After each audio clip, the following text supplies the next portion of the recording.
Coming through clearly to All me. right, goody. And yes, I am live on YouTube. Good. Everything's working. Gavin, thanks for coming on. Really appreciate you taking the time to have a conversation with me. Would you mind telling us a little bit about yourself before we get started? Sure, and this is probably the last technical thing is you're frozen again, so I'm going to refresh the page. All right.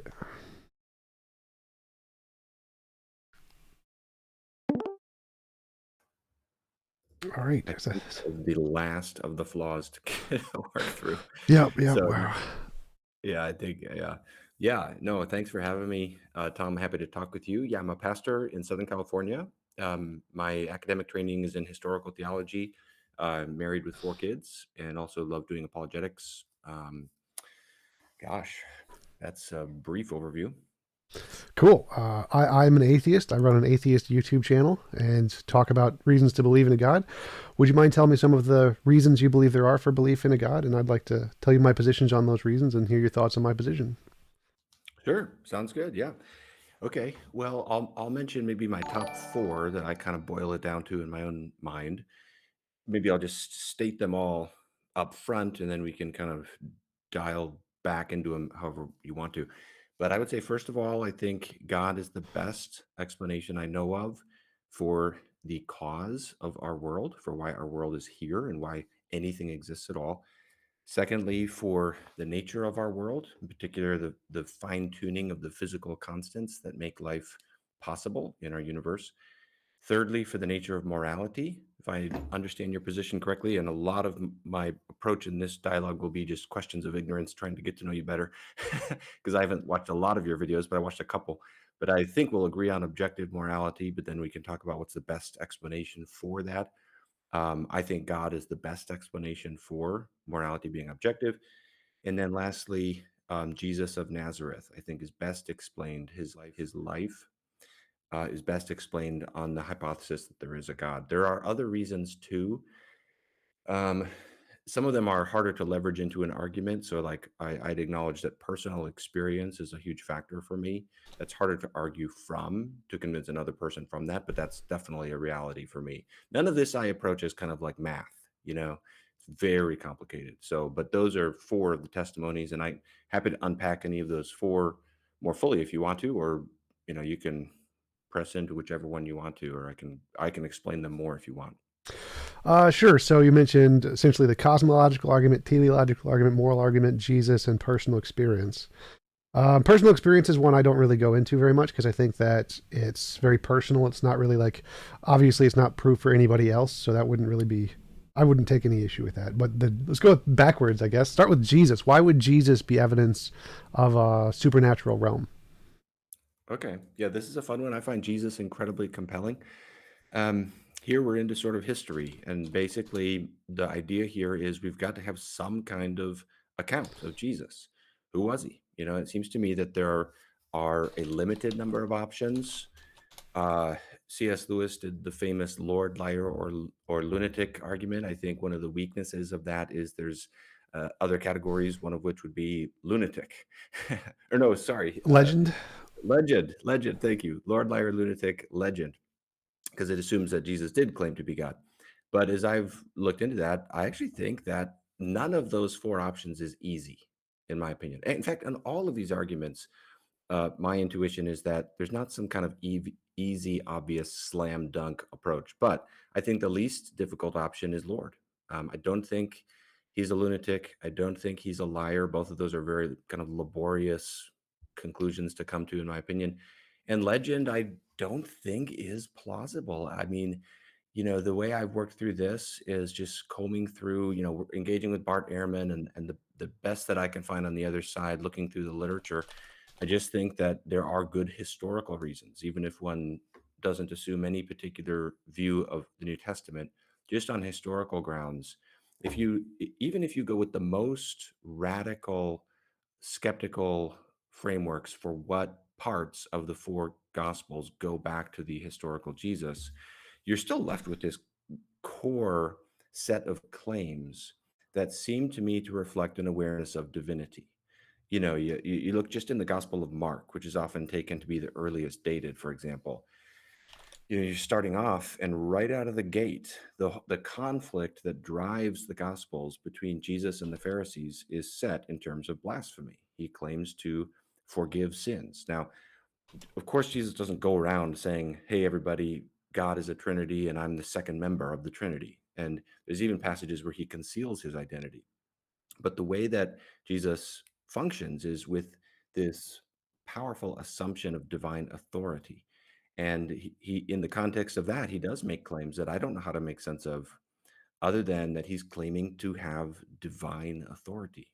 The initiating example in the Gospel of Mark, which pretty much all the scholars admit goes back to the historical Jesus, is he forgives sins. The Pharisees assume, he says to the paralytic, "Your sins are forgiven." The Pharisees are agitated and say, "Who can forgive sins but God alone?"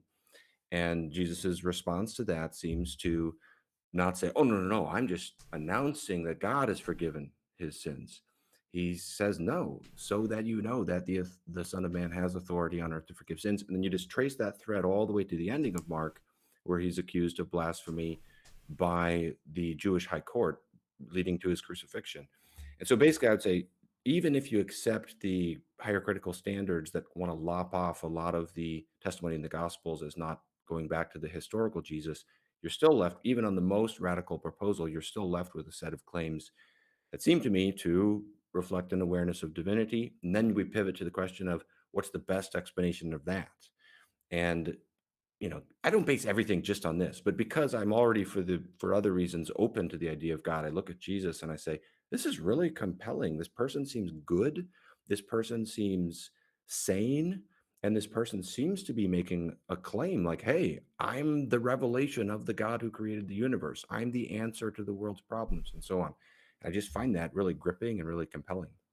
Yeah, you mentioned that there were more options. I totally agree with you there. For me, one of the additional options is that he's just a normal human who thought he was God, which I don't think that would count as a delusional. Like, you've heard many atheists say that people who believe in God are delusional because they believe in like a imaginary friend or whatever, right? You've heard that argument.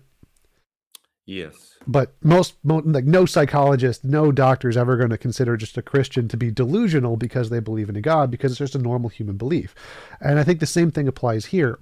It is very possible for a person with their brain acting normally, if given the correct conditions, to think they had an experience with a supernatural being, have a supernatural being come to them and tell them some story, and that it, not have them be just delusional because they had this. It's a pretty normal human experience.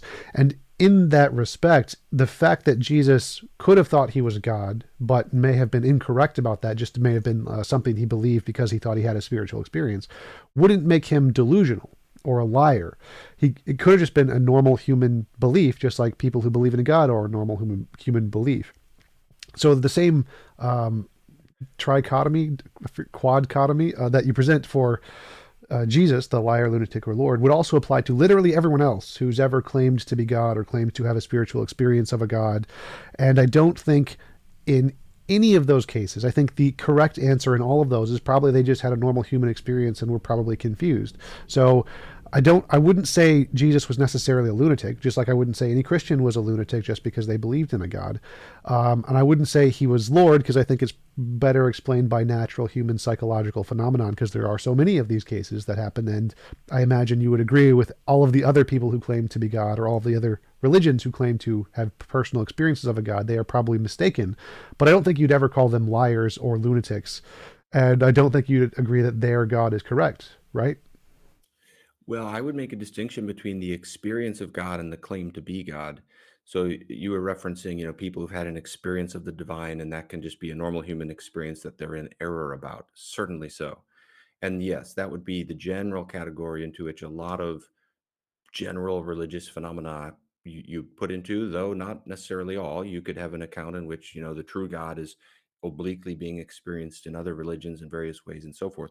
But I would say that it's very different, it seems to me, from experiencing God to claiming to be God. If I say I experienced God, it seems to me more plausible to be wrong about that claim than to say I am God. I made the world. I'm the light of the world. I can forgive your sins, and I'm going to judge every human being at the end of history. Boy, I mean, so tell me, help me understand how you would interpret Jesus then, because If he's making claims like that, this is more than an experience, a spiritual experience behind that. There's this enormously inflated view of one's own authority. How do you get that and not be a lunatic? Well, again, I don't see any difference between the two because, or you've had a spiritual experience, your personal experience of God, right? And so, if you had a personal experience of God and He told you that you are His son, I mean, I don't see you believing that as any different from you believing the personal experience that you did have. So, if God Himself came to you and told you you are His son and that you have all this authority, then you proselytizing about that experience would be no different from you proselytizing about the experience you did have. So I don't see any difference between Jesus believing He was God and you believing God exists. I mean, you both claim to have access to this ultimate authority who's going to judge anything. The only difference is the relationship to that authority, which could presumably only be known from what that authority tells you. So to me, I don't see any fundamental difference between the two, especially because claims to or beliefs of being God are actually relatively common in humanity, both Donald Trump-esque kinds of just believing you're a God and people who believe they're sons of deities. Like we have at least 10,000 references of people who claim to be the son of God, Jesus' second coming, not even including the other religions, the people who are seen as religiously holy in other religions, Hinduism, reincarnations of gods, all kinds of things. So the fact that people believe that they were God or had some access to the divine is a relatively normal claim for human beings. And you would apply this exact same trichotomy to every single one of them. Are they liars? Well, no, I don't think they're lying. I think they believe what they're saying. Are they lunatics? No, they're not. They don't seem to be psychologically crazy. They are able to hold conversations. They have pretty good logical skills. Are they lords? Well, no, I don't think any of them are actually gods. The fourth option here that I usually accept is that they have normal human brains, which make lots of kind of anthropocentric fallacies, type 1, type 2 errors, where they have these experiences, which are most likely dreams or some other kind of psychological phenomenon, and they interpret those in a way that any rational human being would probably interpret those. And so I think Jesus would be in the same boat here. I don't think he's a liar. I don't think he's a lunatic. I don't think he's Lord, and I don't think he's a legend. I think he has a normal human brain, and human brains operate in very incorrect ways. We make lots of psychological mistakes. And so he probably justifiably may have thought he was actually God, because for the same reason that all the other people, the tens of millions of people who thought they were reincarnations of a deity, also thought they were justifiably a god, and they were rational human beings. And so I don't think that this trichotomy presented by C.S. Lewis is actually a good one, because there are lots of people who believe this, and none of them would qualify as any of those. They would not qualify as liars. They would not qualify as Lord, and they would not qualify as lunatics. They're all just normal human beings who have psychological flaws. And I think that that is a far more plausible explanation than any of them likely being actually connected to the supernatural being who created the universe. Okay, just two quick comments, and then we can keep going on this or go to a different argument. First, the difference you referenced I can't remember what exact number you said, but you referenced a huge number with respect to people who claim to be God. C.S. Lewis addresses that. The difference is he's in a Jewish context, so it's a different definition of the word God. He's claiming to be the transcendent creator of the universe. That's very different from something happening in a Hindu context. Secondly, I just would stick to my guns. I think it's manifestly clear that claiming to experience God is not the same thing as claiming to be God. Just think of it as a different example. If you claim to experience a ghost, that's a fundamentally different claim to be evaluated differently than if you claim to be a ghost. And you would have take the two claims very differently. If you claim to experience some other entity, it's far more easy to be in error about your own experience of something. When you're claiming to be God, if you're claiming, I made the world, I will judge the world, what kind of spiritual experience would you see behind that that could generate such beliefs that wouldn't rise to the level of lunacy? Well, there could be many. Like there's many examples of people who said they had past lives or were reincarnations of a god, so they had memories of them being a god, which I imagine would kind of be what Jesus would presumably have also experienced if he thought he was a god. He'd probably have memories of himself being a god or something. And so I don't see that as any different. And the scale of a god, you mentioned, say, being the one god in a Jewish context as opposed to Hinduism, which many gods, that makes absolutely no difference, because there are many Hindus who claim to be Brahman or the greatest god or a reincarnation of the greatest god. the particular God that you see really wouldn't make a difference. That would, from a psychological standpoint, it's essentially luck of the draw, whichever one you identify with most. So in a Jewish context, it makes more sense that they would identify as the greatest God because there only is one God. Whereas in Hinduism, they're going to be a bunch of people who identify with a bunch of different gods because there's a plethora of options there. But if there's only one God, then they'd all just identify with that one God. So the scope of the God here doesn't really make any difference at all. They're all, if presumably if they were all psychological phenomenon, then it would make perfect sense that those would be the ones they would identify with. I So there would would be, disagree because well, sorry, go ahead and just from a psychological standpoint. So if we assume these are all just psychological manifestations of our anthropocentric fallacy, then yeah, there's no difference here. Psychologically, they're the exact same. Both the generation of a belief that you're the ultimate God and a belief that you're a minor God come from the exact same thing in the brain. There's no empirical difference psychologically between these two phenomenon. And so if it was purely psychological, then yeah, there'd be no difference between the two one way or the other. So I don't really see from an empiricist naturalist standpoint why the delineation between a super God and a minor God would make a difference here. okay. Well, I would disagree. I would say the difference is very relevant to the point at hand because in Jewish thought, the distinction between that which is God and that which is not God is much thicker and more qualitative than in a Hindu perspective and in most other places in the world in religious thought.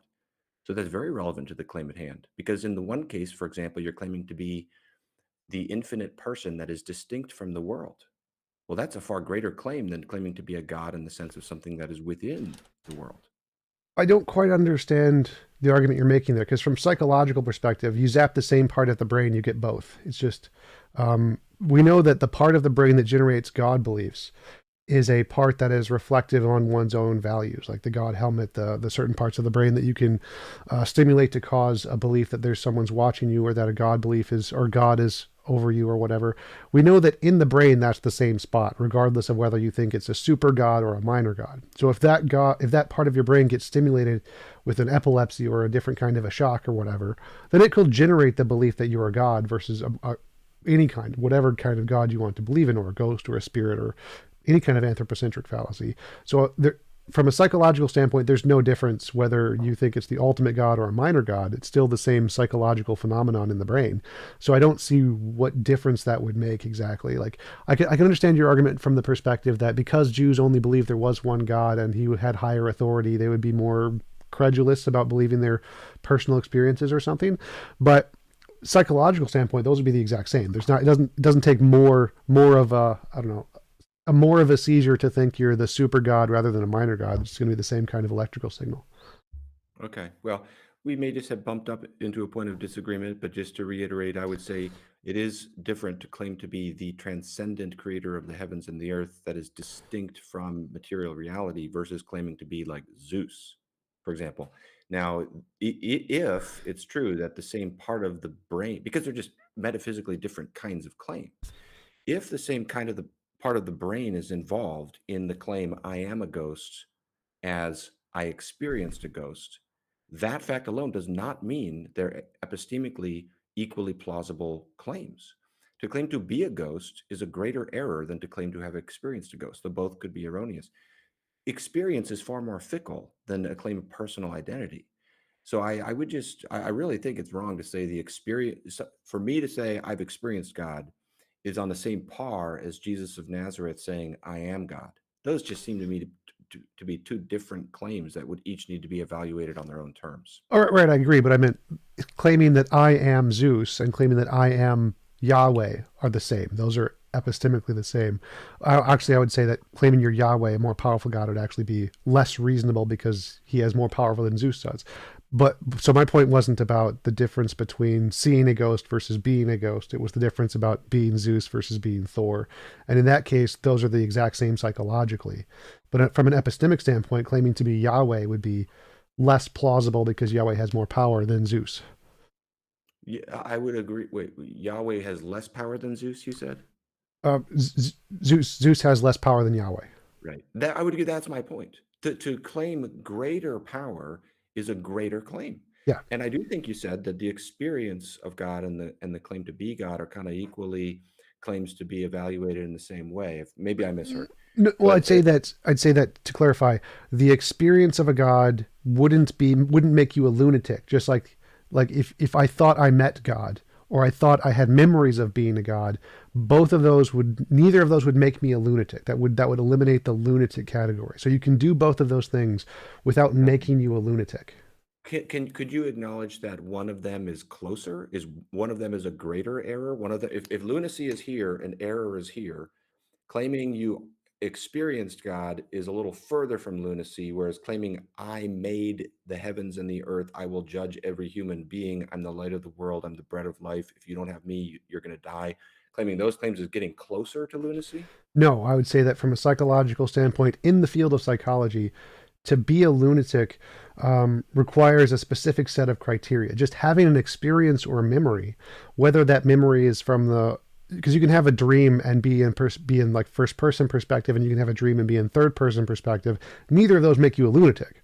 And so, if you have an imagined story where you're in the first person perspective of a god in your dream, or if you have an imagined story where you're in the third person perspective, or and God is talking to you, neither of those make you a lunatic. Neither of those are on the lunatic scale. A lunatic is a consistent misrepresentation of reality, whereas having a dream or a delusion and then believing that was real wouldn't make you on the lunatic scale. So neither of those would make you a lunatic unless it was a persistent, consistent thing, like you are in this moment having this delusion of being able to control the universe, but you can't lift a rock or whatever.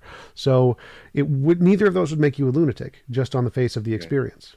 Would it help us if we remove the word lunatic out of the equation and just spoke of degrees of error? Would you agree that the claim I am God in the Jewish sense of the word God is a greater error than the claim I experienced God? Sure. Okay. But the So reason I brought so that up was because I think C.S. Lewis's argument, liar, lunatic, or Lord, that is fundamentally flawed because you can have an experience of being a god or you can have an experience of a god, and neither of those things make you a lunatic.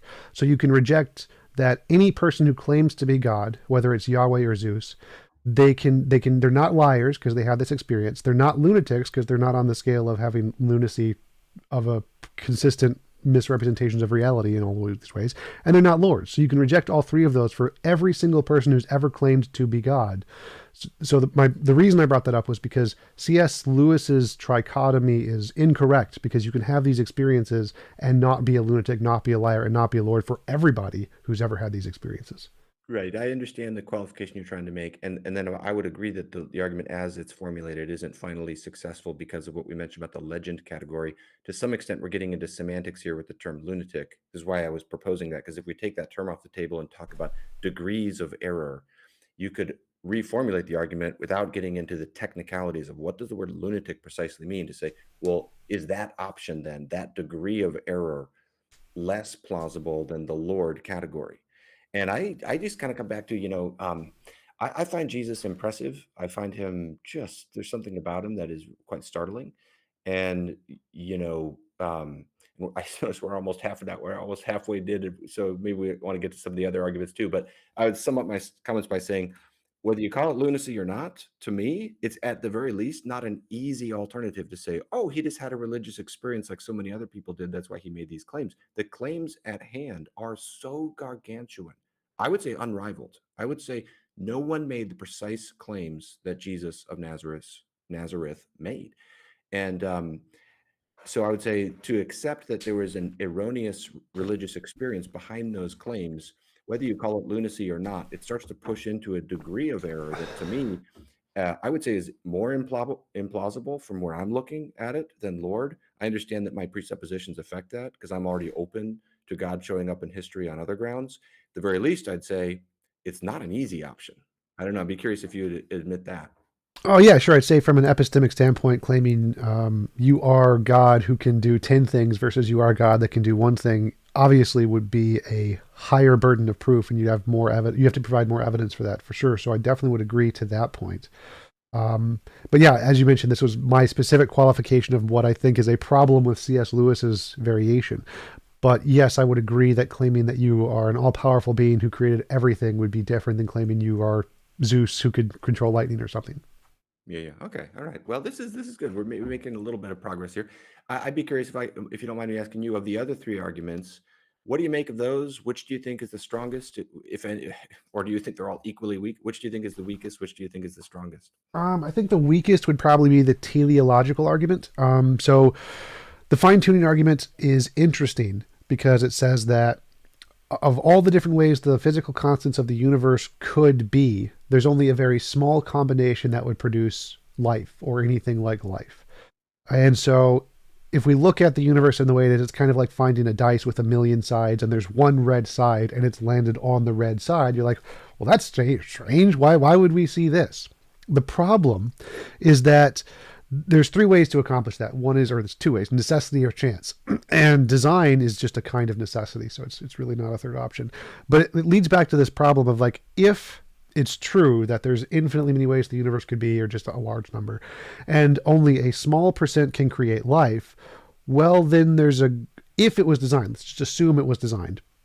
What caused the designer to be the way it is such that it would create this universe as opposed to any of the other options on the dice? Like, who designed the designer?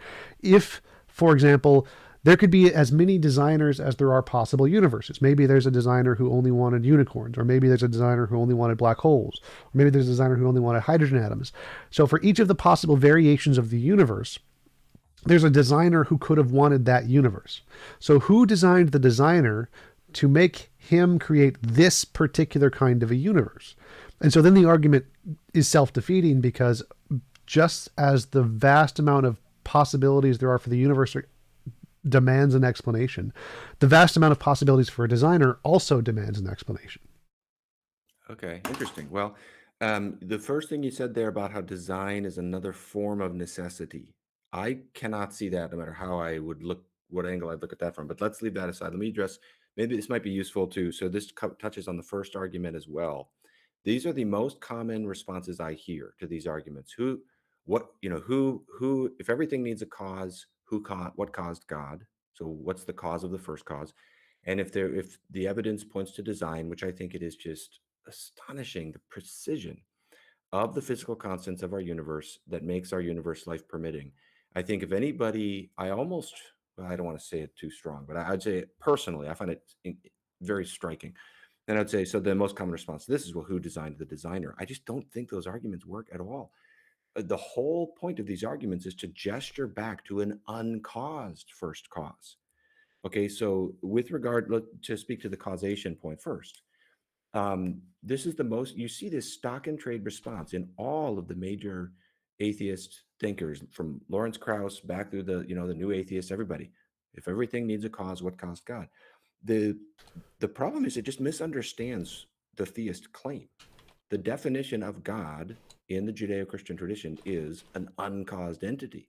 Now you can totally just deny there is any uncaused cause, or what Aristotle called an unmoved mover. You can deny that. But if you ask what caused it, it simply shows you haven't understood the thing in question yet. By definition, it's an uncaused, ontologically distinct. The whole point is, as we look back through the thread of causation, we're noticing our world doesn't seem to be self-explanatory. So we're tracing back to say, what is the explanation, both for the fact of its existence and the nature of its existence, the fact that it's here and the fact that it seems so exquisitely well ordered. And so we're threading our way back. The whole point is we need to bump up into some kind of primal reality, some kind of first cause. Otherwise, everything is just arbitrary. And you can say, well, that primal reality, that uncaused first cause isn't God, or you can say there is no first cause. There's all kinds of options you can take, but the what caused God objection, I never think really actually targets the actual proposal at hand here. So I'm curious what you make of that. I mean, I don't know if would you affirm a first cause or something that generated the universe, something that stands antecedent to the Big Bang?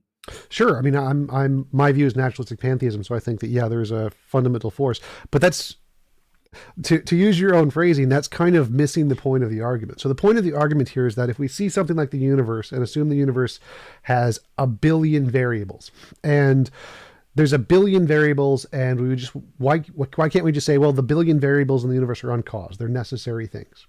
And you want to say, well, no, that needs to be caused because there are a billion variables. As you said, the something about the precise precision of the universe or something is what The causes you to. physical constants, yeah. Yeah, yeah. So there's so many physical constants, and they can be so many different ways. So you have like a million variables, and they can all be different numbers. And if any of them were different, there would be no life. And that's the reason you think it was caused, or you think it needs an explanation because there's so many different possibilities, right? Is that a fair? That there's three options for the precise fine-tuning of the physical constants of the universe: design, necessity, or chance. And I Well, think design is a superior and less arbitrary explanation than the other two. so the reason you think it's design is because there's lots of variables. Let's say 1,000. There's 1,000 variables, and they could all be in different ways. And that alone, just that fact that there are 1,000 variables and they could all be different. No, no, no, not the mere fact of variables, and it's unimaginably vast numbers, not thousands. Well, I'm just giving it a number so it's easier to talk about. Okay. All right. So they say we got 1,000. No, it's not the fact that there's 1,000 variables. It's of all the ones it could have been among those variables, it's the one that enables us to be here to talk about it. Right. So that's just the 1,000 variables is that encapsulates that explanation. So there's 1,000 variables. Okay. They could all be different, and the fact that they're this way calls for an explanation or something like that, right? It needs to be explained on some hypothesis or another. It could be necessity, it could be chance, or it could be design. I can't, those to Right. me seem to be the main options, and design seems to me to be superior than the other two. Right. And so the question is why is design more reasonable than necessity? It's not that it's more reasonable, it's that I don't see any grounds for necessity. I don't know, and I don't think most of the philosophers on the other side go that route. That's very rarely argued. Uh, What would be the necessity for the physical constants being what they are? We can un, easily imagine a universe in which they're not what they are. right. Why would they be necessary to exist in the precise way that they do? Right. And so this is where the argument comes in. The argument comes in and saying, just as you can imagine all of the physical constants being different, I can imagine God being different in just as many or more ways. So the problem is that, yes, there are 1,000, we're just going to say 1,000 just to make it easy to talk about. 1,000 physical constants, we can imagine them all being different. So the fact that they're this way needs an explanation. God has equally as many variables. God also has 1,000 variables, and they can also all be different in different ways. Why is God this way as opposed to a different way? So the I see same what you're argument arguing. seems to work for both. Okay, I see what you're arguing. Yeah, okay, that's interesting. I don't think the universe and God are on parallel terms with respect to this claim. I don't agree that there's 1,000 variables or whatever number we choose for how God could be. My understanding of God is an infinitely simple and metaphysically necessary person or being. So I don't think that there's all these different ways that God could be. If one did hold that view of God, then one would have to posit, what are those different ways that God could be? I'm not accustomed to thinking like that myself. Well, yeah, But that's I'm why I kind of a mentioned. classical theist. I mean, I think in sort of classical Judeo-Christian ways. Well, that's why I mentioned like there could be a God who wanted only unicorns, or a God who only wanted hydrogen atoms, or a God who only wanted black holes. Each of these would be one of the variable ways God could be. So you can imagine, just as you can imagine a universe with the different laws, you can imagine a God with different desires. You could desire a universe with just puppies. This is what's all puppies everywhere, and so equally God could be equally as variable as the universe could be. Why did God have the desire to make humans? Why did God have the desire to make Jesus? Why did God have the desire to do X, Y, Z? And even say, well, he could have had a different desire and there'd be a different God. So it's equally as easy to imagine a different kind of a God as it is to imagine a different kind of a universe. Yeah, I still would disagree that God and the universe are on parallel terms like that. I appreciate the fact that we're approaching our understanding of God from a different angle. So that's probably playing into the disagreement here. What would you make of what I said? I mean, do you rely on when it comes to the cosmological argument with causation? Would you use the same way of reasoning with regard to that argument? I don't know. I don't think so. Would you? Okay, so do you Well, think one that? second. I wanted to ask. So my question would be why? Why do you think the God and the universe are on different scales here? Why is it different to imagine that God could have 1,000 ways of being, or what makes it more likely that there's only one way God could be, or a small number of ways God could be? Because that seems to Right. me there's no reason to assume that there's only a few ways God could be. Or one, yeah. So the definition of God is, as I mentioned, an infinitely simple and metaphysically necessary being. So I don't think God and the universe are on parallel terms with respect to explaining their nature, because the universe is contingent. It's very particular. One of the curiosities that springs naturally out of the human heart is, why is it here? I'll never forget reading through Stephen Hawking's book, A Brief History of Time, and he gets to that famous climactic passage at the end. And I know he changed his views and his way of looking at this later in his life, where he says the question that we all wonder about when the question that the ancient philosophers would say, all philosophy starts with this question of, why does the universe bother go to the bother of existing? What are we all doing here? Now, the reason that question is generated for the universe is because it's contingent. It's not a necessary being. And the physical constants of the universe are not necessary. Something is necessary if it cannot fail to exist, if it exists in every possible world. Now, the classic Judeo-Christian conception of God is both simple and necessary. He cannot fail to exist. He cannot even be conceived not to exist. He exists in every possible world. So that's going to require a different set of explanations than contingent reality. Now, again, you can deny that there's a necessary being. You can say that doesn't exist. But that's what is understood by the word God in the Judeo-Christian tradition. Sure, but that seems to be begging the question. So why would it be more reasonable to say God's a thousand variables are the necessary ones, and the universe's a thousand variables are not necessary? Why can't we just say, because it seems to me they're both equally candidates for the necessary being. Why would God being the necessary being be more likely than saying the universe is the necessary being? Because from my perspective, they both have a thousand variables. All of the thousand variables can be very easily to imagine differently. Why would we think that the God being the necessary thousand is more plausible than saying the universe is the necessary thousand? Right. Yes. Okay. This gets into what I was trying to explain a moment ago, and that is that the universe is a contingent thing. We can imagine it not being here. Well, that seems to be begging the question, because I can imagine God not being here too. So I don't see, like, how do you assess, how do you prove the universe is contingent, God is necessary, and not the other way around? Because it seems like all of the evidence you're presenting works equally as well to show God is contingent. I can imagine God not being here. I do. I'm an atheist. So how is that? What evidence do you have to show that God isn't contingent and that the universe is contingent? What is the difference between the two? Yeah. Well, they're fundamentally different kinds of claims. I mean, of course, either can be denied. I'm not saying no one can actually say the sentence "God doesn't exist" and sincerely believe that.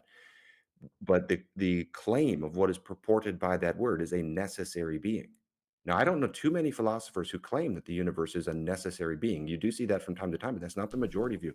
The majority view among skeptical philosophers is to go to the multiverse theory and then appeal to the anthropic principle, so that you've got either an infinite person behind the world or an infinite number of worlds, and we just happen to live in the right one. But I guess I would press you to say, what makes you think the universe is necessary? If you do think that, I think I heard that, but I might have misheard.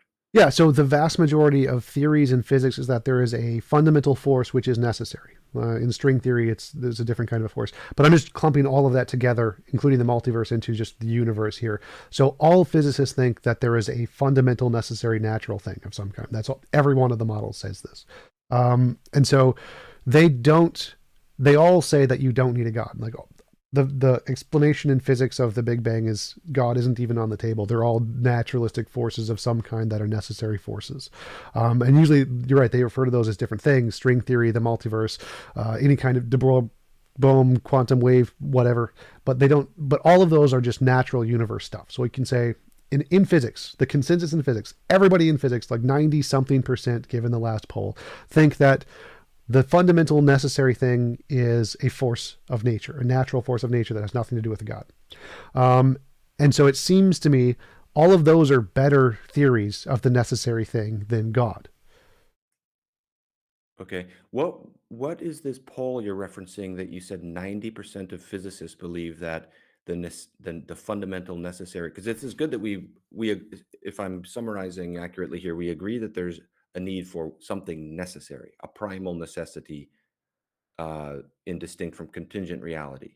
I grant that I Right. like the necessary thing. It's not required. There are infinite regression models too, but just for the sake of the argument, we can grant that there's a necessary thing. The poll is the fundamental attitudes towards physics. It's a poll in a big physics journal. I have it saved if you want. I can send it to you. Well, because initially you said all. Yes, I would like to see it. Initially you said all, because I would disagree. I don't think 90% of physicists agree that there's some physical or something necessary that's I can't remember how you worded it. Right. So I'm Um, combining the different language from physics and theology. Like they don't use the term necessary because it's not a thing. It's like saying a fluffalophagus. A fluffalophagus is just a made up term in a certain ideology. So necessary in the context of physics, the term necessary is just a made up term by theologians. It's not a real thing in philosophy or physics. But they do think there is a thing which can't be changed, which is a fundamental thing in physics, which underlines everything else, which would fit your definition of necessary more or less. So they think that yes, there is a natural thing. It is a field in physics, and there is nothing. It was uncreated. There's nothing before that. It is the ultimate thing. So it would be necessary from the theological perspective. The paper is called "A Fundamental Attitude Towards Physics." It is in I forget what the paper is, but yeah, I can definitely send it to you. yeah, because when I engage in the literature on this, I wouldn't put the figure at that. But I think what plagues the discussion is the theologians and philosophers use the word necessary in one sense, and scientists often use it in a different sense, just like we use other terms like nothing. We use the term nothing differently, and that plagues these discussions somewhat. But I would ask, I mean, so okay, so on your view, is there what is it, like a quantum field or something like that? What would you say is that necessary reality that starts the chain of causation? Yes, something like quantum field. I posted a link in the chat thingy. It's called a scroll up to the top. Studies in History and Philosophy of Modern Physics, a snapshot of foundational attitudes towards quantum mechanics. Yeah. Yeah, I'll check it out. My suspicion is that part of what plagues the statistics on a thing like that is, again, equivocation. No, I'm not blaming the scientists just now. I'm just saying there's different definitions of the words that are at play in the discussion, and that causes a problem. I mean, so if let me summarize, you tell me if you think this is a correct summary. Both you and I would agree that the chain of causation goes back to something necessary. Sure. Um, for you, it's a quantum field or something like Yes. that. Yes, and that For me, is the consensus in physics. Like you can just Google the William Lane Craig Sean Carroll debate. He explicitly says this: God is not a category of a potential explanation anywhere in physics or quantum mechanics. It's not accepted. They do accept that there is something fundamental, and it's a quantum field. well, again, I would disagree with the idea that they do that. I think it's a disputed question, and many cosmologists and physicists would acknowledge that it's not within the field, it's not within the purview of that field to actually pronounce upon God. Because my proposal would say, let there be a zillion quantum fields. Those are not necessary, and it's a historically eccentric way of thinking to slap on the adjective necessary to a quantum field because it is a contingent reality. So I would say, so to summarize, I would say we both believe in a chain of causation going back to something that's necessary. The reason I think that whether that goes to a quantum field as well behind the universe or not, ultimately that it terminates in God, and that's a better proposal, in my opinion, is because I think it's better to have a personal first cause and it's better to have a simple first cause. And God is infinitely simple. I think Occam's razor favors that. And I think a personal first cause just makes more sense.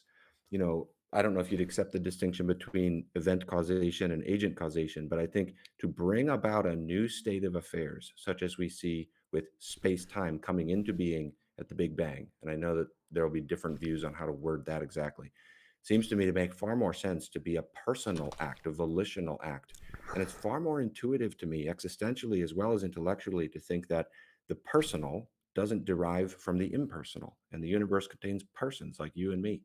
So we both agree that the chain of causation goes back to something necessary. My view could accommodate any number of quantum fields, but I just wouldn't see them as as the actual first. I would say they go back. You have to get back further than that. And I think part of what I would be curious to understand your perspective better would just be, why would a quantum field be necessary? Is that really a better candidate than God? I think a personal and simple candidate makes the best candidate for the first cause. Yeah, absolutely. So the three things you brought up was one, it's simple.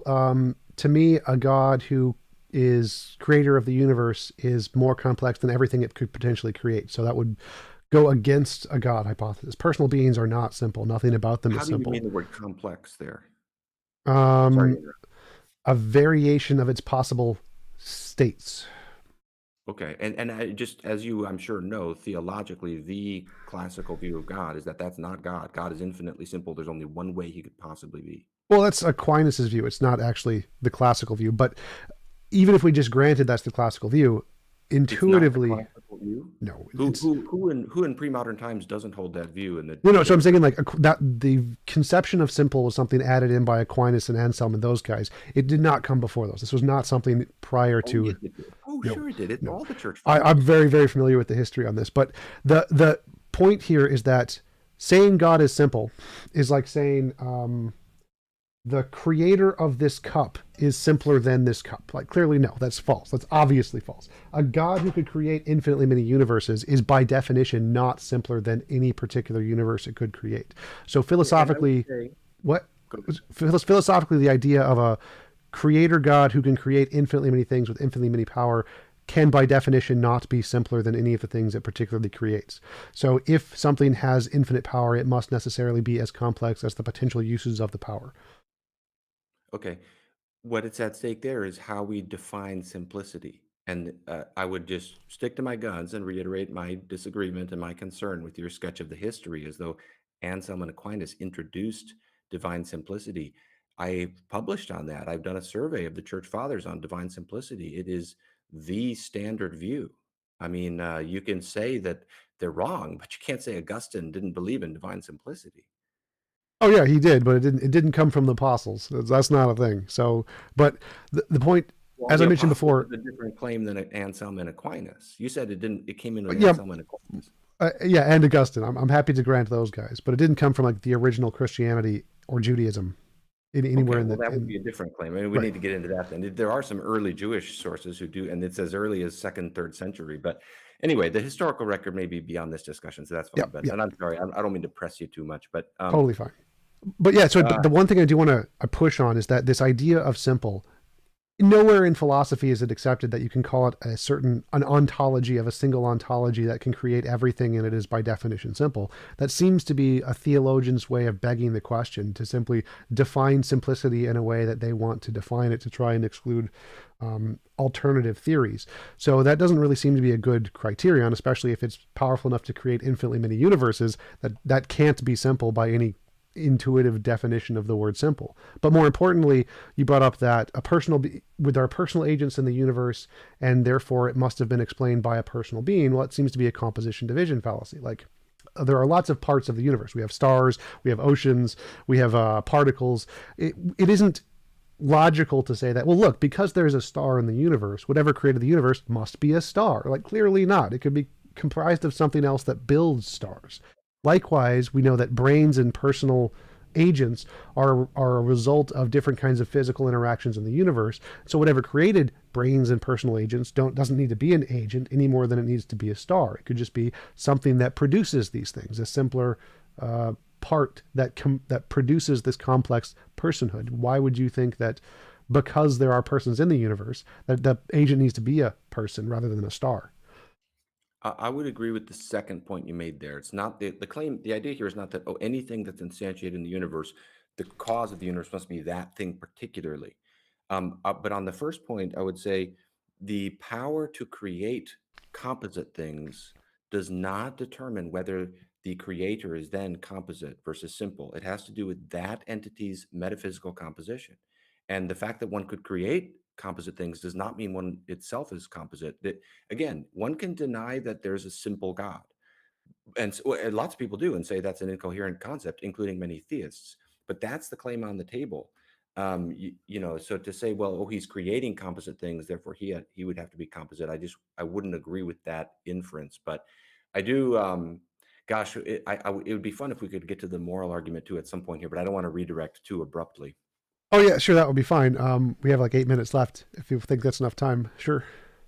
Okay, well, I'd just be curious because this is an area where this one hits home at a very poignant level because when I've struggled with doubt and questioned my faith and things, I mean, I look down the road at that, and I feel the consequences are pretty strong in terms of this whole area of morality. But I appreciate the fact that you affirm objective morality, if I understand. Yep.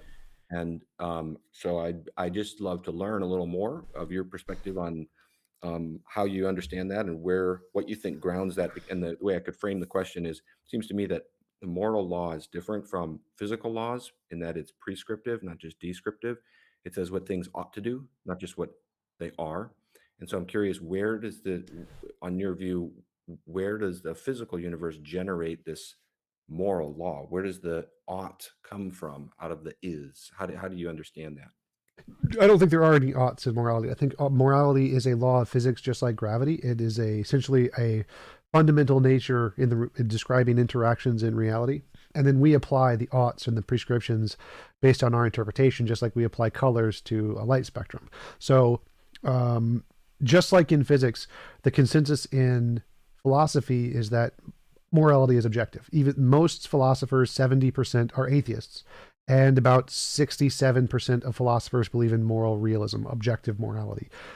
15% are theists. Very, very small numbers. It's not something that's taken seriously, but the vast majority think, yeah, there's objective morality, even though they're all atheists. And there's lots of different theories of what that might be, but God isn't really one of the big ones because it doesn't solve any of the problems or do anything in the field. Like, the reason why I'm a moral naturalist is the version of morality I subscribe to. Moral I'm sorry, naturalism. say that again. Yeah, moral naturalism is the view of morality I subscribe to. You can find there's a page on the Stanford Encyclopedia of Philosophy about moral naturalism if you want to read more about it. The reason this is a better explanation than a God is because in the field of philosophy and ethics, there are very specific questions that you have to answer if you want to have a model of morality. Kind of like in physics, you have to answer what is the energy density of the microwave background radiation, what is the how much energy is in the vacuum space. Like, there are specific physical questions, and if you can't answer those questions, it's not a serious model in physics. The same thing applies to morality. You have to be able to answer. It has to correspond to our moral intuitions. It has to explain moral progress. It has to answer the moral dilemmas and the philosophical paradoxes. So it has to do those four things to even count as a serious model of objective morality. And the God hypothesis doesn't do that. But there are lots of models that do that. They're specifically designed in order to try and answer these questions. And that's why the naturalistic models are better here. I think it's just an undiscovered law of physics. I don't think you need oughts. There are many models that don't have that. Oughts are an emergent property of how humans interpret the law and aren't like fundamental there. So I think that one of the best ways to explain it is that morality, it can't be changed. Like, we can't like just change it in any way we want, right? We can't just like, I'm going to change this. It's something that imposes on all of us that is not subjective. It's not contingent on opinions or things. And all commands, all laws that we know about that are human laws are all subjective. They can be changed. We can do whatever we want with them. And so the evidence is that if morality is unchanging, the only other things that are unchanging are laws of physics. So it makes more sense that it's going to be more like a law of physics than a command, because commands are all subjective necessarily, whereas laws of physics are unchanging. And that's what we see in objective morality, that it's unchanging. It's a thing that's always there. And so it makes more sense to say morality is like a law of physics than a command or a subjective thing, because those are changing. Okay. So I don't not fully tracking on why you said something about how you don't affirm oughts Yeah. in morality. I mean, so as I look at things, the laws of physics describe what is, the laws of morality describe what we ought to do. Maybe you'd use different terminology there. Help me track with what do you think morality is, if not what we ought to do? Yeah, I think morality is a description of essentially what the best of all possible worlds would look like. It is the pinnacle of perfection, more or less. There's no shoulds. The shoulds are something we apply to try and move towards that, but there isn't like a should anywhere in morality. It's just a description of the best of all possible worlds, more or less. So ought we to pursue the best of all possible worlds? Uh, from our subjective perspective, yes, but that isn't contingent on the objective truth of the matter. So it's like morality is this moral? Yes. The oughts doesn't make a difference. You don't need an ought there. Whether you add an ought anywhere in that statement is irrelevant. This is moral and this is immoral, independent of whether or not we ought to do or not do anything. Interesting. All right. Well, I probably need to chew on that a little more and try to wrap my brain around that. That's an interesting way to think. So, would you say that the objective laws of morality are connected to anything physical? Yes, I think it's a physical law, just like gravity. There is a field. There is an actual moral field in the universe, like gravity, like a space-time field. Okay. Where, if anywhere, do you think it comes from? What is its ground? I think it's a part of the necessary fundamental laws of nature. So I think it is a part of the necessary thing. Interesting. Okay.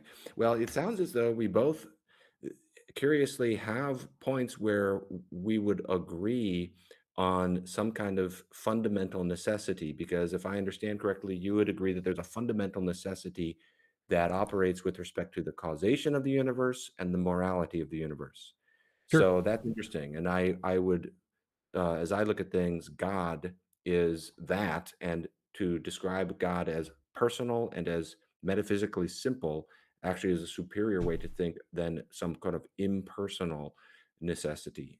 Because anything short of that, which is a necessary and simple being, would itself need explanations to be working back in the chain of causation. But anyway, I'm just trying to summarize kind of where we agree and where we disagree, at least as I'm listening to you. Yeah, sure. I would totally agree with everything you said there. I would just think the difference is that, in my view, the explanation of what reality is should be based off things that we can differentiate imagination from reality. So we need to be able to show that this category or idea that we've presented isn't just an imaginary thing that we've made up, and it is correspondent to reality. Whereas things like the definition of simple seem to be just something we've made up. That doesn't exist in physics. There's nothing that can correspond in that ontologically simple kind of a definition. There's no physical laws that instantiate that simplicity. And the personhood seems to be completely based on brains. We have no examples of any kind of consciousness outside of brains. And there's nothing in physics that would demand that some consciousness would actually exist. All of it is explained by purely physical forces. Again, that's the consensus in all of physics and philosophy, that the vast majority are naturalists and materialists. So it seems like the better explanation here of what caused the universe, what caused morality, is one that is a combination of things that can be demonstrated to not be imaginary. And when you add in imaginary properties that have no evidence in the field, physics, philosophy, whichever field you want to go with, then that is a bad hypothesis. Like if I added unicorns, like we just add unicorns to the field of physics, it's a bad theory. So if you add anything that doesn't have any kind of referent to show it's not imaginary, then it's a bad theory, which is why I think a better explanation of the necessary thing in morality is a combination of principles, particles, and laws that we can demonstrate are not just imaginary things. Yeah, and I don't agree with the way you're summarizing the argument and the way it makes the inference to God, because, well, we've already been through that. One quick thing is we're nearing the end of time. Did you say, if did I hear you rightly, you said that the vast majority of philosophers are naturalists? Yes. I would not Or agree with not, that. they're atheists, not naturalists. I would not agree with that either. I mean, it depends on how vast. 70%. Oh, well, 70%, to you, 70% is vast majority? I'd say that's just a slight majority or in moderate majority. in the context of philosophy, where they know when, like, most disagreements in philosophy are usually split evenly, like 30-30-30, 50-50, 20-20-20-20. In one of the things they agree on most, more than anything else, like top 5 things they agree on most, is atheism. Like that's like up there on a really high agreement thingy. And I'm using the Phil Surveys paper 2020 as the evidence for that one. I also have that paper saved if you want to look at it. Yeah, I'll take a look, because the figures I've seen are even different than the 70% figure, but I don't have off the top of my head a certain knowledge of that exact number. But still, Paper.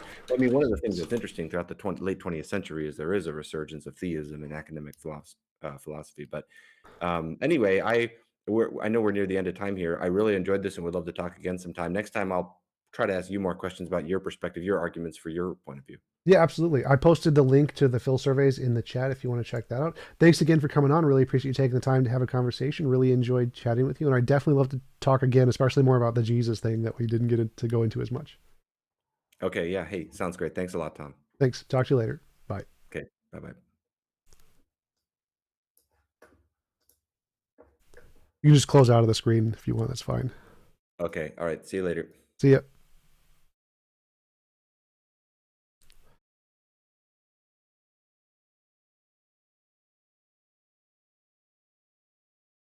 Yeah, damn it.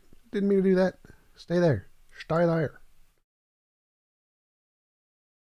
Hey guys, how's it going? Audience peeps, how are you guys? Time for the after show. We're going to do an after show because that is the thing now. After show. Going into Discord.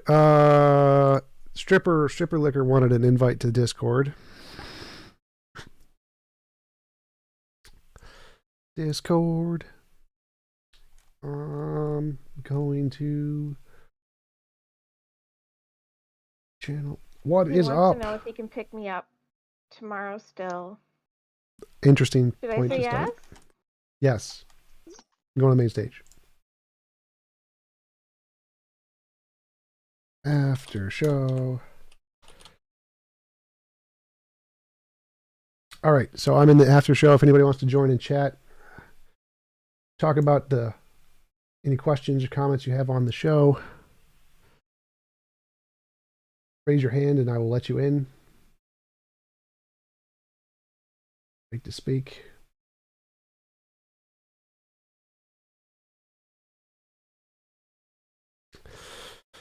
So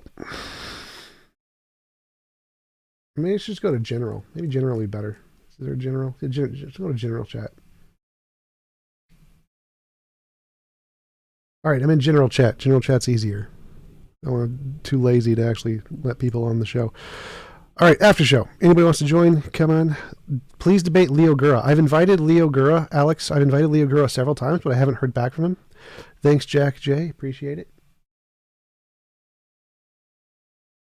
Did I get a chance to watch the video of Matt Dillahunty uninviting you permanently? No, I haven't seen that fax. I saw the part where he called me bigoted because I supported All Lives Matter, but I have not seen the one where he uninvited me permanently. Please send me a link to that fax and conspiracy. Send me a link to the one of Matt Dillahunty uninviting me permanently. It's hilarious because the whole reason I debate those topics is to show the bigotry on the left, where if you even defend a position that is seen as evil, then you are banned and seen as like, oh, you just want to sin. That's what it is. It's the you just want to sin of the lefties. Which is just hilarious. So Matt is just a demonstration of the bigotry on the left, that if you defend any position in a debate that isn't on the the appropriate side, then you're deemed evil, which is kind of the whole point of the reason I take those positions. Hey guys, how's it going? What else? Can you guys hear me in the Discord? Can the Discord people hear me? Yes, we can hear you fine. Cool. Yep. What is TJump? What is infrared like in real life? Infrared is exactly the same in person as he is in debates, as far as I can tell. Like, very Chad bro. Can I ask a question? Is that possible? Sure, go for it. So I just had one question and then like a comment. So I wonder if you thought, like, because I watched your panel on Modern Day Debate with like Hake and Destiny and what's her name, Amy, I think her name Yep. is. Yeah. So I wonder if you caught because at one point it was Hake who said he was like a religious critical theorist or whatever. At some point. Yes, that was hilarious. Yeah. Critical religion theory. Yeah, and I thought that it was extra funny because your conversation with Destiny came full circle, where Destiny's position actually helped Hake's position in some way. So I thought that was really funny. What do you mean? Well, because he was saying Destiny was sort of agreeing with you in some matters, but he was saying that there was some value to CRT. Oh yeah. Which I thought. Yeah, so I thought that it was funny and ironic that ended up helping Hake's argument when you were debating him in that same panel, which I thought was funny. Yes, I do find it interesting that Destiny was supporting critical race theory, but it was weird because I don't think Destiny had really researched much into what critical race theory actually was. He was mostly commenting on the fact that the way Republicans and Democrats talk about critical race theory really doesn't have anything to do with critical race theory. They're talking about like the consequences of what critical race theory teaches. And so I don't really think Destiny knew much about the actual epistemology of critical race theory. He didn't seem to have researched much into that. So I don't think he knew exactly what he was defending when he was actually taking that position. I think so as well. That was going to be my second question, was on a scale of 1 to 10, how dishonest do you think Destiny was in that interaction between you two? Because it seems like he was just making shit up on the fly. I don't think he was being dishonest. I think he was, based on the limited research he did, I think his honest interpretation of the data was that Critical race theory is misrepresented by Republicans and Democrats when they criticize it or support it in the media, which is true. He's absolutely right. They do. But then I don't think he really had much of a position on critical race theory itself. And so his comment that it was a reasonable epistemology to assess things was more of a general, just kind of, yeah, sure, you can assess things any way you want kind of a statement. I don't think he was being dishonest. I just don't think he knew as much about the actual critical race theory. And I think he admitted that in the debate. I think he actually said, like, I don't know much about the actual critical race theory epistemology. So I don't think he was being dishonest. I think he was just going based off of what his position in general was, which is that people in the news misrepresent it. But that's pretty much an accurate statement about literally anything. Right. There's also something else I was thinking. Like, his interpretation of critical race theory was that that you can use stories as a way to build a hypothesis. I think that was his summary of it. But that seems weird because that's literally what everyone has ever done in the history of ever, is you use stories to build a hypothesis. So that doesn't, if that's all critical race theory was, if that's all standpoint epistemology was, then it's a pretty pointless, useless epistemology. What makes critical race theory unique is the fact that it advocates for stories to supersede data that was built on other stories. So it's like, oh, this group of people has this story and that contradicts the data by this group of people. Therefore, we can discount the data over the stories because we should prioritize this group's perspective. That's kind of what standpoint epistemology is actually advocating for. And Destiny's representation that it's just a way to build hypotheses based off of stories. Well, literally every epistemology ever has always done that. That's not actually significant or make it any different from any other epistemology. Yeah, I would agree with that, and I think that you're much more charitable than I am. But yeah. All right. When did Matt say this? DC, I have the link saved on my Instagram. Yeah, Matt said I was a bigoted, terrible person because I supported super straight and all lives matter in a debate, which is hilarious because the whole point of me debating those positions is to show the bigotry on the left. Like, all lives matter. Like, I don't.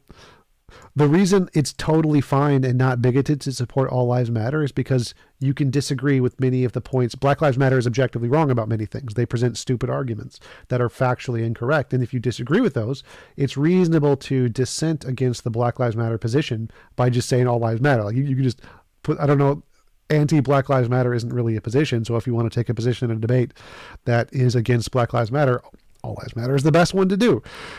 So there's nothing bigoted about that. I don't know why he thinks that because, or I do know why. It's because he's a bigoted lefty who can't accept anybody who disagrees with his religious worldview on the left. And if anybody does, then they're evil. So, but yeah, I will give you the video. I think Squatch sent it to me. Squatch on Instagram sent it to me. Here, I'll post a link. It's at the 14 minute mark, I think. There you go. Yeah, I hadn't heard that either. What's up, T-Jump? Hey, how's it going? I'll post a link in the general general chat in Discord too, if anybody else wants to see it. Yeah, definitely. Hey, can I ask you a question real quick? I'm almost home, and I gotta go in before my wife leaves for work. But quick question about your view of language. So, Sure. So you and I had a debate a while back about atheism, the definition, and so forth. And Oh, Converse. Hey, how's it going? not, yeah. Sorry, I'm not looking at my phone. I didn't know if you seen me or not. But yeah. So, not to do with that term, but more broadly, language.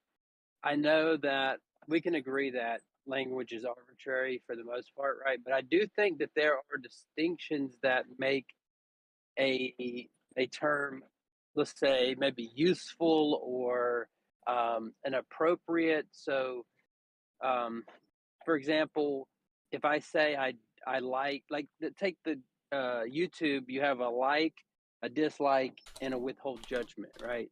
Well, dislike is defined in terms of like. So I guess I could say that to dislike something means that I like it, and so I hit the dislike button. But wouldn't that seem to be like such a terrible method for understanding like communication or language, or like how do you look at that in general as far as What? Look at what? well, like there are certain factors in language that seems to like have a reason one term's better than the other. Like for example, dislike is defined in terms of like. So if I hit the dislike button, I say, well, that just means I like it. Well, I guess you could use it that way, but wouldn't you agree that there are certain parameters that make a term more like a better for the use? Yeah, but the term Does the that make what? sense? Yeah, there's. I mean, the factor that makes a term better is if you're using it in a society to convey or express an idea. The best usage is the one that most people understand. Or if you're using it in like the society you were brought up in, then the one that actually expresses the beliefs that you were brought up in best expresses the idea. Or if you're using a word that expresses your ideology, the one that you most identify with is the best that expresses the idea. So there's definitely reasons when some usages are better than others, and the reasons will change based on what you're trying to do with the words. But yeah, I definitely agree that Oh, there are sure. some usages that are correct and incorrect in certain circumstances. Okay. Yeah, I was confused about that, but no, I totally agree with that. You brought up Matt Dillahunty. One of the things is I'm doing kind of a little social experiment. I haven't really put it out yet, but I'm doing like a series. And one thing is that I had a recent debate with Dillahunty, and in it he tried to change the term of the debate promote into allowing for. And so to promote something means you allow for it. So that means that, for example, I said if a communist allows capitalism to exist by, you know, not directly fighting against it, even though they think it's immoral because they're lazy or working a job because they have to, does that mean communists who think capitalism is immoral promote capitalism? And he said yes. And so, by that same logic, right, slaves promote slavery because they contribute to it in some way. And so I'm like, well, wait a second. I know Tom doesn't think that every use of the term is just arbitrary, and you can just use whatever use you want. Well, I mean, Like, so all language is arbitrary. It's a principle in linguistics. Literally every usage yeah, of every sure, word ever is arbitrary. But if your goal is to convey an idea or to represent someone, then you need to use, there's a better ways to do that. Like if you're misrepresenting someone with a word use, like if I said, you believed in a magical sky daddy or something, like clearly that's derogatory. Clearly that would not be an accurate representation of your position. It would be a straw man. So there's definitely better or worse usages yeah. in philosophy that are like steel manning a position versus straw manning a position. And so if your goal, or if the goal of the people watching or the debate or whatever is to accurately represent someone's position, then yes, there are better and worse usages based off of the goal of the conversation or the goal of the audience. So yes, based on the goal of the conversation or the usage, there are definitely better, objectively better usages. But all right, one more thing, and I'm about to pull up. But do you, like, don't you agree though that somebody can kind of change their position?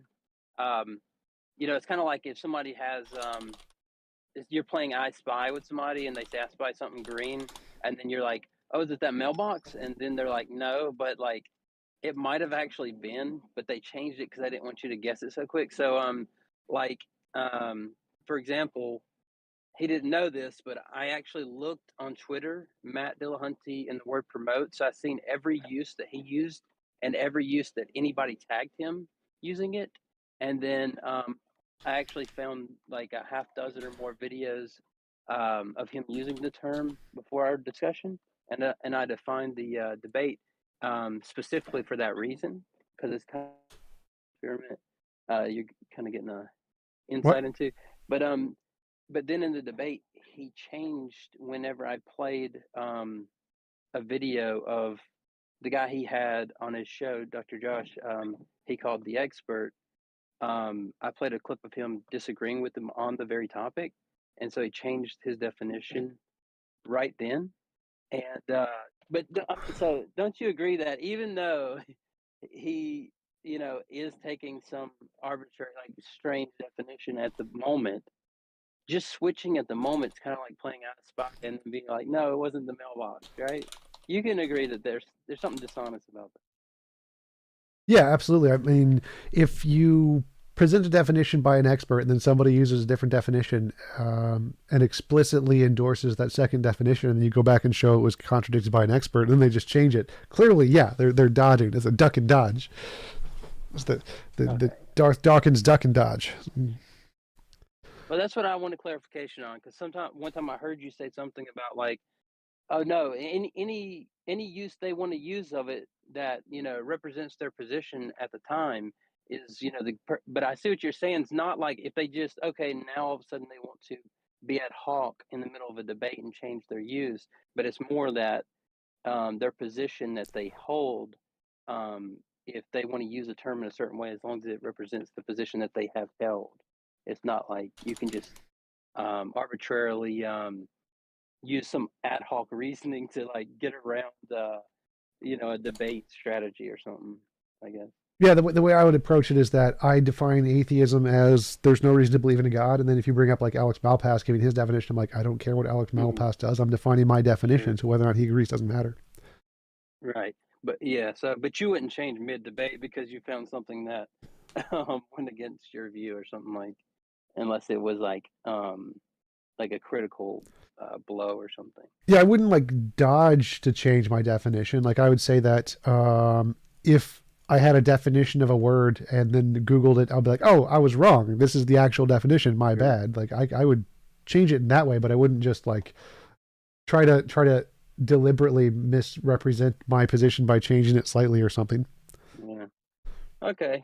Well, good talking to you, man. I seen the discussion the other day you had with Destiny and them. I thought you did pretty well in it. And the other guy that was like I guess the conservative on the panel, he seems so like Hake. unhinged. Oh man, Hake. Hake said so many things. Oh. I watched him debate a communist on Modern Day Debate one time, and the communist seemed like, I'm not a communist, but he seemed so rational. Yeah. And I was like, and then I heard the other guy, especially this conservative Christian, and I'm like, this guy is insane. What is wrong with this guy? Hake said so many things. Hake was like, women don't need respect. That's one of the things he said. And women shouldn't be in politics. I was like, wow, Hake did it. Hake said things that are just like, oh my God, I can't believe he said that. Like, wow.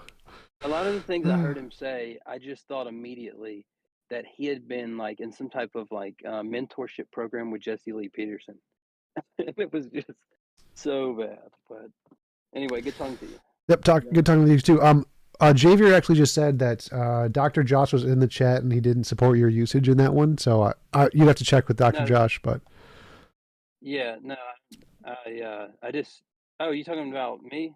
Yeah. When you brought up the Dr. Josh clip of Dillahunt, Dr. Josh was in the chat and he was saying he disagreed with the way you represented him or something. Go but back and look at the. No, I know exactly. I don't care. I'm not going to look at it. Just Javier said that you can.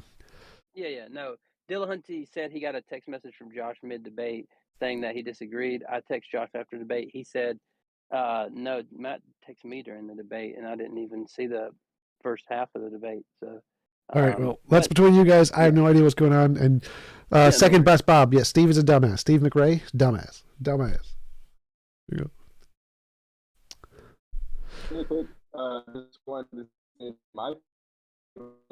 You are breaking up. I can't really understand you.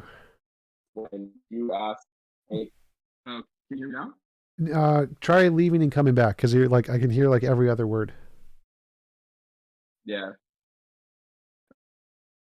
I was kind of wondering on that panel if it made it difficult to engage with other panelists because Hake was so ridiculous. Yes, he does that every time. Like Dylan, I've been on Dylan's show. We were talking. He's like, whenever he brings Hake on, it just becomes everybody versus Hake because Hake takes such an extreme position and everybody disagrees with him that the entire panel just ends up having to like debunk what Hake said. It does make it very difficult. There's a few times like where you like would challenge somebody else. You were the only one that was doing it, and then they were almost like shocked that you were like abandoning team anti-Hake Yeah, for a yep. moment. Because people were saying that too, like, "Oh, were you on Hake's team?" I'm like, "No, I wasn't on Hake's team. It was a panel. It was like a 1v1v1v1, not a 2v2." But nobody could tell because I was the only one debating other than Hake, not I'm not glad going you on. were, 'cause it Yeah, was the only useful discussion that was really happening there. Can you guys hear me now? yes, I can hear you now. Yeah, I was just gonna quickly say my favorite thing that Hake said in the debate was when you asked him, even if we can prove that it helps people, like, would you change your position? And he was like, no. Yeah, like he was like, I said at one point, like, if Jesus himself came down and told you that trans was real, would you believe it? He's like, no, I don't think I would. I'm like, wow. So funny. What's the conversation today, guys? This is an after show for my debate thingy after my conversation. Oh shit, is this the actual T-Jump person in No. this server or shit? No, I'm a sock puppet account. A what? Sock puppet account? What is that? I don't remember how to best explain that.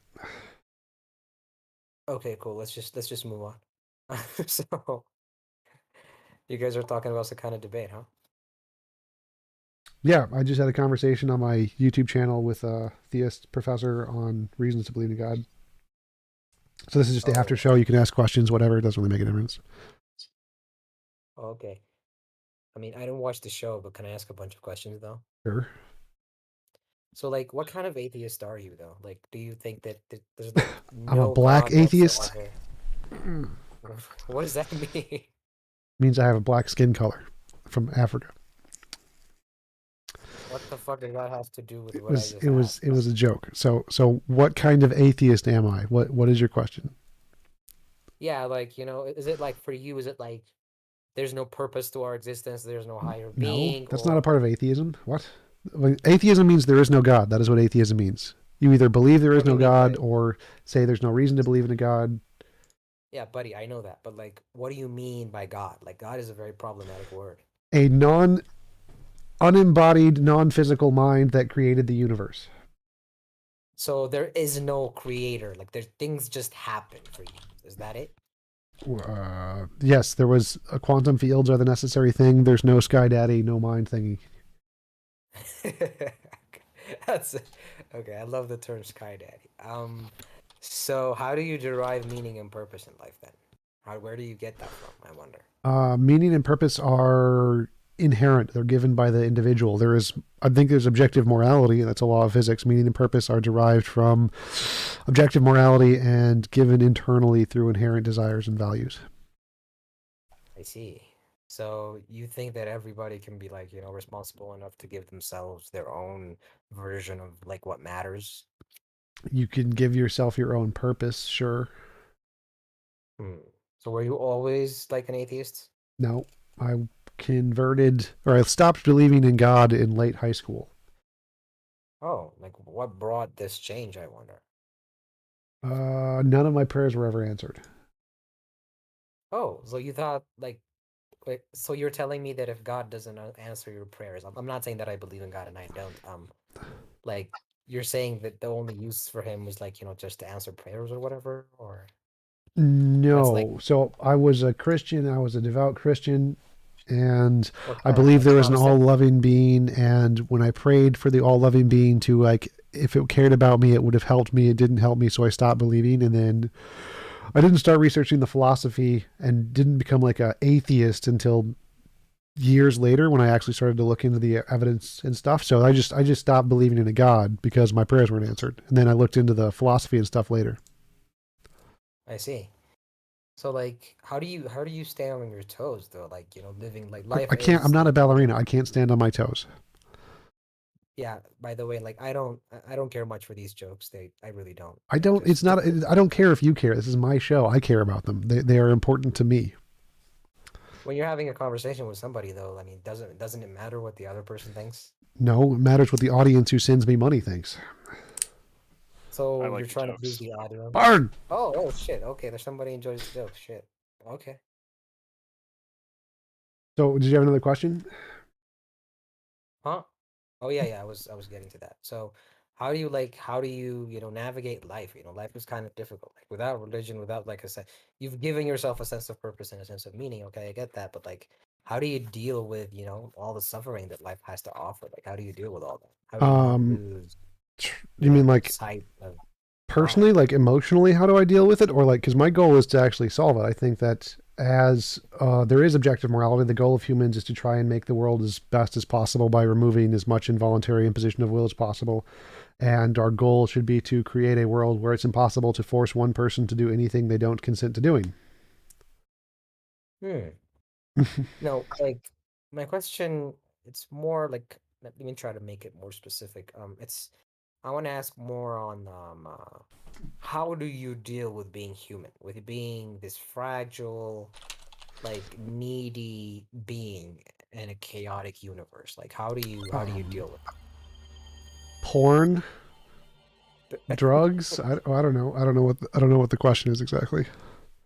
Okay, so like Sex. the thing is, no, I know what those things are. My real question is like, you have all these impulses and you have all these needs that you need to fulfill, like, to actually, just keep on living, right? And there's a bunch of shit that you should do and a bunch of shit that you shouldn't do as well. And on top of that, there's a bunch of shit that you aspire to. For example, the server, your channel, like you want to obviously, Yes. reap the rewards from whatever it is that you're doing now. Yes, I like And reaping. Reaping is so much fun. yes, me too.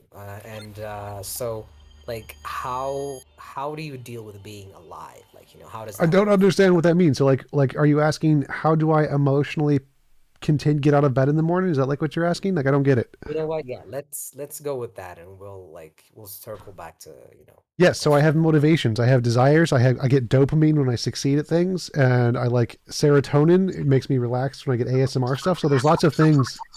Echo. I got a background echo. So there's lots of things in life I really enjoy doing that get me out of bed in the morning. I like to try and make a difference in the world.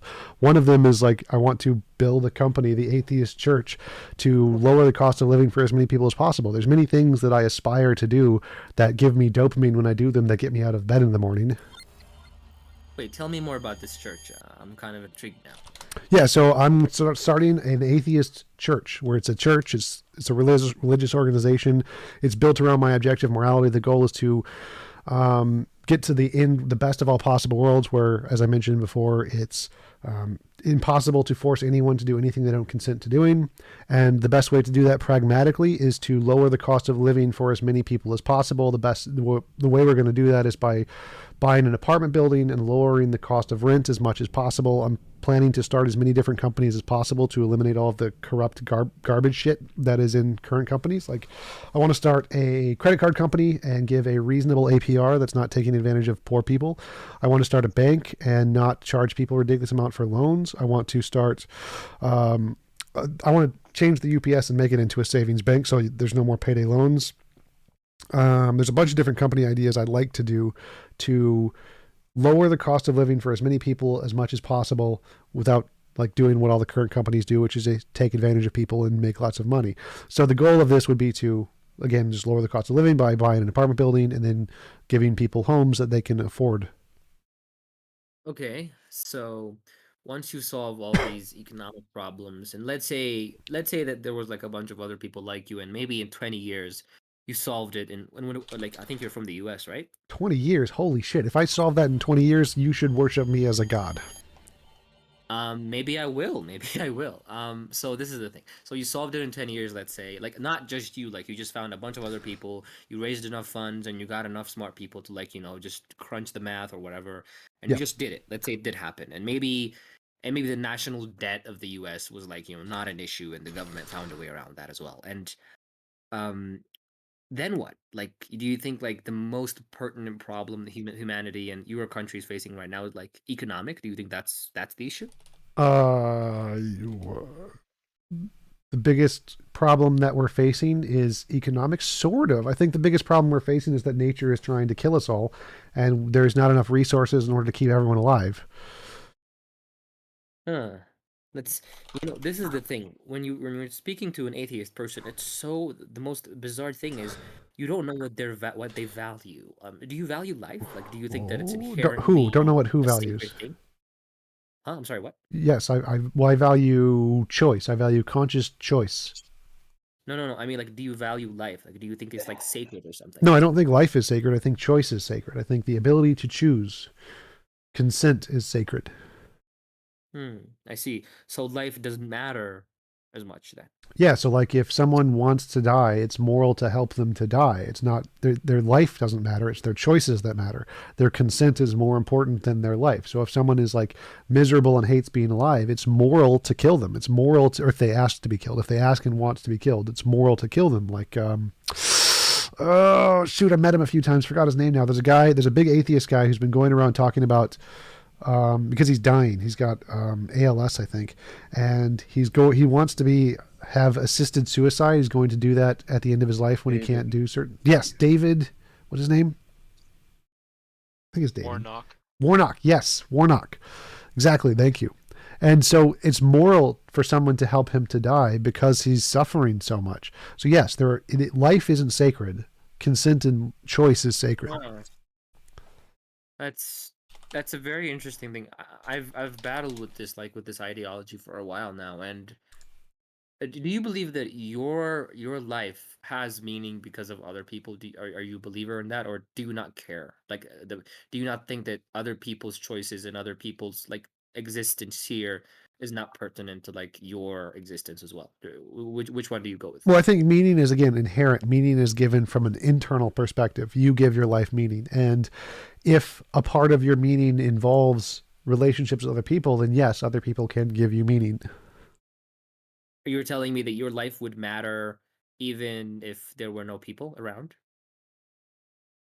Mine, yes. Like I give meaning to my own life. So my life has meaning even without other people. Yes. So like you're telling me that if you were like the only person on the planet, then you'd still be like, yeah, I'm cool with this. I don't care. Yes. As long as I had control over physics, yes. I would be in a video game. I would be playing Star Wars and Harry Potter and shit. They would have just as much meaning for me. I see. So then, like, your life is not dependent on other people at all, then? Well, it is. I mean, because people make me food and shit. Like I don't farm. So other people do help me survive, which is good. I mean, if the people who didn't like my entire life, one sec, my entire life, my entire income is dependent on the people in my YouTube channel sending me money. So yes, I am very dependent on other people. I survive like a leech off of my YouTube fans. Yes. You're telling me that like that's your job, like as a YouTuber, like yeah, I'm a full-time YouTuber. Oh, okay, that's cool. So so let's say that everything was provided for, like medical care. Let's say that you were like indestructible or something, and you didn't need anything, like not food or anything, but you were still human. You're inherently human. You just everything else was provided for, and there were no other people around. Would you still think that your life inherently matters? Yes, as I said before, if I was literally the only being in the universe, I would still have meaning in my life. I see. That's where I disagree, but I'm not willing to argue it. But yeah, that's interesting. I asked this question because you said Dave Warnock. That's it. Correct. Statistics is correct. It is Dave Warnock. Yeah, I just googled him right now. I'm gonna look him up. I agree with what you're saying, but I think in the long run, when like people like are doing things that's incredibly difficult and shit, like it's wait, can I tell you a scenario and can I get your opinion on it? So I was speaking to a person once and they were like, I was talking about how people fight for resources. Like they have wars and shit for like, whatever, like resources. It could be food, it could be land, whatever. But like what's never happened is like both sides have never been like, hey, we need to eliminate like this many people and the opposite side needs to do as much and then the rest of the people can just survive and let's just pay the sacrifice instead of like dying a very horrible deaths because of like war and shit. Nobody's ever done that. I don't think it's happened. And why I think that is because killing people is a natural, but to like kill yourself isn't, because it's there's just something ingrained within human beings where it's like survival means so much. It's like seeing a person kill another person is easier than seeing a person kill themselves. I mean, apparently, and I was thinking about why that is, and I think it's because when a person does kill themselves, it somehow means that they do not care about life. They just don't give a fuck, you know? And that does something to the witness, like to the person that's actually seeing that happen. It's like it does something to you where you think about your life and it's like, why the fuck am I doing this if it doesn't, like, if most people are like just, willing to give it up? Like, why does anything matter? And I'm saying this because I think everything is valued because other people value it. If nobody valued anything, nothing would have value, right? So a person committing suicide, that's why I think it's wrong, because it's like, like, I'm bored and I want to die. You can't do that because you're literally taking away from people, because it's like, because you don't give a fuck about things, it's like you're literally taking away meaning and purpose from other people, because you have to care in order for other people to value things. Does that make sense? Can I ask a question? Well, first thing is so value is different from morality. I think there's objective morality. I think things inherently have value in that sense. Your subjective value can be different from morality.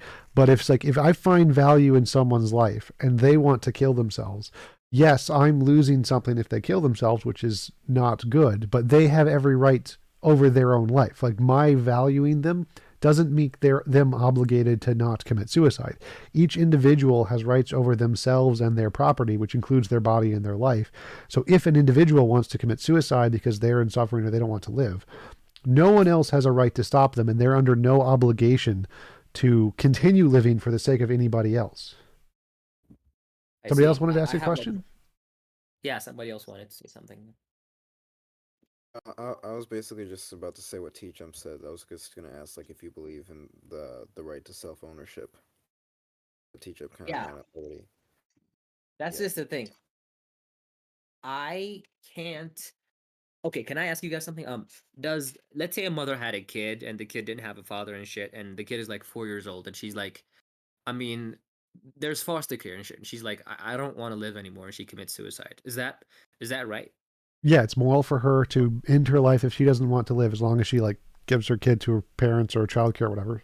Like, leaving it in the bathroom But she probably be can't. irresponsible, but Let's say there's none of that. Let's say there's none of that, and like the country's like in shit, like the country she's from, and the kid needs its primary caretaker. She would not be immoral for killing herself. No, it would be immoral for nature to kill it and starve it and not take care of it, which is definitely a thing. But it's not the mother's fault. She is not responsible for the life of the child if she doesn't want to continue living. Well, don't you think that parents have a responsibility to take care of their own children, especially if they choose? If they choose to bring them up, they have a responsibility as long as they continue to live, sure. But if they don't want to continue living, they are not obligated to take care of the child. They didn't kill the child. If they do commit suicide, they're not the ones who killed the child. Nature killed the child by starving it and stuff. So the immorality of nature is separate from the obligations of the individual. Like, you would have to assume that literally everything is taken care of after you die. Would it be immoral to kill yourself? Well, clearly not. No. Obligations are Would imposed. It be immoral? What? Go ahead. Sorry, would it be immoral then to like take a long trip to Europe and enjoy the scenery and leave your kid at home for the same reason? In that case, you're still a part of the world, so yes, because you're obligated, or you've chosen to consent to the obligation of taking care of a kid. So, like, if I agree to be a lifeguard or whatever, I've signed a contract. I agree to be a lifeguard, and then if I'm going to go on a trip and just not pay attention to the water anymore, and someone dies, obviously you're responsible. So, if you have agreed to some kind of a contract that you have some obligations and you don't adhere to that contract, yes, that's immoral. But if your contract only extends to like the end of your work hour, so I'm a lifeguard from 8 to 12, and then I get off work and I go home, I'm not responsible anymore. Same thing with a parent. If you kill yourself, that's the end of your contract. You're no longer responsible for what happens after in the world. That's the world's problem. I actually had a question about that. So me and my buddy were talking about your objective morality theory, and I agree with it. But one of the things that maybe you would be able to answer is that we were talking about abortion, and we were trying to use your theory to understand what to do in abortion.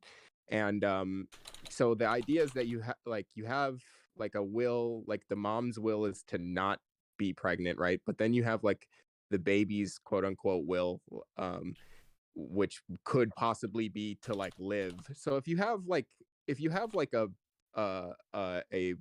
like a will to if you have two wills that are opposing each other, right? And your moral theory says involuntary imposition of will is bad and voluntary assistance of will is good, then No. how do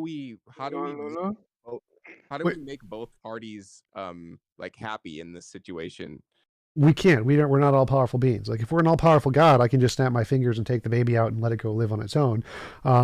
But in the case, because we're limited, we don't have all power and we have to choose one person's will over another. So like if a guy comes at you with an axe and his will is that he wants to hack you up with an axe and you just shoot him in self-defense, obviously his will has been imposed upon because you've shot him, which is immoral. Like it's immoral to kill anybody for any reason ever. But Right. that was the best you could do given your limitations. Like if you were an all-powerful being and you could have snapped your fingers and just teleported him to his own universe and you decided to kill him anyway, then you would be immoral. That would be immoral for you to do that. But because we're limited with the things that we can do, we do the best that we can given our limitations, which is called a justified immoral action. It's still immoral, you still killed the guy with a gun, but it's justified because that's the best you could do given your limitations.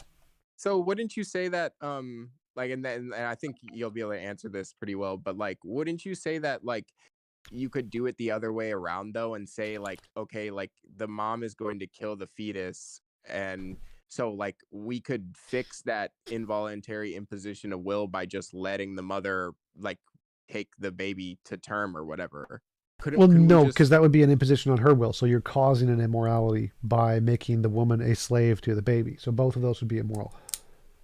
Okay, so basically the action is like neutral because there's two immoral things like sort of happening or something, or two you have a voluntary imposition of will and then you have an involuntary imposition of will from the baby, so it's like results in like a net neutral or something. No, those would both be immoral. So it's immoral or immoral. Either you kill the baby and it's immoral, or you force the baby to live in the mother and it's immoral. So both of those are immoral.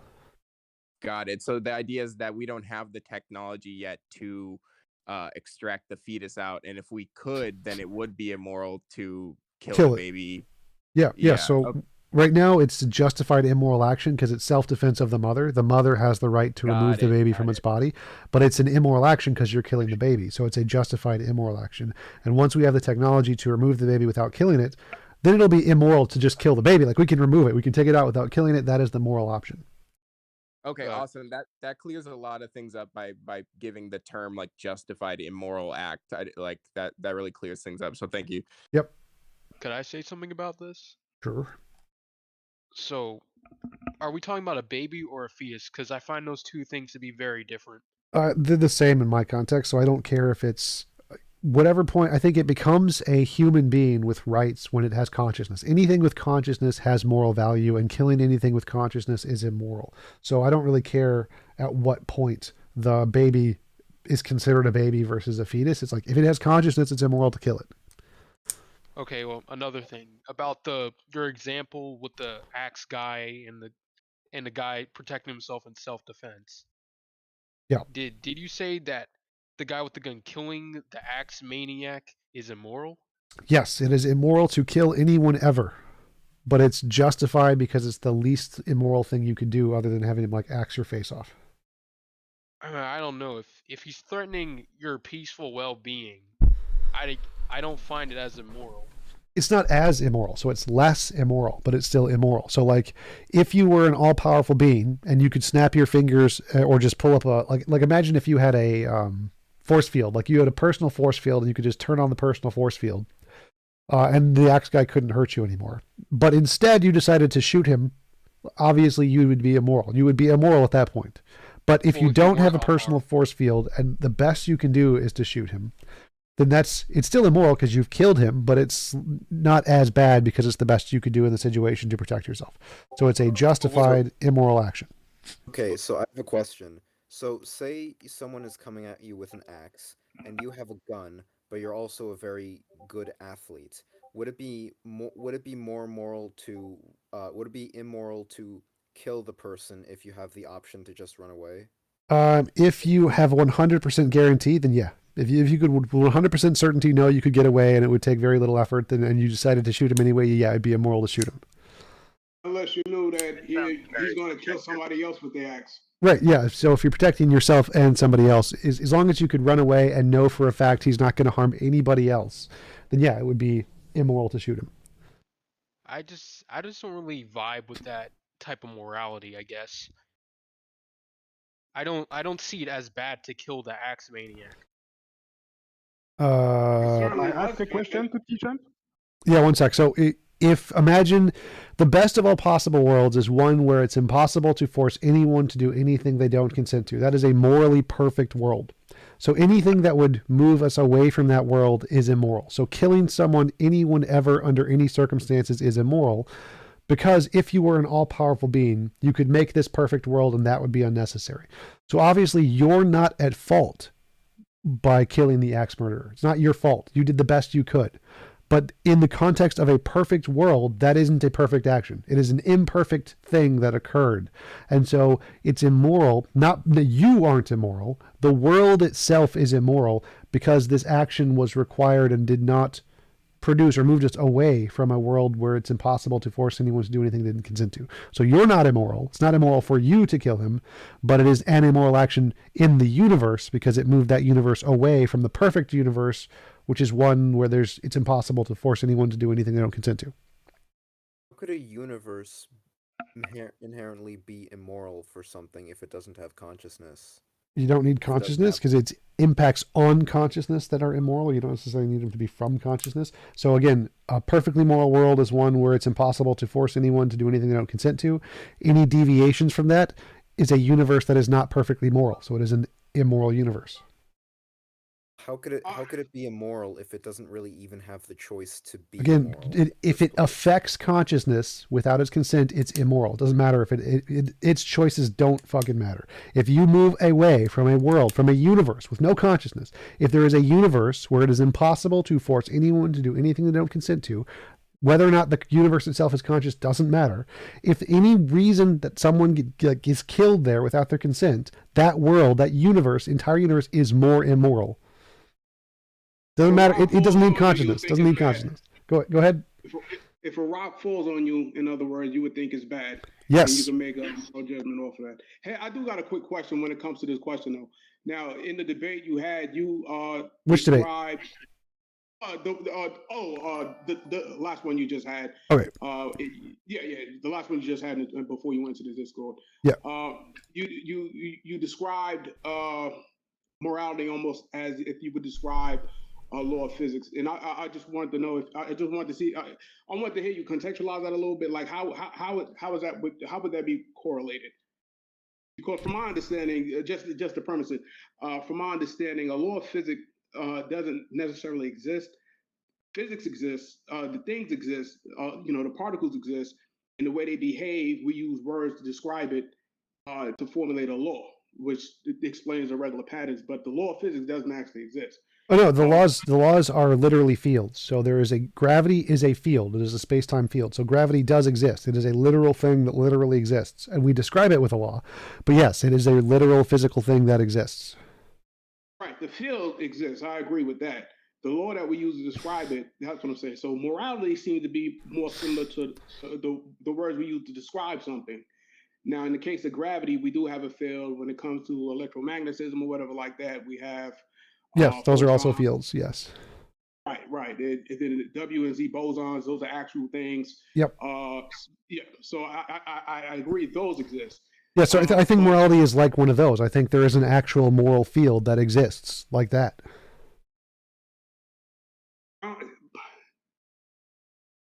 See, I can come with you if you were saying like a law of physics, but the words themselves, the concept, which doesn't exist but describes what exists, then I can get on board with that.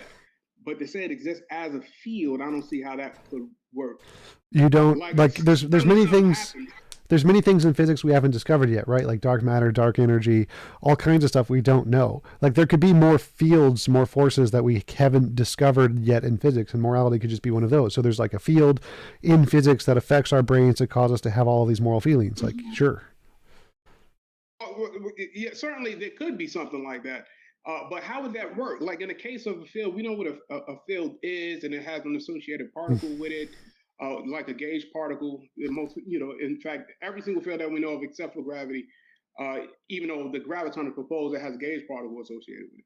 So Yeah, gravity would just be the curvature of space-time. But yeah, so it's the same way. So there is a field, a moral field, which affects our brains to cause us all of our moral feelings to have a direction that tend towards some extreme. Like, so gravity pulls everything together towards, like, if gravity was the strongest force, everything would just be crushed.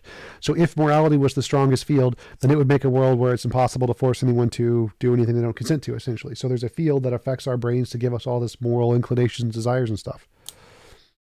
And the funny thing is, I agree with your conclusions.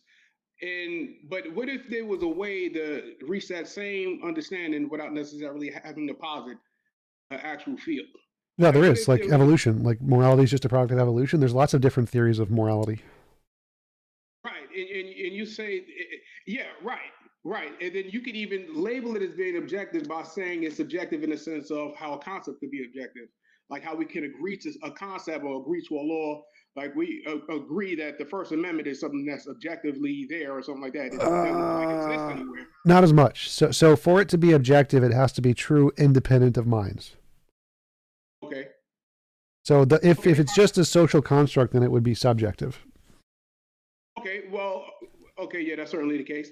But a behavior, for example, can exist outside, like Sure. outside of mind, right? Sure. So if we say that morality is just representative of behaviors that social animals engage in, then we could label it as objective that way, could we not?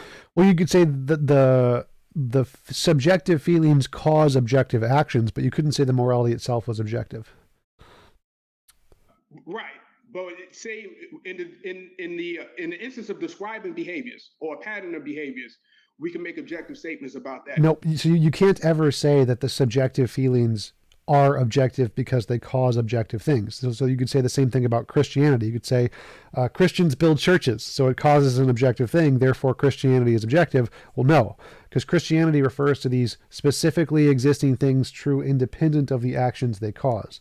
So you can't just label the thing as objective just because it causes an objective interaction in the world.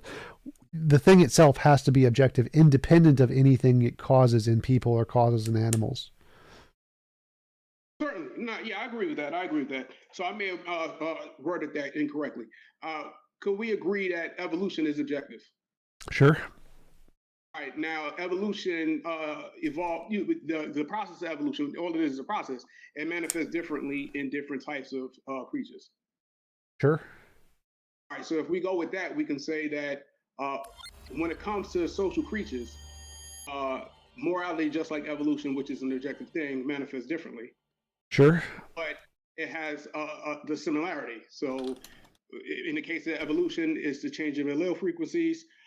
In the case of morality, it is a tendency to label which causes group cohesion good and which causes discohesion bad. Yep, but that still wouldn't be, morality wouldn't be objective in that case. But we compared it to evolution, which is objective. Well, evolution is something that is true independent of minds. Morality isn't. So things, beliefs caused by in minds are never objective, even if they cause the minds to do things which are objective. Okay, so what you're saying is the act of us labeling something good or bad, since that's the process of the mind, we can't then label that objective. Right. It would be like if I'm imagining an elephant. My imaginary elephant objectively exists. Like literally there's some physical process in my brain where the imaginary elephant exists. But the elephant doesn't objectively exist. Like there's no elephant that exists outside of my mind. It's just a process of my mind. So you can't just say that a thing in a mind is objective. Even though it objectively exists, like the imagined elephant or imagined unicorn objectively exists in reality because it's in my imagination. It's still just imaginary. When you want to know if something is objective, you want to know, does it exist independent of imagination? Is it not more than just imaginary? And if it's just a process of our minds, then it's just imaginary, which means it's subjective.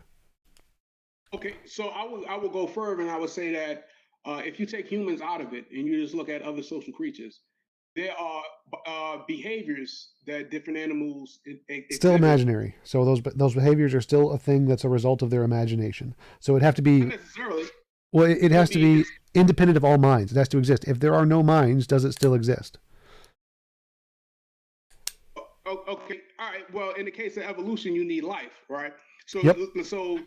okay. So, if we're just saying social creatures, we could even say social creatures that have no brains. So again, if you look at evolution can, if there are no minds, evolution still exists. So evolution existed way before any minds existed. But okay, if no minds existed, would the concept of morality exist? No. So it's subjective. So Okay, I for see. morality to be objective, it'd have to exist in some way without any minds. yeah. See, and I agree with you there. So, my initial understanding would be that morality is subjective. Period.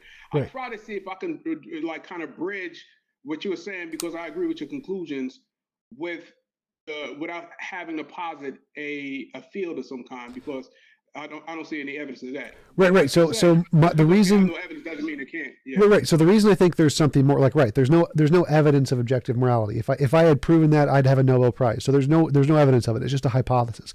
The reason I think that objective morality is true is because I believe that there's going to be a pattern in all life and whenever we go to other planets to discover other species, artificial intelligence, whenever we get that, I think all conscious things are going to have a pattern that's going to be the same pattern.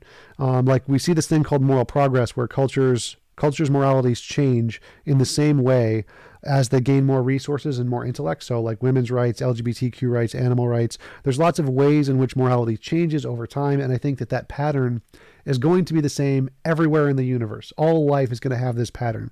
And so this pattern, I think, needs some explanation more than just evolution, because if this pattern does exist cross species, even in species that didn't evolve, like artificial intelligence, then there's something more there. So the reason I think morality is real is because I think this pattern is going to be true throughout the universe, not just in humanity.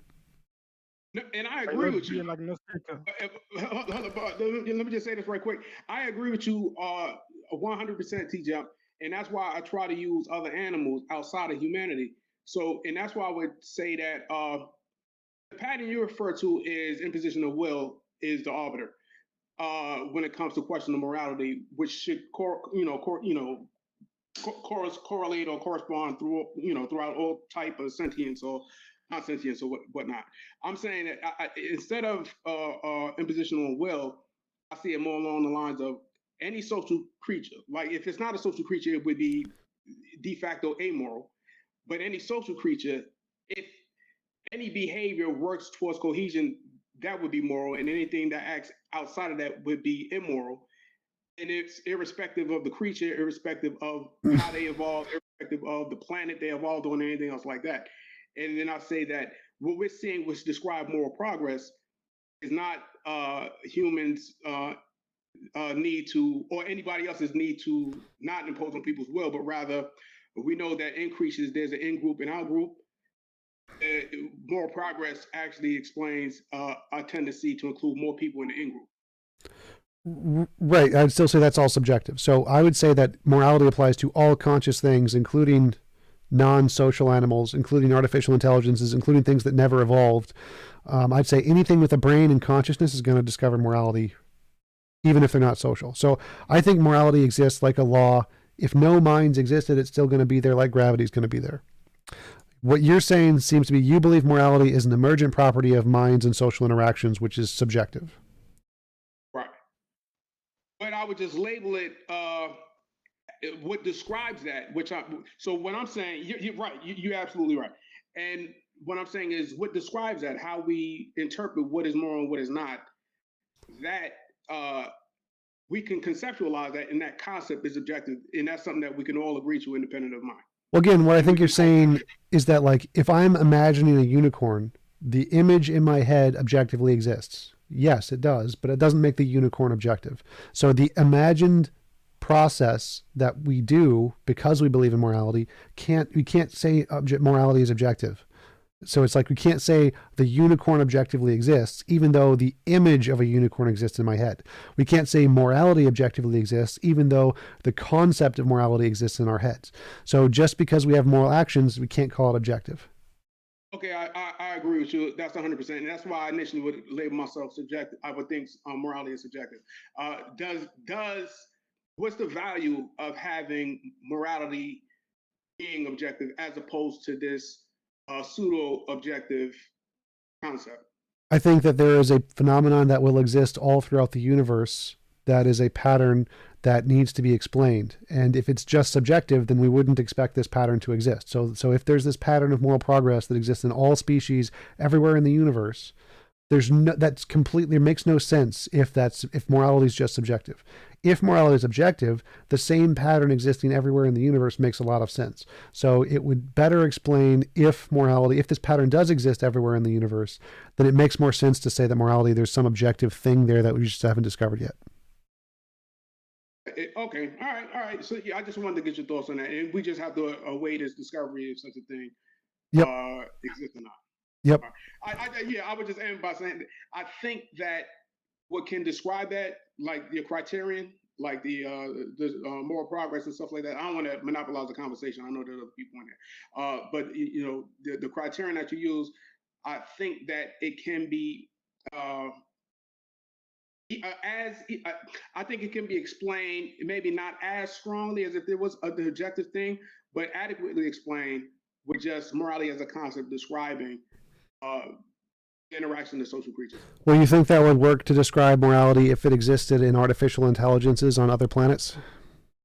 Yeah, I do, because as long as it's social, no. So including non-social. So every single consciousness, social and non-social, AIs and so evolutionary animals and non-evolutionary animals, social and non-social, every consciousness everywhere in the universe. Yeah, I don't think every consciousness that we know of had a concept of morality that we do.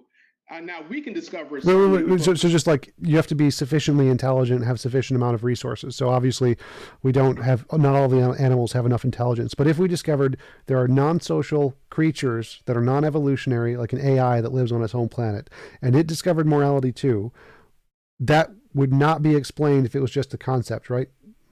That's true. Yeah, that would be evidence against my hypothesis, certainly. Right. Yeah, certainly.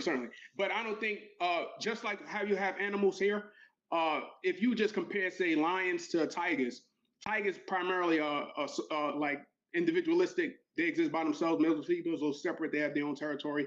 There is no action that you can really say about a tiger that you would say that's immoral or moral. They're an amoral creature because it's a solitary animal.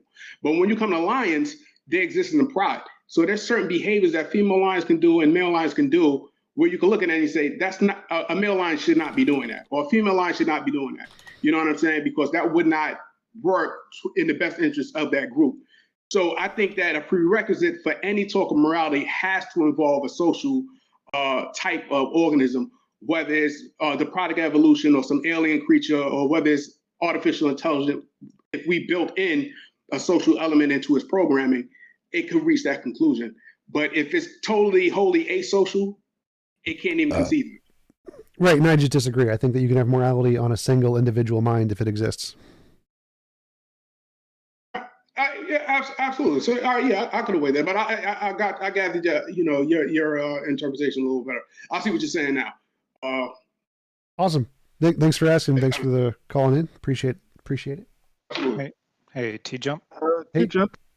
Hey, is it possible? I think Damien was first. Damien, I think I heard you first. Yeah. Hey, Damien. I'll just be real quick. This one was on the discussion you were having earlier today on the debate. Sure. That I keep hearing Christians bringing up the fine-tuning argument, where they spout off these astronomically small numbers, and I don't see why that's relevant at all. How small the number is, because they're talking about a level of precision. And precision implies, if you can be precise, there's an assumption that you could have been imprecise with it. But these numbers are just adjectives describing reality. So these astronomically small numbers, those are just the numbers that we discovered that describes that thing of reality. And it's no more precise than if I had 4 apples sitting on my desk. So why is this argument anything at all if to me it comes across as just that? If you tell me a number that describes reality, I'm going, so fucking what? I have 4 apples on my desk. That's just exactly as precise as that fine tuning number you just described there. Why is this an argument? So the argument is that like if we saw a dice on a desk and it has a million sides and all the sides are black except one, and it's on the red side, what would you think? Well, that's the thing. They're assuming that these numbers can be rolled. I don't see the rolling as So part of the they don't say assumption. that. So wait. So they say one of the options is necessity. The chances are necessity, chance, and design. So necessity means they couldn't be rolled. It has to be read. That's the only option. So they do grant that that's one of the possibilities. Okay, but there's nothing that I'm seeing in reality that indicates anything other than necessity. Just like necessity of it being 4 apples on my desk, the necessity of that astronomical number being that small, that's just what it is. We haven't discovered anything that couldn't So what they're happen. saying, they say that, well, we don't see any reason to think it's necessary. Like we see the dice, we see it's on the red number. We don't see anything to think that it's necessary. It could be, but we don't see that. And so if it's not necessary and it was just happened, it's not very likely to happen by chance, by definition, because there's 1,000 sides or a million sides or whatever. And it seems very reasonable to think that if there's this mind guy, imagine Bob lives in the house with the dice, and Bob likes red. He would have picked the value that he wanted. So Bob we know there's this Bob guy, he lives in the house, he likes red, there's a dice, it has a bunch of sides and one red side. Well, it makes sense that Bob would put it there. Like, okay, makes sense. Like, yeah, Bob did it probably. That's perfectly reasonable, right? Yeah, so that's where they're coming from on that. So they're already bringing in the religious baggage of assuming there's a Bob. Yep. And I'm telling them, you have no evidence of Bob at all being involved in this process in any way. Right. This is where they make that cumulative case the thing. They say that the reason this is the cumulative case, whenever they bring up that word cumulative case, they mean that there's other evidence for Bob that they're already assuming is there. And so we already think Bob exists. And if Bob exists, then we could say that it's reasonable to think Bob did this. But yeah, so the argument you would want to make is to say that, okay, so just take this on its own. Don't assume there's no prior evidence. If just on its own with nothing else, only, like the way I say it is, only if we only take into account the laws of physics in the field of physics on its own, does the physical constants count as any evidence of a God? And I actually asked this question explicitly to Dr. Robin Collins, who's one of the leading Christian physicists on fine tuning, and he said no. The fine tuning on its own would not count as evidence of a God without any kind of other independent evidence. Okay, so that's how I need to word that back to the thesis. I keep bringing up this argument because I'm looking at going, why the hell has this survived so long? Yep. So you just may I point something out about the fine tuning argument that I think is oftentimes overlooked? I think it's a very important point. Sure. Go ahead. So the thing is, the term fine-tuning has 2 meanings. What physicists mean, which is not what the apologists mean, and then what the apologists mean. And the apologists will frequently equivocate between these 2 terms. If you hear a physicist like Sean Carroll or Leonard Susskind or Max Tegmark or whoever talk about fine-tuning, what a physicist means by that is that there are constraints on some system or parameter, and we don't know why it's constrained. That's it. That's all it means. But that's not what apologists mean. When apologists say fine-tuning, what they mean is that these constants were intentionally adjusted into the values they have. Well, Leo, so they don't mean mean fair. the same thing. That's not quite fair. So I think it is quite fair. That's technically true when you're talking about average everyday apologists who don't know what the hell they're talking about. When you're talking to actual physicists like Luke Barnes, a PhD in physics, or Robin Collins, a PhD in physics and Rob Collins actually, I don't think has a PhD in physics. I think he's got either a bachelor's or a master's, but he did do graduate work in physics. Right. So when they talk about fine tuning, they're literally just saying there are a bunch of variables and they could be different. That's all they mean. So when you're talking about the actual PhDs or experts in the field, they're not using it that way. When you're talking to everyday nobody, people who don't know what they're talking about, yes, they do it. Fine tuning sounds literally like it's designed, just like if you say being in philosophy, most people think being requires a mind when it doesn't. So yes, the colloquial usage, most people who talk about it have no idea that fine tuning doesn't literally mean a mind did it. But if you're talking to actual philosophers, then yes, they do not mean, they're not begging the question like that. They do literally mean just there's a bunch of variables that could be different. So I would argue that both ahead. Rob Collins and Luke Barnes equivocate between what it means in physics and what apologists mean by it. I think that's quite clear in their line of argumentation, that they'll say, oh, these are constrained and we don't know why, except we do, and it's that God constrained them.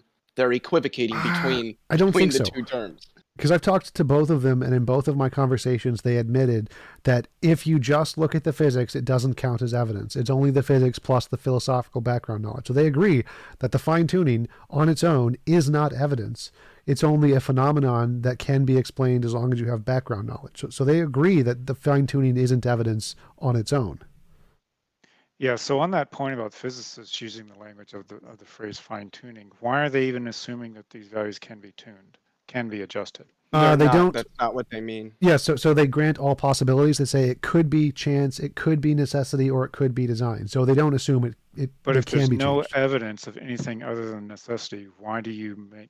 Wait, what do why you mean by necessity? Logical necessity or why do you physical bring that necessity? into Physical. it if there's no evidence that it could be adjusted? Well, no. otherwise? So they say there's three possibilities: necessity, chance, or design. And then they try to use abductive reasoning to conclude which of these is the best.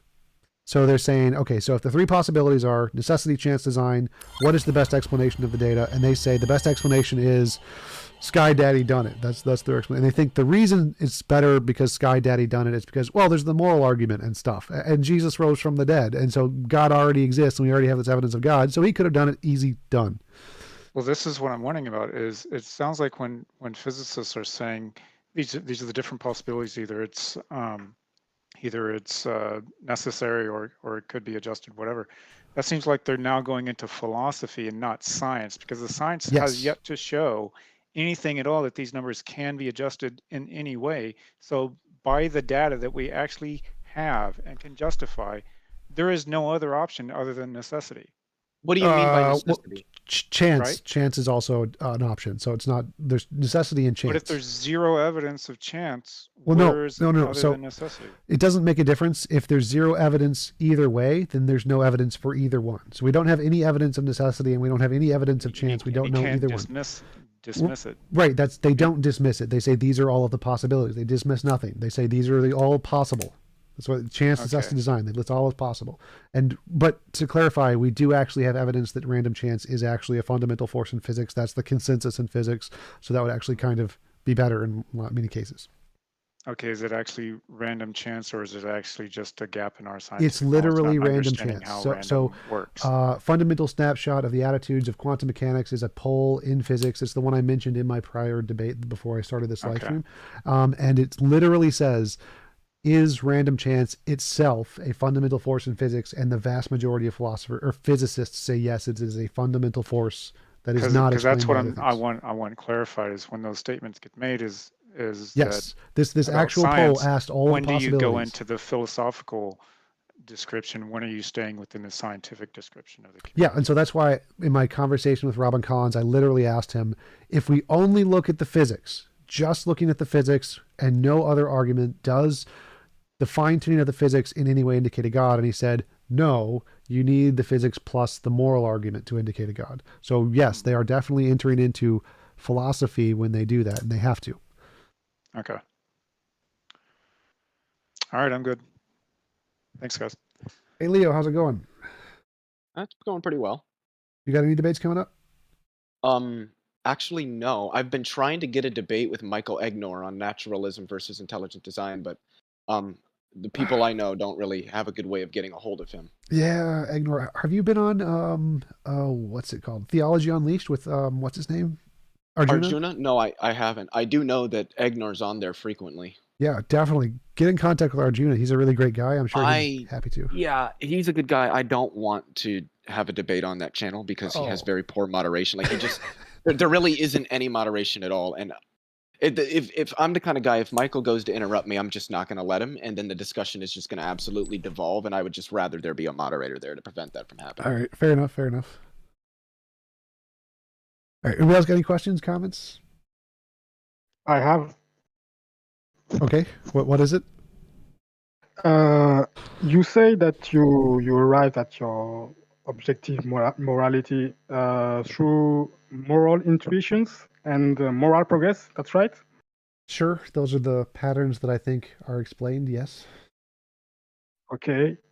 I often hear you say that intuitions are useless to determine what is in reality.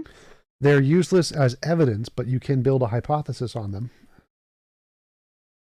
Okay, so it's a hypothesis. Yes. Which would need some evidence to be accepted. Okay. Do you have any evidence? Nope. Objective morality? I have a prediction that if it comes true would count as evidence. I don't have any evidence yet. Okay. In this case, wouldn't it be better to be like agnostic until you get the evidence? Well, I'm admitting it's a hypothesis. I don't say I have evidence that it's true. So I haven't said I've proven it. So yeah, I know, but you affirm it anyway. Yes, I like it. I like it better. Okay, so what's the difference between a theist that likes the idea that God exists, and even though there's no evidence, he believes it? There isn't. Like if somebody just, if the only thing that they are claiming is, I believe God because I like the idea of God, like that's perfectly rational. Like you can say that as long as you don't claim there's evidence, you can perfectly say that. Yeah, well, but they are claiming that God is an objective fact, reality, the same way that you argue that morality is objective. Yeah, if they just claim that's a hypothesis and don't claim they have independent evidence, then that's perfectly rational. It's not irrational to claim that you have a hypothesis that you think that you like, as long as you don't claim to have evidence. Like if you claim to have evidence and it doesn't work, then that's a factual inaccuracy. But if you're not claiming to have evidence, you can believe whatever you want. Yeah, I know. Okay, so you don't claim to have evidence at all for the objective morality thing. Yep. Just the patterns and predictions that hopefully will be discovered to be correct in the future. If, let's say, tomorrow we are contacted by aliens who are like esclavagists and want to enslave Earth people, it's really silly because I don't think like aliens will travel for light years just to enslave humans. But let's say, for example, we encountered aliens and they have really what we will call horrific ethical standards. Will it disprove your hypothesis? Yes. Okay. And if we build artificial intelligence and we can verify that they are conscious and they don't have moral values, you will reject also this hypothesis? Well, no, because we can program the AI deliberately to not have it, so it would have to not find it after a certain amount of independent evolution of its mind. So it would. Yeah, I understand. So, like, if we discovered an AI that was in space or whatever, and it didn't have it, as long as it wasn't pre-programmed not to have it, then yeah, that would also disprove it. Yeah, but if we, as human, we program an AI, we don't program it actually. We just set a random neural network, and it learns, it becomes intelligent and sentient. You would need to wait for a long time to let it discover a certain intellectual capability and then find out if it does or doesn't discover morality. You couldn't just be instantaneously. As soon as we have it, it's not going to discover it right away. You have to give it a lot of time. Completely. So if it discovered a model of morality or came to the conclusion that drowning babies is good, then yes, that would disprove it. How long should we wait? No idea. I have a quick question along this lines. Right quick. What would be the more reasonable understanding of morality should we have? Now, I'm not saying that yours couldn't be wrong, TJump. And in fact, yours could be proven if we were to discover a solitary AI and come up with the same conclusion. That would prove that you're correct. But because an alternative model already exists, namely the evolutionary one, that doesn't posit an undiscovered field, but can explain all of the criterions adequately. Well, can't. Is that not No. Computers don't evolve. So if morality was a product of evolution and a species that didn't evolve had morality, then that would prove it wasn't a product of evolution. That would prove you're correct. Correct. But based on all the information that we have, all the criterion that we have, the evolutionary model seems to adequately explain all of them currently without positing an extra field. Yes. So if it turns out that we discovered an artificial intelligence that was able to, then the evolutionary model would be wrong and you would be correct. Yes. But which is a more reasonable one to accept with today's current data set? Yeah, if you're just going off of the information you have and not projection in the future, you can perfectly reasonably go with that. But I think that we will discover other species and they will also have morality. I think that's highly likely. I think it's very likely we will discover this. So it's more reasonable for me to go with the objective morality model. Well, certainly species, yes. I would even posit alien species. Including the AI ones.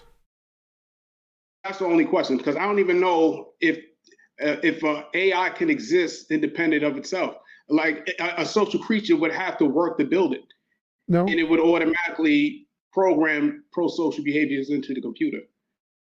So I think that would be difficult to find, to prove that.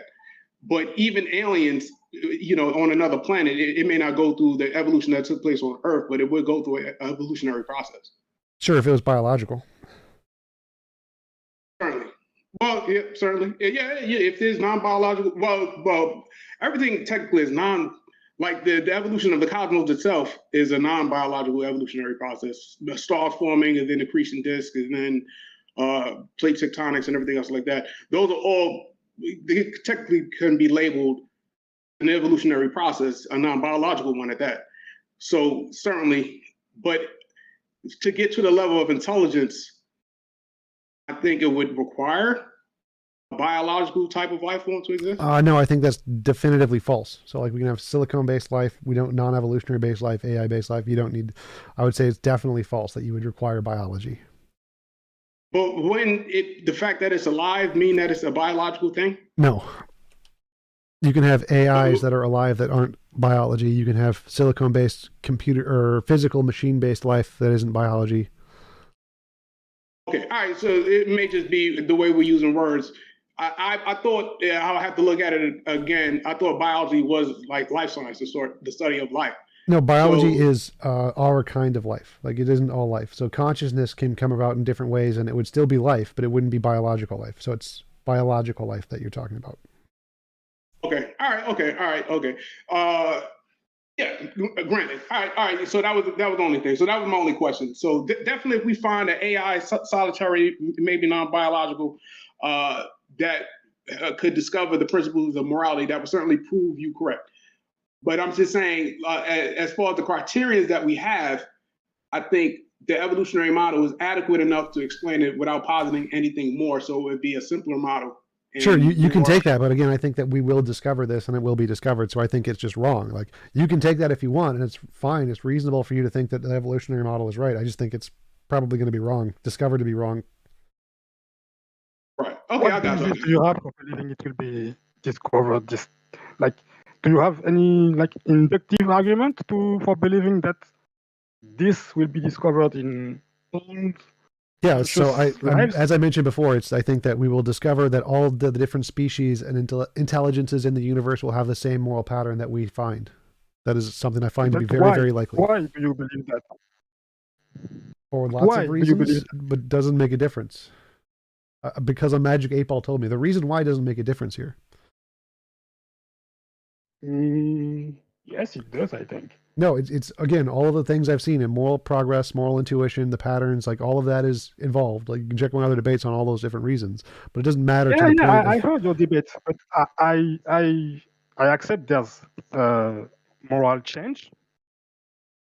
Whether it's progress or not, it is to be debated. I don't care about intuitions because they don't tell us about anything about the real world. Like you say, we need to differentiate between imagination and reality.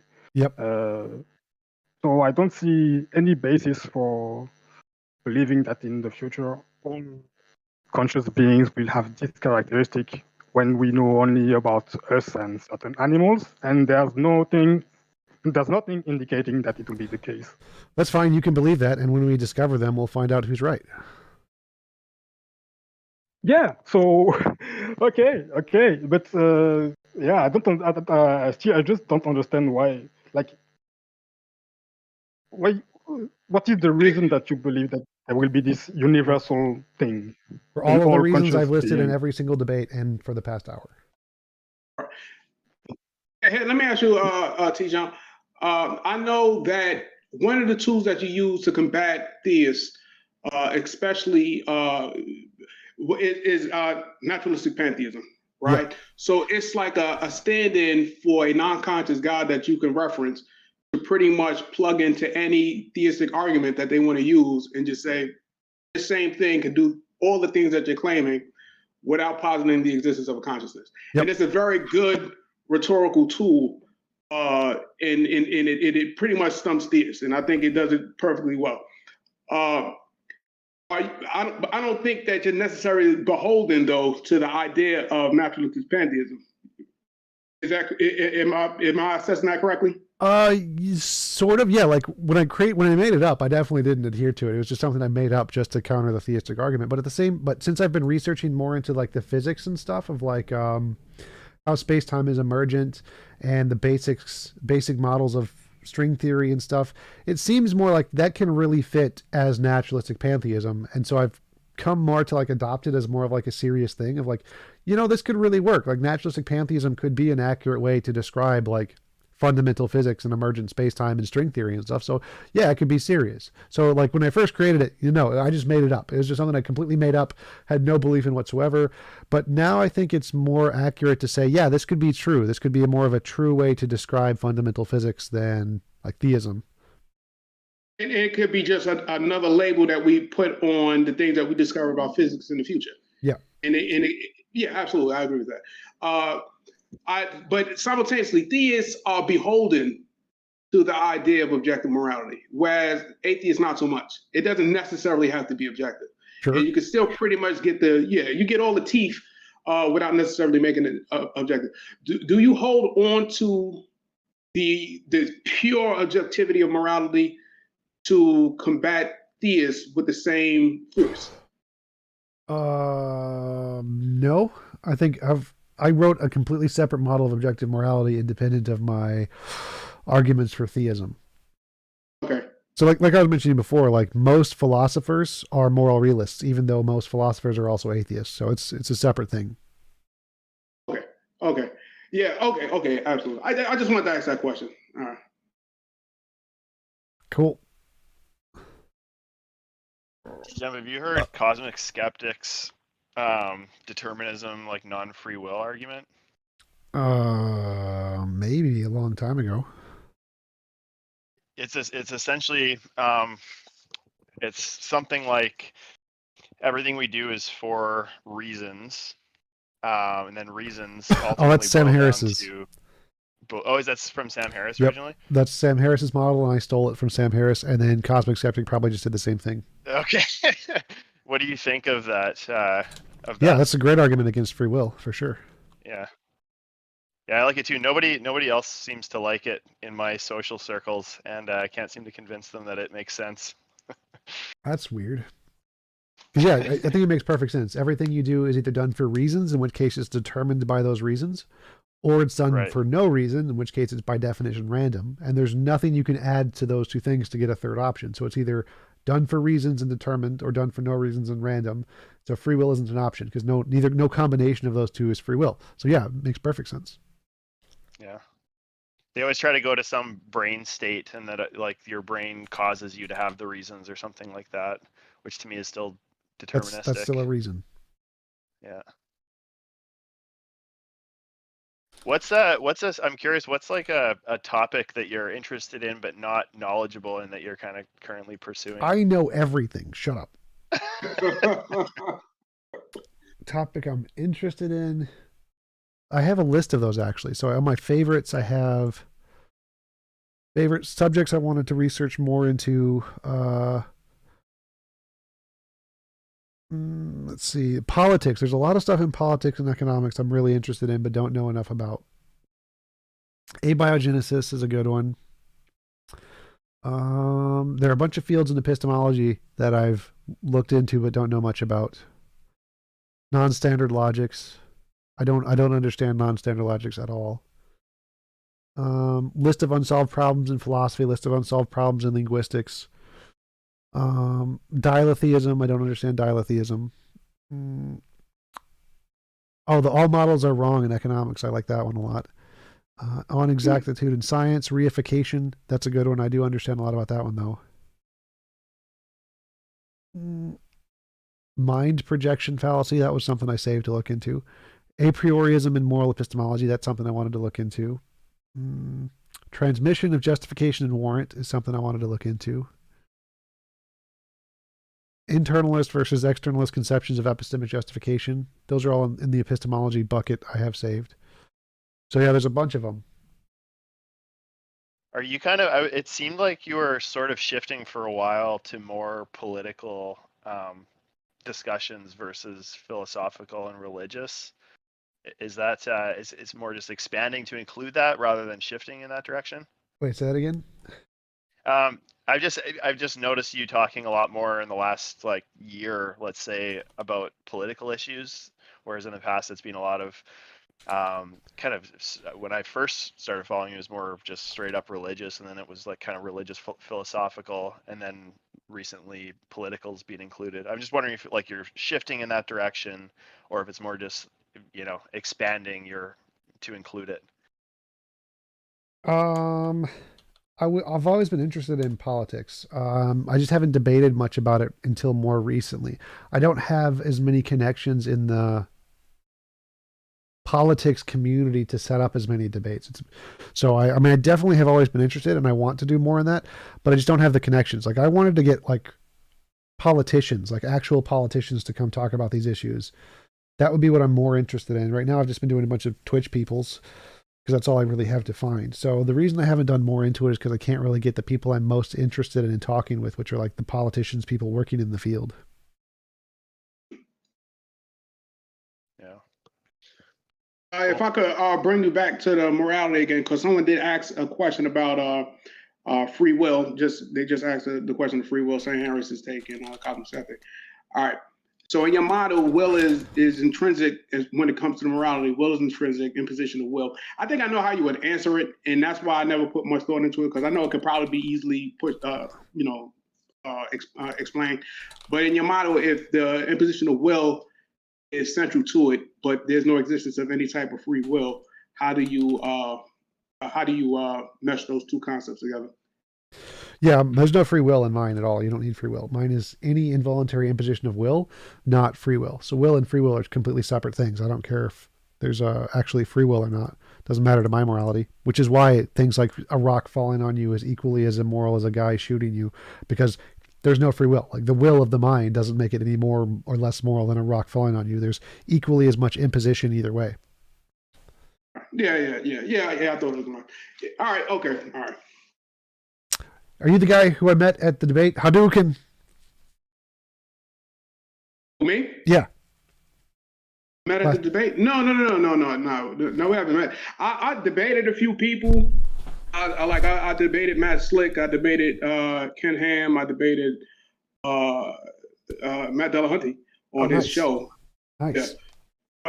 Yeah. But I was going to school and stuff like that. I just graduated. I just got my master's.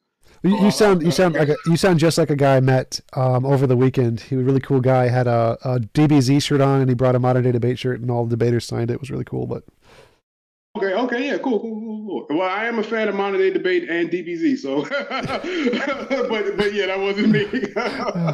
I'll tell you something else we got in common too. I know you used to. I don't know if you still do donate at CSL Plasma. Yep, for sure. I actually worked as assistant center manager for CSL. Oh, nice. So, but yeah. I'm one of the people who like donates for the new donor bonus, and then goes to another place and gets the other new donor bonus. Then donates to a third place, gets the new donor bonus, and then like gets back in 6 months to get the new donor bonus at the CSL. It's great. Oh yeah. We know them guys. We know the guys that rotate in and out. Yep. Absolutely. All right, man. Yeah. Keep doing your thing. Huge fan, and yeah. Keep doing your thing, man. We definitely need it, and we appreciate you, man. I know. At least I do. Thanks, man. Appreciate it. Chance of another discussion with Ask Yourself? Yeah, sure. I'm gonna make fun of how stupid he is, but yes. Oh God. I listened to just recently saw your discussion with him. I guess it wasn't really much of a discussion. It was on a very channel with very bad moderation, and it seemed as his issue with your moral philosophy was kind of semantically the way you were describing it. And I think at one point you said impositions on will, and then at another point you said A imposes on the will of B or something like that. And he said he was picking apart that those were two different things, and you were saying no, and he couldn't get past that. Like one of them's like a running tiger, he kept saying, and even though one implies that there are two parties in it, it's like yes, they're different. They're different words, different phrases, but they mean the same thing. And he like wouldn't even let you talk to say that. So Yeah. it's So just we had I think 4 debates on that topic, and in the last one which was on modern day debates, he finally phrased it into a way that was coherent. He's saying it's not just true because of the way you're using the words. And I'm like, well, duh. Like literally, no one who thinks something is objectively true is true because of the way you're using the words. And he's like, oh. And that was where the debate ended. And it was like, really? Like, this is what you wasted my time on for 4 debates? Oh my God. Yeah. Yeah, I think he's a smart guy, but he gets hung up on very semantics, like, the minutia. pedantic. Yeah, semantic, Yes, exactly. I think that's Yeah. because he's very autism like I am, because I was diagnosed with high function autism, and so I think he just literally can't understand arguments if you don't put it into the form of a premise conclusion.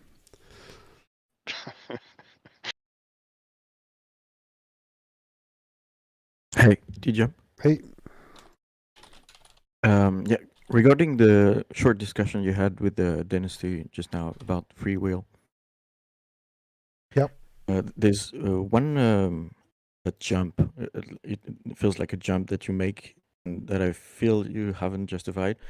As you say, either it's made for reason or not, or I guess another way to say it would be either the will is determined or is not determined. And you seem to put an additional label on the fact that it's not determined. You classify it as random. But there are always all other ways to be non-determined and random. No. Either something is done for reasons or it's done for no reasons. If something is done for no reason, then I think it would be random. So by reason here, what I mean is there's nothing that is a determining factor that makes it go one way rather than another. So if there's literally nothing that makes a decision go one way rather than another, then it would be by definition random. By definition, but then always feels strange to me when you say that. Because I agree with the first dichotomy, then I wouldn't put the label random on it, on the undetermined. I would just say undetermined. I don't understand what the difference here is. So, like, if it's not determined, it means that in a way, I don't know if that's correct, but in a way you start a new causal chain, right? There's no pre like temporal precedent cause for the event, like the volitional event to happen in case of a choice of the will. It's undetermined. So you start a new causal chain. Why would that be random? See what I mean? If you start a new causal chain towards one direction rather than another direction, so A rather than B. So why did it choose A rather than B? If it did it for literally no reason, then it was a random. It randomly went to A rather than B. So even if you're starting a new causal chain and you start a new causal chain in location A rather than location B, if the reason you picked location A was that there was literally no reason, then it has to be random. If you picked location A for a reason, then it has to be determined. Yeah, okay. So you make no distinction between undeterminacy, the fact that there is not this determined, and randomness. These are two equivalent words for you. I don't know what the third option would be. What is the third option other than random? Well, the third option is usually what people think of when they think about libertarian free will, I guess. Well, that's begging the question. That's what we're asking about. How could you possibly coherently express what that is? like randomness. So what are the attributes of randomness that are not in libertarian free will? Is that's the answer, the question I should answer. No, I think like, how can something be not determined and be done for literally no reason and yet not be random? Not be random. Yeah, that's what I meant. Yeah. I guess maybe there's a dimension of what comes after, like distinction would be that something like maybe some kind of moral responsibility or something. I'm not sure. Well, that would be a If reason, so something that is would random. go into the first category. I mean, downwards after, like after the decision is made. Like if Well, I so want to like try time goes backwards, and a reason from the future affects the past. That's still a reason. No, but it would still it's be a more- reason. Yeah. No, it's not my point. My point is more like the way we label the event. Was it free will or was it random? The way we label it and the way we create a distinction between the two categories would be something that comes after, but not before the causal chain. Well, that would just mean there because- isn't a difference. That means just free will is just randomness, and you're just labeling it differently. Yes, but then I could just as well accuse you of begging the question for randomness, and you accuse me of use a big Well, word. no. So, because if you just want to say that any decision made with no reason is free will, like, I'm fine with that. The reason I call it randomness is because there's no choice. You couldn't have done otherwise. The whole point of free will is that there's a choice involved, that you literally have some kind of control over it. So if you have literally no control over it and it's just random, like, I'm fine with that. You can call that whatever you want. But the reason I'm objecting and saying there is no free will is because there's no choice that you can make that you have any control over.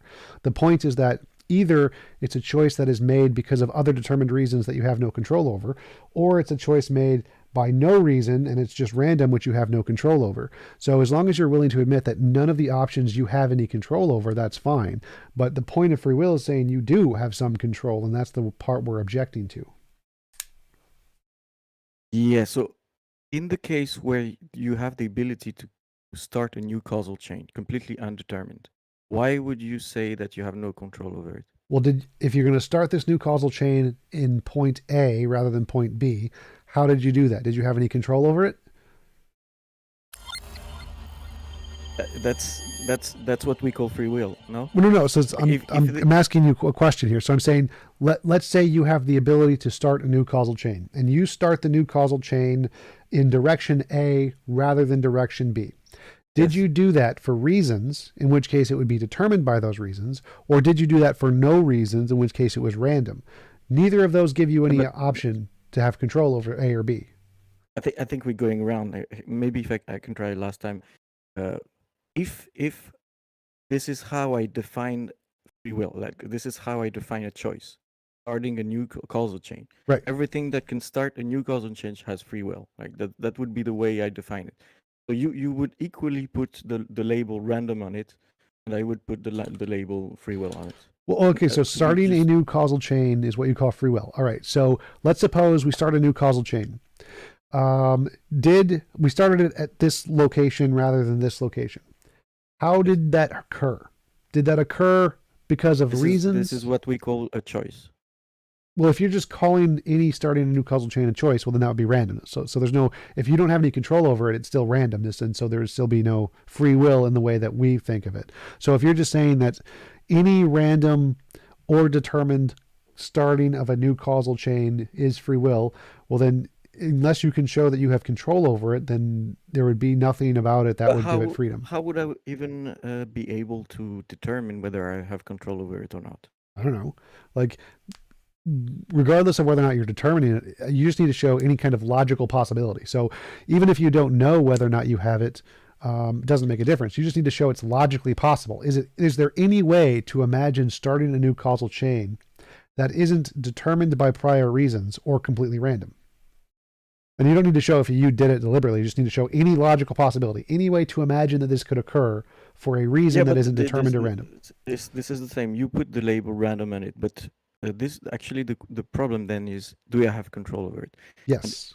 And, so if I guess analytically, if I define it as, if I can start a new causal chain, then I have control over it. Like there's an equivalency. Well, that's there. begging the question. Then So the ability to start a new Yeah. causal chain doesn't mean you have control over it. You have to show you'd have control over it.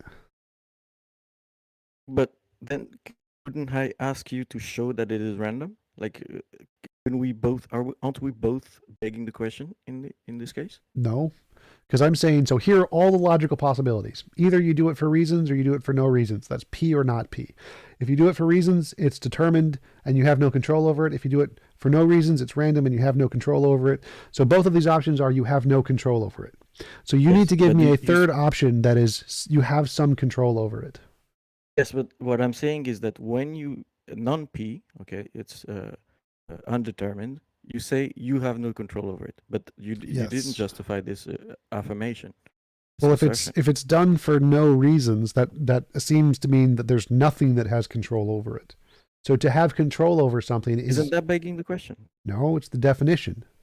So like, if let's say a ball falls to the right, it's because there was gravity. There's a reason it went to the right. If there's no gravity, if there's nothing forcing it to go to the right and it goes to the right, then it's random. Then maybe he chose to do it. No, that would be forcing it. That would mean something forced it.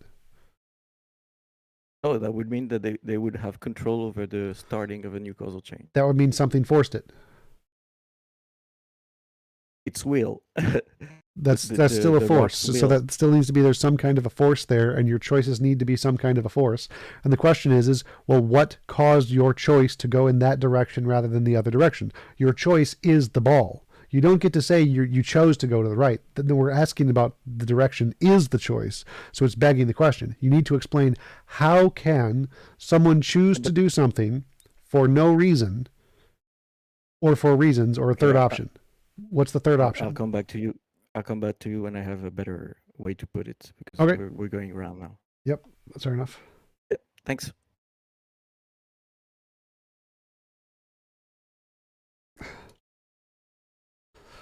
Tom, how you doing? Pretty good. How are you? I'm doing all right, man. I was we had somebody come in here on stage using Bayesian epistemology, and I wanted to ask you, what was your thoughts on that? Bayesian epistemology is stupid, not because it's inherently flawed, but because of the way it changes semantics to make it so it seems different than the way it is. So theists say that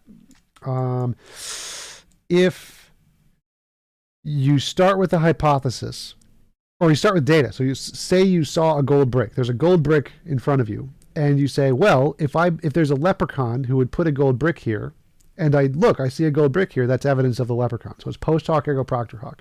You start with the evidence, and then you make a hypothesis that fits the evidence, and then you count it as evidence for your hypothesis. Clearly that's stupid. That's super stupid. You can't just say, oh, look, I see something, then make up a hypothesis to explain what you see and then count it as evidence of your hypothesis being true. Like, no, that's dumb. So putting the priors, the reason this doesn't work is because they put the other factors into what they call the priors. Priors. And so it seems like it's evidence because you already have these priors independently, but really the priors are all of the empirical data. So it's like all of the science is a prior. Like, so all of the science that there's no evidence of leprechauns is a prior, and therefore this would not be very good evidence of leprechauns, that there's a gold brick there. But that discounts the correct way to do epistemology, which is to start with the science and then say, okay, so here's all the science we have. Now ask the question.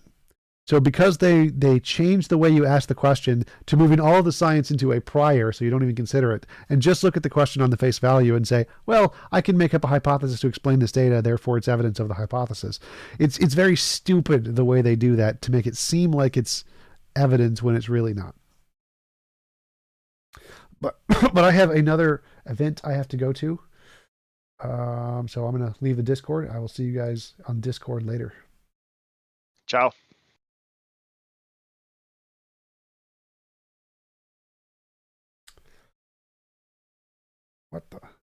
What is this garbage?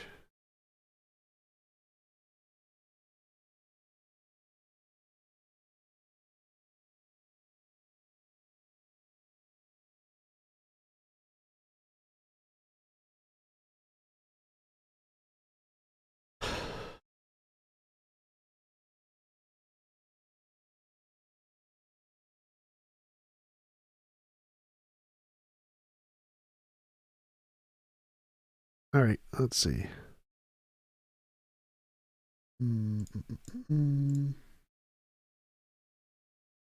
Cam, mic.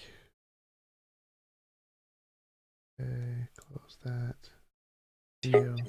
It's not great. How's Can you it hear me going? okay? Yep, I can hear you. I'm getting some audio feedback here. Go ahead and talk again. Testing, 1, 2, 3, 4. Testing. Okay, sounds good now. It sounds like it was cleared up. We're going to go live roughly 5 minutes or so, T-Jump. So how this works is you'll have a 7-minute opening statement. Your opponent will also have a 7-minute opening statement. He's the challenger, so I'll let him open first on truth utilitarianism. After that, we'll go into the open floor. We expect the debate to last around an hour and a half, 45 minutes with Q&A. And that's pretty much the format. There'll be a little bit of intro music, that type of thing. You have any questions for me? What is the topic exactly? Truth utilitarianism, which Question mark? So the good thing both of you are here, so he can explain the position essentially. Go ahead, Synth, if you want to explain truth utilitarianism real quick. Sure. So it's a form of utilitarianism where the type of utility you're maximizing is something similar to like if you're familiar with like objective list theory, it's very similar to that. That instead of knowledge is true belief would be like the highest of these the list here. And do you want me to take the position, like, describe my position in your words? Your position, you seem to be some kind of like utopianist, I guess, where you think the moral action is based on the what it would be the moral action to do in the best of all possible worlds. Okay, so I'm taking the position truth utilitarianism is less good than my model or something like that? I would assume so. Sure, got it. Okay.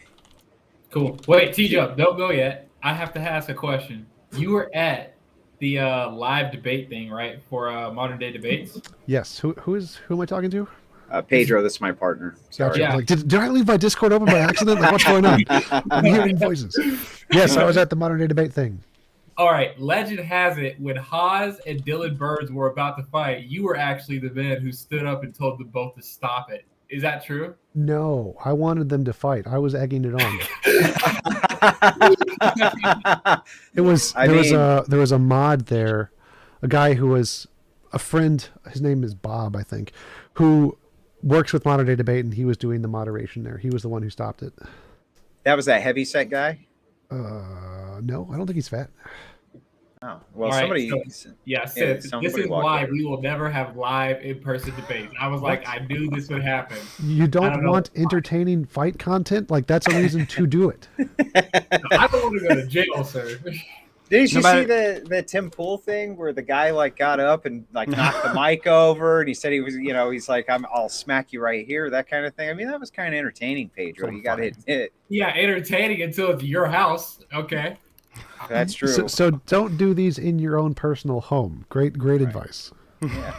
Yeah. That's funny. What's the I don't know. That was the whole thing was interesting. Were you actually there when they Destiny and Haas were measuring each other? Yes. Okay, so where did we land on that, T-Jump? I gotta know. Destiny and Haas. I don't wait. Was I there for that? I was debating in the other room, so I can't tell you about that one. Oh damn. You see, you could have solved this mystery for the entire internet. We could have sold it for Are you asking thousands like of dollars. who's taller? Yeah. Oh, they're both pretty short. They're both really short guys. Like Dylan is slightly taller than both of them, I think. So, and I'm like 6 inches taller than all of them. What? Yeah, it's the land of the midgets. Well, they had this big thing on Twitch. Haas has been going ape shit with Destiny over who was taller. They actually measured each other while they were there. Oh my god! So dumb. They're both like It 5'4". is They're short. The lollipop kids are fighting, dude. All right, guys, we'll toss you in the back. I think you're all set. You guys got any questions for us before we go? Not for me. Okay, T-Jump, we'll bring you on first. We'll allow you to introduce yourself after the intro is all taken care of.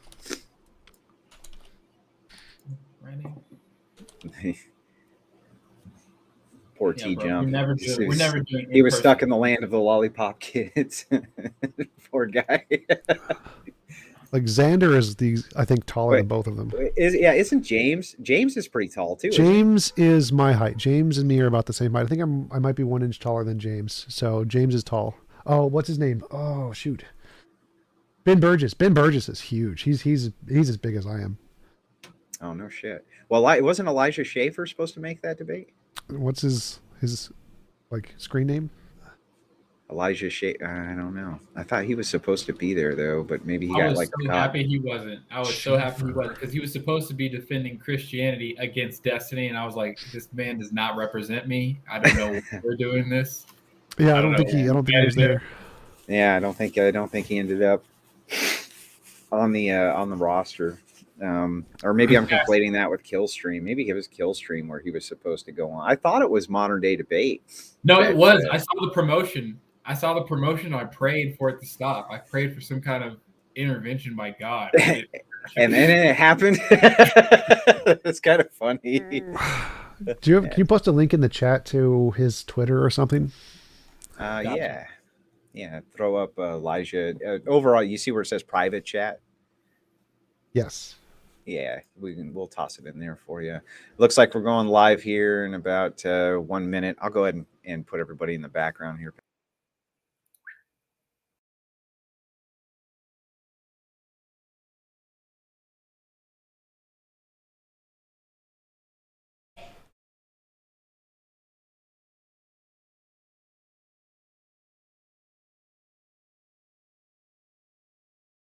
Private chat.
Good evening, everyone, and thank you for joining us. I am the co-owner of the Crucible Pedro, and we have a high IQ show for you today that should result in the most utils being yielded. Our official in-house left-wing debater, Synth, will be going up against internet personality, really artificial intelligence, T-Jump, covering the subject of truth utilitarianism. Pretty much Gary Kasparov versus Deep Blue, game number 7. So everyone take notes or you will get lost. But please still enjoy. But before we get to that, we would request you all watch this episode through Twitch right now by clicking the link at the top of the description or pinned in the top of the live chat. We are a young channel, ladies and gentlemen, and are constantly trying to expand. Like, share, subscribe, and if you feel you want to help us create something for this to grow even more and keep that nice steady drip of content going, donate to us through our PayPal. Join and become a member on our YouTube channel, or become a patron. Any and everything helps us complete the work we are trying to do ultimately, which is create a battleground, a public square where we can fight for and proclaim the truth. Welcome back, and glad to have you, everyone. This is The Crucible. Enjoy.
Good evening, ladies and gentlemen. Welcome to the Crucible. Tonight we've got Tom Jump against Synth on the topic of truth utilitarianism. I'm going to bring out Tom first, let him introduce himself, tell you where you can find him and all of his great personal details that he wants out there, so that you guys can go like, subscribe, and all that good stuff. Hey, how's it going? I'm TJump. I run a YouTube channel called youtube.com/TJump. That's where you can find me. Please give me all of your money. Thanks. All of it, not just some of it. You heard it here first. Synth, how you doing tonight? It's good to see you. How's it going? I'm Synth. I'm the left-wing in-house debater for The Crucible. I've got a YouTube channel as well at youtube.com/synth, the way it's spelled on screen. But don't give me all your money. Spend it all in The Crucible. I think it's a really good platform, and I'm glad there are platforms like this as opposed to the alternatives. All right. Well, we sure appreciate that. We're going to start just for the audience, for those who are new or coming in tonight. We always allow for 7-minute opening statements. You don't have to take the entire 7 minutes if you don't want to. You can yield your time back. There's no penalty for doing it. You just have it available if you want to use it. We'll start with Synth, as he was the challenger in this. Synth, go ahead with your opening. Sure. So my ethical system is a form of utilitarianism. The actions we ought do are primarily the ones that maximize the degree to which people's brains are modeling reality as it exists independently of human minds. This experience is weighted on an individual level with something nearish a logarithmic curve. Truth is the highest form of utility, in my view. Things like fulfilling desires come second. And those are all a bunch of nerd words, but in simple terms, this means we should do things that allow people to better understand the world, and we need to put more concern to the people who are the worst off. What makes someone a good person is a spectrum based on intent to do good actions. You could say the pinnacle of morality is a person who intends to do the most good for as many people as possible, expecting nothing in return. Here are a few examples of ways this works out in the real world. Imagine you gave someone an infinite supply of drugs, making them feel great, but they're always half passed out on the couch. If you're drugged out, you're incapable of broadening your horizons or better understanding the world. And so even in the case that it makes somebody feel better, even if they feel better overall, it would still be wrong to sell them drugs, or even worse, to sell them to children. Another one would be if you see a child drowning in a lake, you can hop in and save that kid, and if that kid dies, they'll never be able to understand anything else about the world. So it's your moral duty to jump in. It would be wrong to just sit there. Other decisions are encapsulated by it as well. So, for example, causing someone suffering is generally wrong.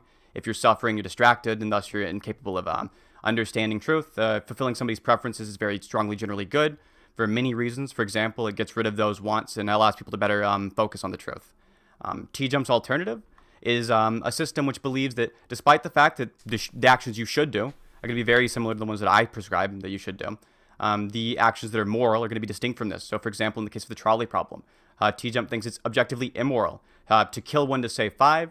I would assume T-Jump applies this as well to, like, it's objectively immoral to kill one to save 1 billion, or to steal a penny to save the world even. All of these would be to T-Jump objectively immoral, but T-Jump says you should do it. That's the end of my opening statement. T-Jump can go ahead. Okay, T-Jump, you're up. So my moral action is one that describes morality in terms of what a perfectly moral world would look like. So I describe morality as, or objective morality as, the best of all possible worlds. And what the moral system in that world would be is the perfect morality. And then we should use that as a comparing point to assess morality in our world and every other world. So we could ask, for any action, if you want to know if it's objectively moral, would this action be moral or immoral in the best of all possible worlds? If it would be immoral in the best of all possible worlds, it's an immoral action. If it would be moral in the best of all possible worlds, it's a moral action. And so my morality takes the stance that we should define morality not based off of our subjective pragmatic limitations, but based off of the objective connotation of what morality would look like in the best of all possible worlds. This is why I use the terms in the way that he described. And I think it is a better, more accurate way to use them rather than defining them subjectively, because if we do define them subjectively, it leads to contradictions with how morality would be perceived in the future. So, for example, if you say, is it moral in the trolley problem to kill 1 to save 5? The answer is yes, given our current limitations. But if we apply the limitations of the future and future technological advances, then the answer is going to be no. So these pragmatic limitations that are used in the utilitarian model have the problem of not being able to accurately assess future morality, as it is completely deterministic on our subjective limitations, whereas mine takes a more holistic approach and is able to define morality from a scope of any possible world or any technological development, and accurately give it a definition that can be applied in all of these different worlds, including the best moral ones. And that is why mine is a better model. And I'll conclude there. The floor is open. Synth, if you want to start with a response, you're more than welcome to. Sure. So you said it would be moral given our current limitations. Our current limitations are true, so deductively wouldn't that just mean it is moral? No, it would fit our current limitations as defined as moral, would only apply in our current social perspective. It wouldn't. There's no objective reference there. You couldn't say because we would define it as moral in our current society, therefore it's objectively moral. No. What you could say is that we will give it that label, or most people in our society would give it that label.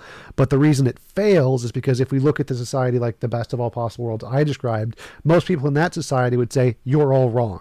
And they're more likely to be right than we are because they're in the best of all possible worlds. They're more likely to have some model of morality that is more likely to correspond to what the better or the actual morality is.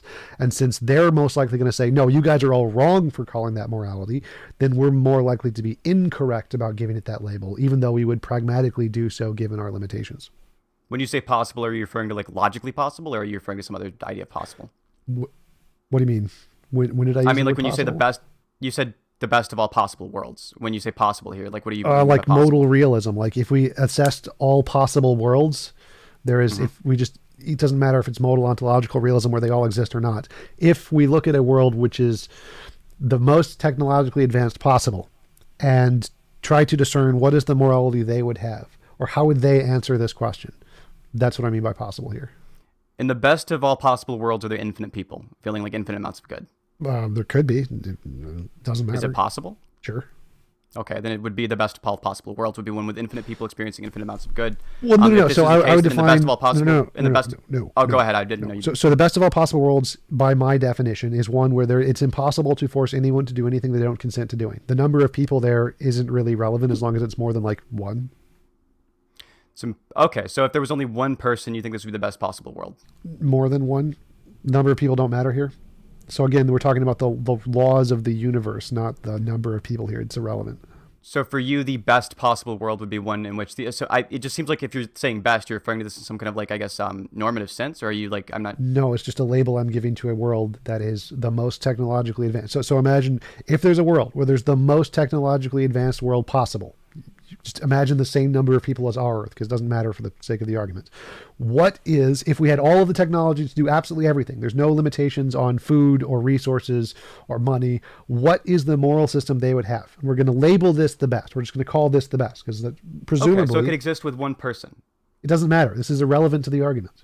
Well, no, it is relevant to the This argument. makes no difference just to because you don't see morality. the relevance. Just This because you makes don't see the no relevance. difference to morality. Sure, if it doesn't matter, then the best of all possible worlds, right? One where nobody else is able to violate anybody else's consent would be one where like either one person No, exists or again, one this where is a more straw people man. exist, This is in which irrelevant there- to It's not a morality. straw man. This Hold is on. not- Let me wait, no, hold no, on. no, I let you go okay. for a bit. Oh, my God. No. You This just doesn't said that it address the could be question. possible No, with the going case back. of one person. Hang on, guys. Hang Go back. on. We got to do one at a time. Let Synth get his response, and we'll get it right back to you, TJ. Sure. So if it's the case that in a world where the best possible world would be any world in which there exists there exists nobody ever violating anyone else's consent. It would be this would be the case for a world in which one person exists. Nobody could violate anybody else's consent because only one person exists, and thus to create the best of all possible worlds, you should kill off all but one person. This is ridiculous. Again, as I said, this is a straw man. He's just wasting time. He doesn't understand anything about the issue. So we're comparing models here. Mine says no involuntary imposition of will. It means if you kill anybody, it's immoral. No, that isn't the best of all possible worlds. You don't get to kill people in the past and call it a moral world. That's just stupid. Literally a stupid argument. So to get back to the point, which he completely just evaded on this complete random side tangent that had nothing to do with the issue, the question is which model of morality is better? His model uses a subjective contextual definition of morality based on only our current limitations. My model uses a definition that if we imagine the best world possible, which is one where imagine we got to the point where we had infinite technology and no limitations, what model of morality would they use? The number of people here is just a stupid side tangent that's irrelevant. Imagine the same number we have now, or whatever we would have when we had perfect technology. Doesn't matter to the point. The point is what is the moral system we're going to use when we get to a point where we have the best technology possible? No more limitations of food, no more limitations of money. What moral system will we adopt? In that moral system, how will they answer the question? That answer is more likely to give us a definition of morality that is going to correspond to the true morality, or what we should call objective morality, whether or not there is such a thing. And that system is the one I'm using to give a definition. So that system, which can accurately define morality at all points in time through all history for all possible worlds, is a better system to define morality than one that is contingent on our subjective limitations, which is the one Synth is using. So, T-Jump, there's actually a contradiction in your response. You said the best of all possible worlds wouldn't be one in which people have been murdered, and then you went on to say the best of all possible worlds would be one in which we've developed technology that's as maximally good as it could be. This is a contradiction because people have been murdered, so that you can... Yeah, it is a contradiction. The best of all possible worlds is one where people haven't been murdered, and also the best of all possible world is this one, right? So that doesn't address anything about the issue. No, it's not a contradiction. The first that thing would be a is, contradiction. no, it's not. So again, trying to get to the best of all possible worlds, given our limitations. The best of all possible worlds is just the philosophical world where there was never any involuntary position of will ever, no matter what. Obviously, we can never get there. We can't fix the things in time, but we can try to get as close as possible. Again, this is completely irrelevant to anything in the topic. So being pedantic about whether or not we can literally, it's literally being pedantic. No. Me giving a thought. I'm glad you walked it back, though. It's fine now. Stop. Me giving a thought experiment of us trying to get there so that your tiny brain can understand the concept of the word is not the argument itself. So the best of all possible worlds is there is never impossible to have any involuntary position of will at any point in time. So that's the best of all possible worlds. Obviously, we can never get there, which I have stated in many previous debates if you have ever watched any of my content, which clearly you haven't. So that it would not be a contradiction. You're just pedantically critiquing word usage because you didn't understand the term. If you're saying you misused the terms or something, that's what. No, I did not misuse the terms. I think used it's an fine. analogy. I'm not going to hold you to it. You can walk it back because now I did not walk it back. Right? You made a mistake. You were ignorant. If you're of the saying that topic. we should try to achieve the best of all possible worlds, I was while not saying knowing we should that there's try no way to achieve achieve. this. I did not say that you either. did. Maybe you didn't mean to say it. Nope. Again, I'll explain this to you again. When Go I ahead. use the Let's hear the word next the good best scallop. of all possible worlds, the way to explain this is imagine if humanity got to a point where we had infinite technology and there were no resources. This is a way for you to imagine what the best of all possible worlds is like. This is not the best of all possible worlds. This is a way for you to imagine the best of all possible worlds. What's This the is best not. of all possible This is worlds? not a statement of whether or not we should do it. That's a different topic. This is just an example to try and get you to imagine what the word best of all possible worlds means. That's it. That's all this So means. what does it truly mean then, since this clearly isn't what it means? As I said before, it is a world where there is impossible to have any involuntary imposition of will, which means it is impossible for anyone to force anyone else to do anything they don't consent to. That is what the world would be. At any point A in world time. in which it's impossible for anyone else to do anything that anyone else doesn't want, or it's impossible for one person to force another person to do things, would be one in which only one person exists. This would fit this definition. No. Again, if we include the people that exist now, that would not happen. Wrong. So again, that's irrelevant to the debate. This is If only completely one irrelevant. person had ever existed, that would be the best of all possible This worlds. is irrelevant to the debate. Again, what we're debating here is what is the better usage of morality, which is the better model. You saying that you could It's create very relevant a to it. world. This is part of your model. No, it's not. This is not a part of my model. The 'Cause best mine of all never possible says worlds is one part of your person. model. No, it's not. Again, you've clearly never watched any of my No, the content. best of all possible worlds is part of your model. You said it Yes, yourself. the best of all possible worlds is, and one where you kill Okay, the everyone answer is is yes not now. the best of all possible worlds, because guess what? Those are impositions of will. So what you're saying is literally stupid. So So can we get back to even the if- actual debate?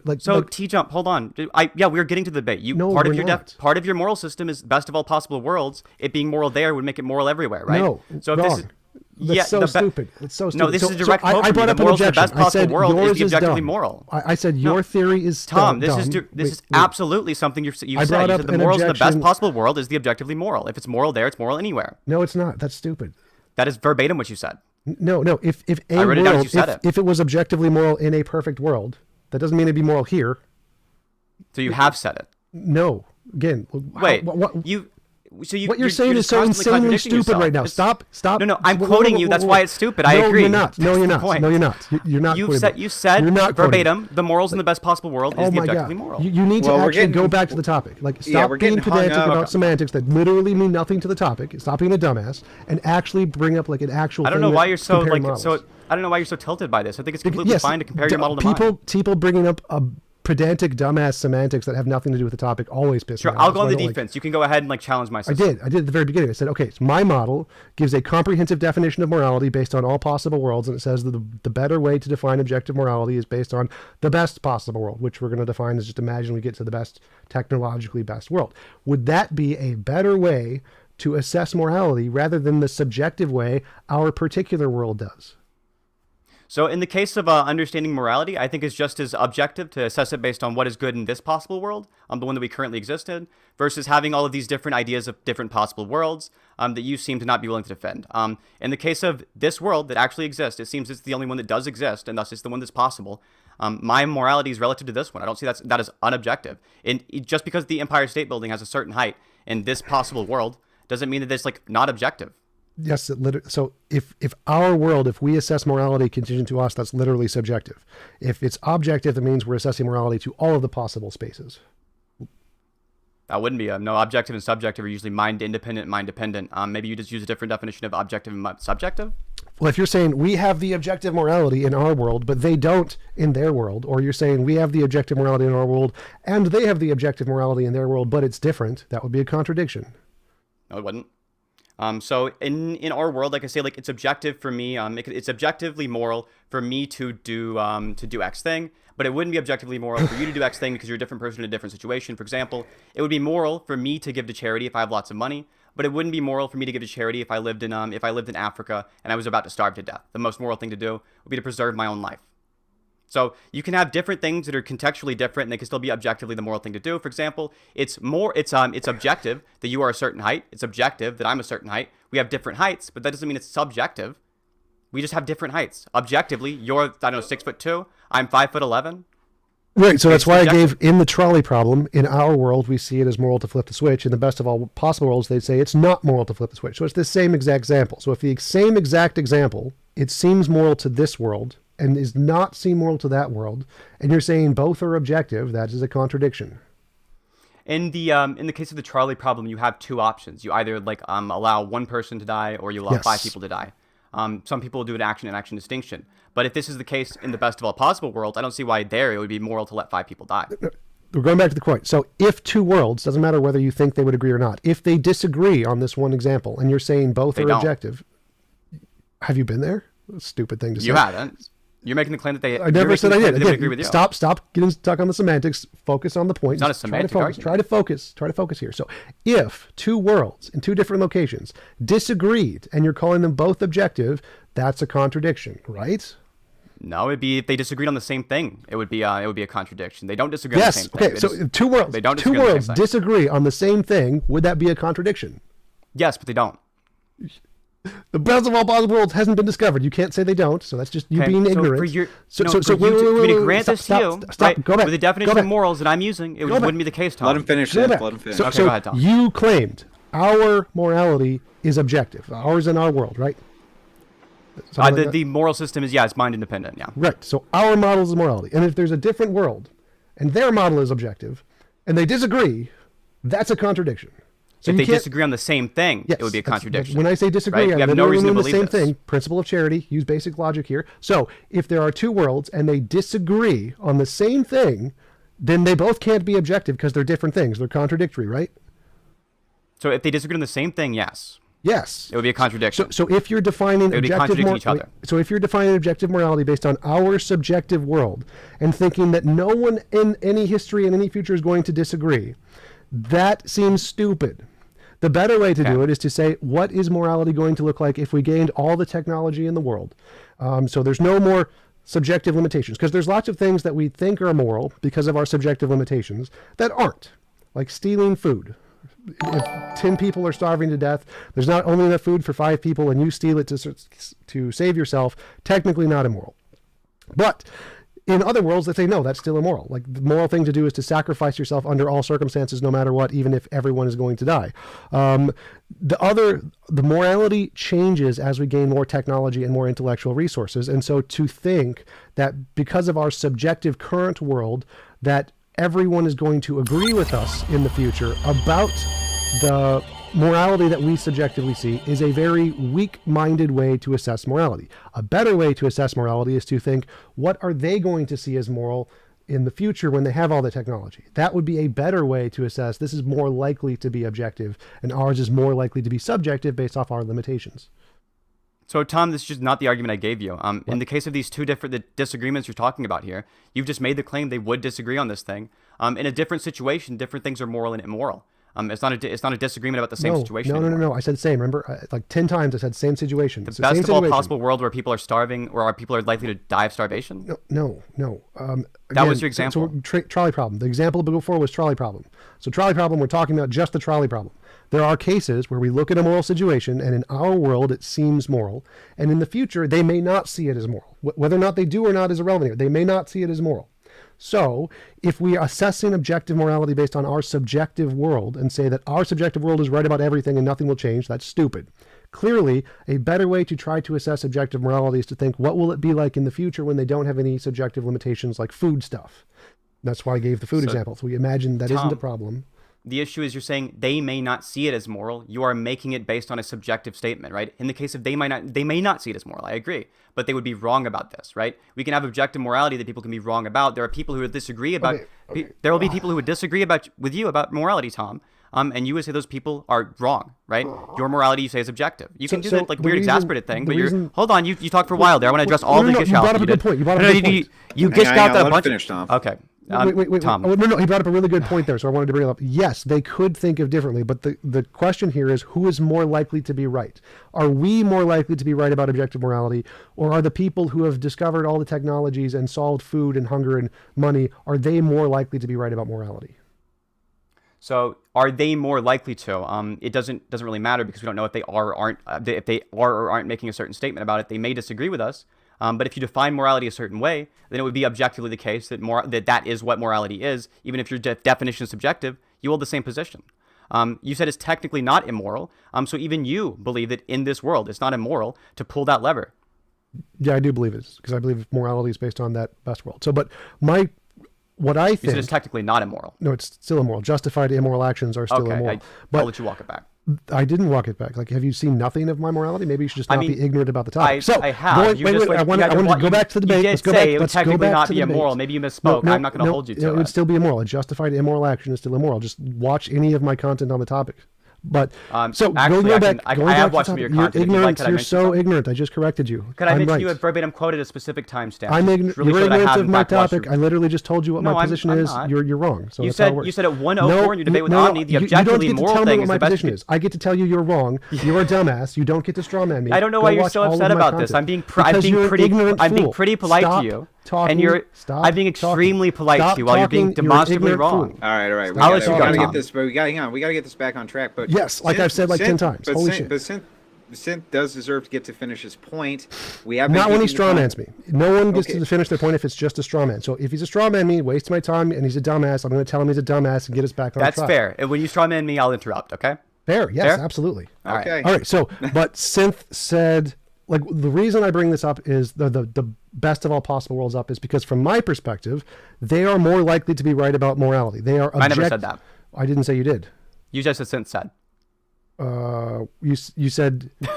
Oh yeah. Maybe, you said that they were not more likely to be right. Yeah, you said they were not more likely to be right about objective morality, right? I said what? That the world that's super technologically advanced is not more likely to be right about objective morality, something like that. Or you said they could be wrong or something. They could be wrong. Yeah, I never said that they were more likely to be wrong. I asked you, are they more likely to be right about objective morality?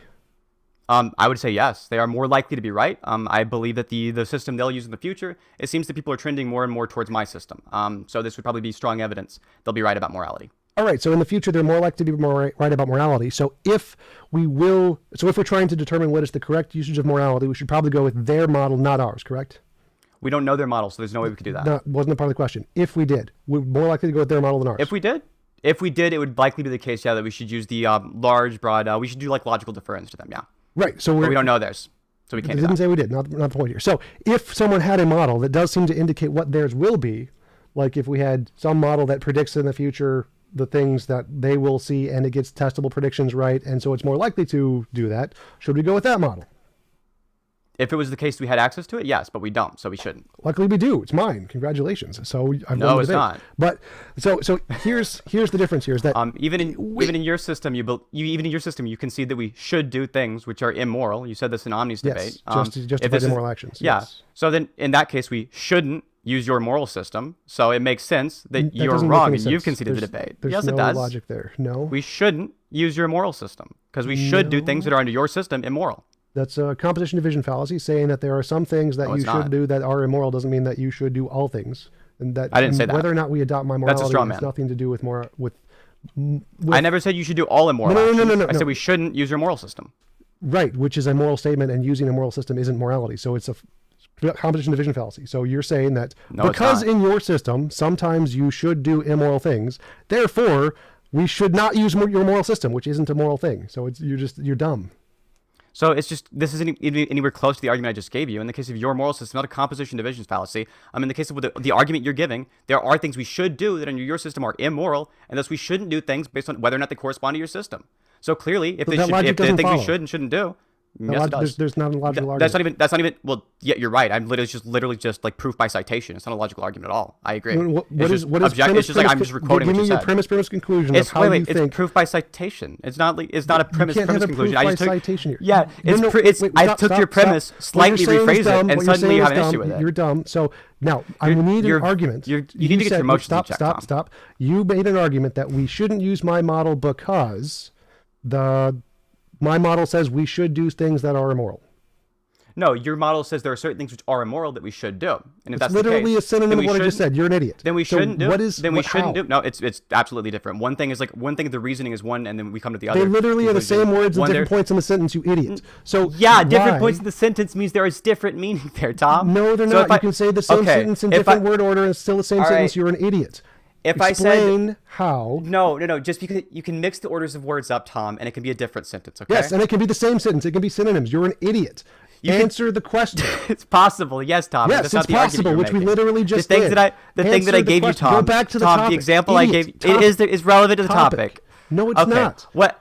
You tell The me how it's topic we irrelevant. are I'll just try my on best to is stay on you made an topic for you, argument. Tom. You made an argument that because my model says we should do some things that are immoral, or that it labels as immoral, we should not adopt this model. That's an argument. Now, there's no middle premise there. Like my model says that the thing that is the least evil is the thing that we should do, and I The thing we label should that do as is the one immoral. which is the least evil, and you Yes. label that as immoral. Sure. So all actions are always immoral. No, picking up a rock isn't immoral. You're an idiot. Sure. So just because you back to claimed the that I argument. didn't watch any of your, you didn't claim any of I watched any of your like past stuff. I usually don't like to bring up things that like people have said in past debates because I think it's usually unfair. But now that you're like challenging me on it, I think it's fair here. What does this In the have to case do of with your the omni- topic? What does that? What I just asked? What well, does it's a this debate. have to do with It's what a I debate just you've had. asked? Yeah. It's a debate you've had on the topic, right? So I'm going to bring up a claim you've made relevant to it. Like, just wait. I and hear it, want okay? the question I literally just asked. Oh, sorry. What is your we're on the question? topic. Let me make sure I answer it. You argued that because my model labels things as immoral and that we should do them, something along that Yes. lines, that we should not adopt my model. Now, this is a stupid, dumbass argument because my model, because yours agrees. Like you agreed at the beginning that my model and yours predict that we should do the same things in many cases, right? We should do the same things, yes. And your model, under your model, you should have my ethical system. Wait. So our models prescribe the same things in many cases, correct? Do you think, just for the record, do you think you have truth about what you believe? I mean, do you think you have capability to choose what you believe? No. You don't think you can choose what you believe? No, I'm a determinist. I think everything's determined. What does this have to do with the topic? Oh, okay. So what I'm saying is like, oh, you're a determinist. So like anything you do necessarily would be like the best possible action you could do. No. You're a determinist. Yes. There's one action you could do. You said you were going to answer the question. You haven't answered the question. We're still on this Well, one yeah, question. this is a premise for my answer, but it's okay. We could just go on. I'll make sure to answer your question super directly. I'll give you like a yes or no, and then I'll elaborate. Okay. So you said we should not adopt my model because it prescribes that we should do things that are immoral or something like that. Now, your model and my model, as you said in the beginning, prescribe the same things. Like both in the trolley problem, we say flip the switch, right? We agree, flip the switch. The difference is that I call it immoral and you call it moral. Yes. Okay, so you're saying that the only difference here, the reason we shouldn't adopt my model is because it gives a different label to the action, even though it prescribes the same action. Do you think there's not different utility and using different definitions for different words? Like, don't you think you should use the word that's going to communicate your idea the most effectively? Sure. Okay, so then if you're using a word like immoral, which would apply to basically every single action, since it's not the best, we're not doing it in the best possible world. It does not apply to every single action. You made the claim in your Omni debate that like the action you should, or the action which is moral, would be the one that you could do if you have infinite power, right? Sure. So we don't have infinite power, so there's no action that we could do that would ever include the trait of being done with infinite power. No, that's so there's no action. There's no action that's moral. So if somebody wants a piece of candy. If you have infinite power, the moral thing to do is to give them a piece of candy. I also have a piece of candy. I could also give them a piece of candy, and that's also moral. So having infinite power doesn't mean that literally nothing you could do is moral. It just means that it's a contingent thing that says if what you want is infinite candy, obviously I can't give you infinite candy. But I can do a moral thing, which is not the most moral thing, by giving you a piece of candy. So that you can still do moral actions, and they're not all immoral. Picking up a rock isn't immoral. Oh, they're amoral actions, and there are immoral actions. In that case, if you had infinite power, you should reduce suffering as much as possible, If right? people Or you, ask for I'm it. not sure what your utility is, right? And for the weird consequentialist portion. Uh, Oh, you should consent. maximize preferences. Okay. Consent. Yeah. Sure. Okay, so you should maximize preferences. Consent. Okay, you should. What do you mean by consent? I You can should have a consent? preference that I want to smack you in the face, but allowing that would be immoral. So A lot. So for example, if somebody wanted to smack you in the face and you were okay with letting them, you would like it would only be an issue if it violated your consent. if I was okay with letting them, it wouldn't be a violation of consent. Okay, so as long as it doesn't violate your consent, then it'd be fine. Yes. So like Okay. if you said I'd like to slap you in the face, and I was like, okay, then it wouldn't be immoral. It would be perfectly consensual. So allowing people to die in the trolley problem, you think would violate their consent, correct? Presumably, yes.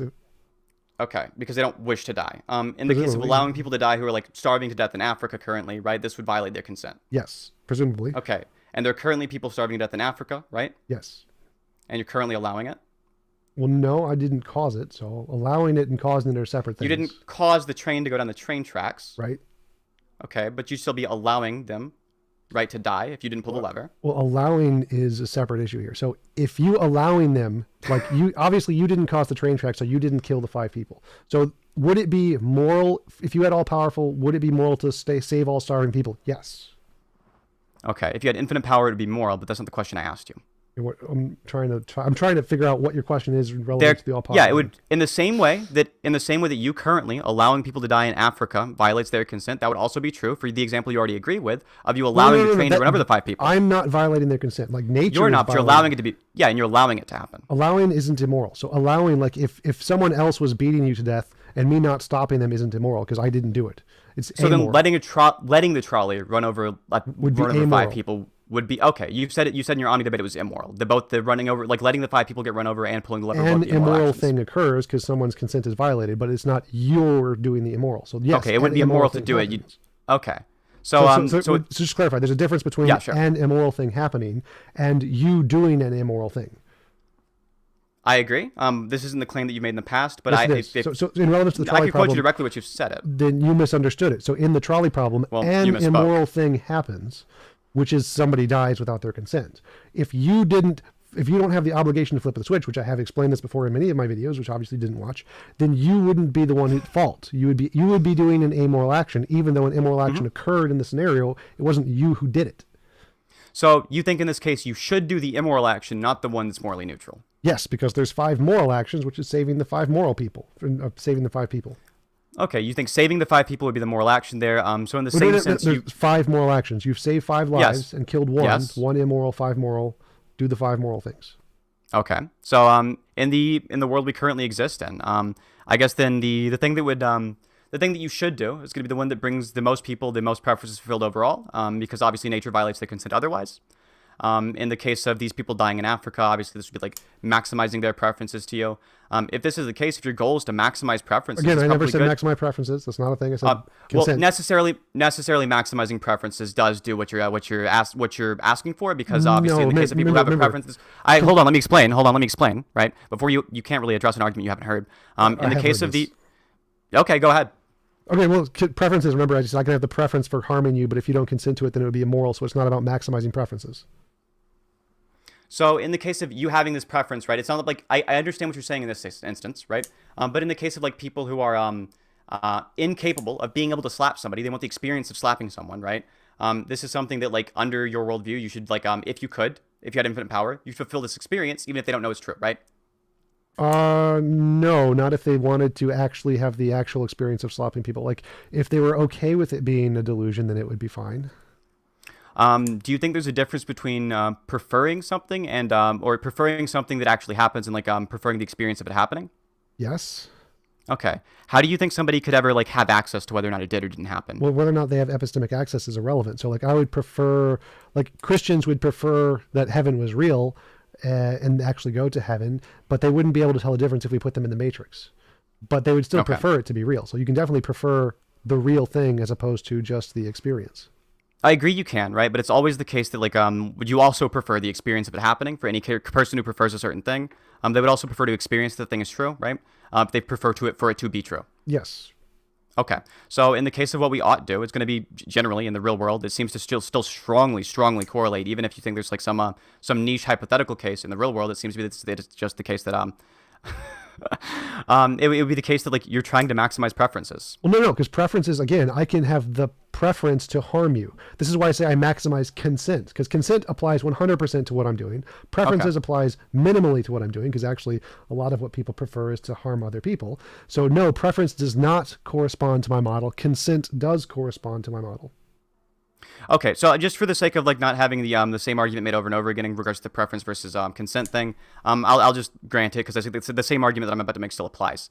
If your goal is to maximize consent and not preferences, then in this case, the actions you should do if you want to effectively maximize consent would probably be to promote the view that what is moral is what maximizes consent, and what's immoral is what doesn't maximize consent.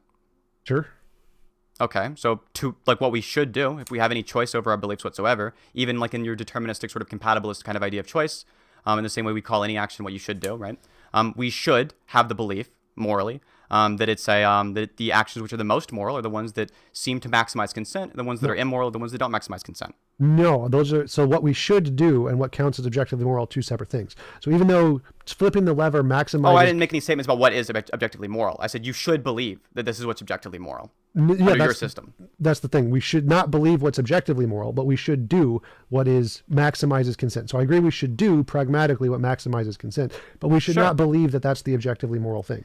And it would maximize consent. Well, you say this, right? But we should believe this, since that promoting that view, that maximizing consent is what's moral, and not maximizing consent is immoral, would, as a view, if you held that and perpetuated that across society and advocated for it, this would maximize consent. No, it wouldn't be any different here. So you can believe you should do what would maximize consent without believing it's objectively moral, because you know what's objectively moral would be perfect consent. So if you know objective morality would be 0 involuntary impositions, and you're doing an action like flipping the switch, which causes an involuntary imposition, you know you're maximizing consent because you're saving 4 people, even though you're causing an immoral thing. So you can tell the difference between knowing that you want to maximize consent and knowing that that's not objective morality because you're still causing 1 involuntary imposition. So no, you don't need to, you can still say that you should maximize consent without recognizing that it's objective morality. You should say that last part again. You can know that you should maximize consent, even at the cost of a violation of consent, but know at the same time that isn't objective morality. It's not perfectly moral. There's still another standard of perfect morality above that, and you're not meeting that because you are violating that one guy's consent who you've killed. Do you think if you told the average person there are times when you have the choice between a morally neutral action and an immoral action, and you should choose the immoral action, this would be generally like intuitive to this person? They would understand this easily? If you qualify that someone else is going to commit an immoral action, you're going to stop them by doing an immoral action to them. Yes. You think the average person would say you think if the average person heard you should sometimes do immoral actions, this would be intuitive to them? Yes. So if you give them an option, you have the option of killing and torturing this one guy, and if you don't, I agree that I agree the actual action you should do is intuitive. I'm just saying, like, this statement isn't. I'm saying you have 2 options. You can do an amoral action of not torturing baby Hitler to death, or you can do an immoral action of torturing baby Hitler to death. Most people are like, yeah, torture baby Hitler to death. They know it's an immoral action, but they're still going to choose to do it over the amoral action of not killing baby Hitler.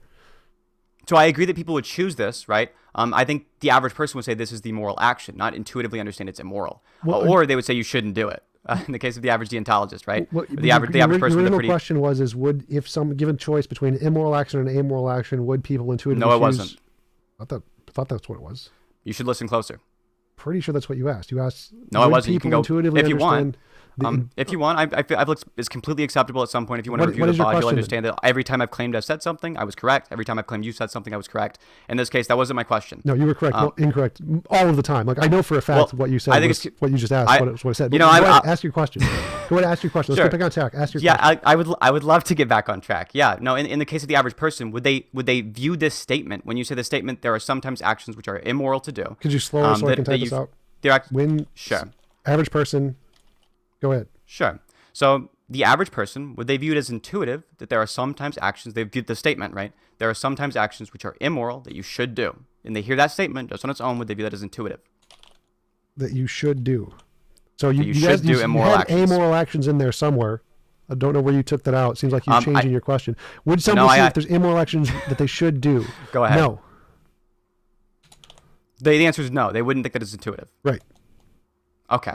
So if you want to convince the average person to do more moral actions, it's usually best to try to keep things simple, right? If your actions are based on, for example, or to do the actions you should do. I'm sorry. I want to make sure I'm not strawmanning you. You don't think people should do moral actions. You think that there's some times where they should and sometimes they shouldn't. So in the case of somebody, Nope, if you want to strawman. get them to do the, oh, go ahead, clarify. So moral actions, yes, you should do moral actions if you want to use should language. I don't like odds, but yeah, do moral actions. You think there aren't cases where you should do things that are immoral, or sorry, you think there are cases where you shouldn't? You don't think there are cases where you shouldn't do what you qualify as a Justified moral moral action? actions. You're asking about justified moral actions, something like that? No, just moral actions. Just moral actions? Like Moral like, actions, not justified moral actions. This isn't confusing. Or if it is, that's kind of a what I proves my think point. you're asking is like there are justified immoral actions. So there are times you should do immoral actions, and I think you're trying to make a parallel to the moral action, saying there are times you shouldn't do moral actions or something like that. Yes, absolutely. Okay, so that would be a justified moral because I call these justified immoral actions. I so- know. I know so that's that would what be you're calling called, them, right? So that would be called a justified moral action in my mind. I know what you're You're calling asking them. about justified moral I'm actions. not asking should you do justified moral actions. I'm asking in the case of justified Are moral there? actions. You're asking there are are some there? that are What are moral. they? What are they? Yeah, there are some You're unjustified asking moral about actions. justified moral actions, like I No, said 10 the minutes ago. unjustified moral actions. Unjustified. Yeah, Unjustified. pay closer attention because you shouldn't do them. Unjustified. No, I'd say there are justified moral actions. Like there's an action that you think not what I might be- asked. What? That's I didn't ask that. I What said you're asking unjustified is moral not actions. a mirror in my model. In my model, there's not unjustified moral actions. There are justified moral actions. Actions So- that you think are moral but may not be, but you're going to do them anyway. So you're saying you should in the trolley problem kill you should kill the one to save 5 in the trolley problem? Sure. Okay. And you shouldn't do otherwise, right? Shouldn't do otherwise. You shouldn't you should not do what you should not do.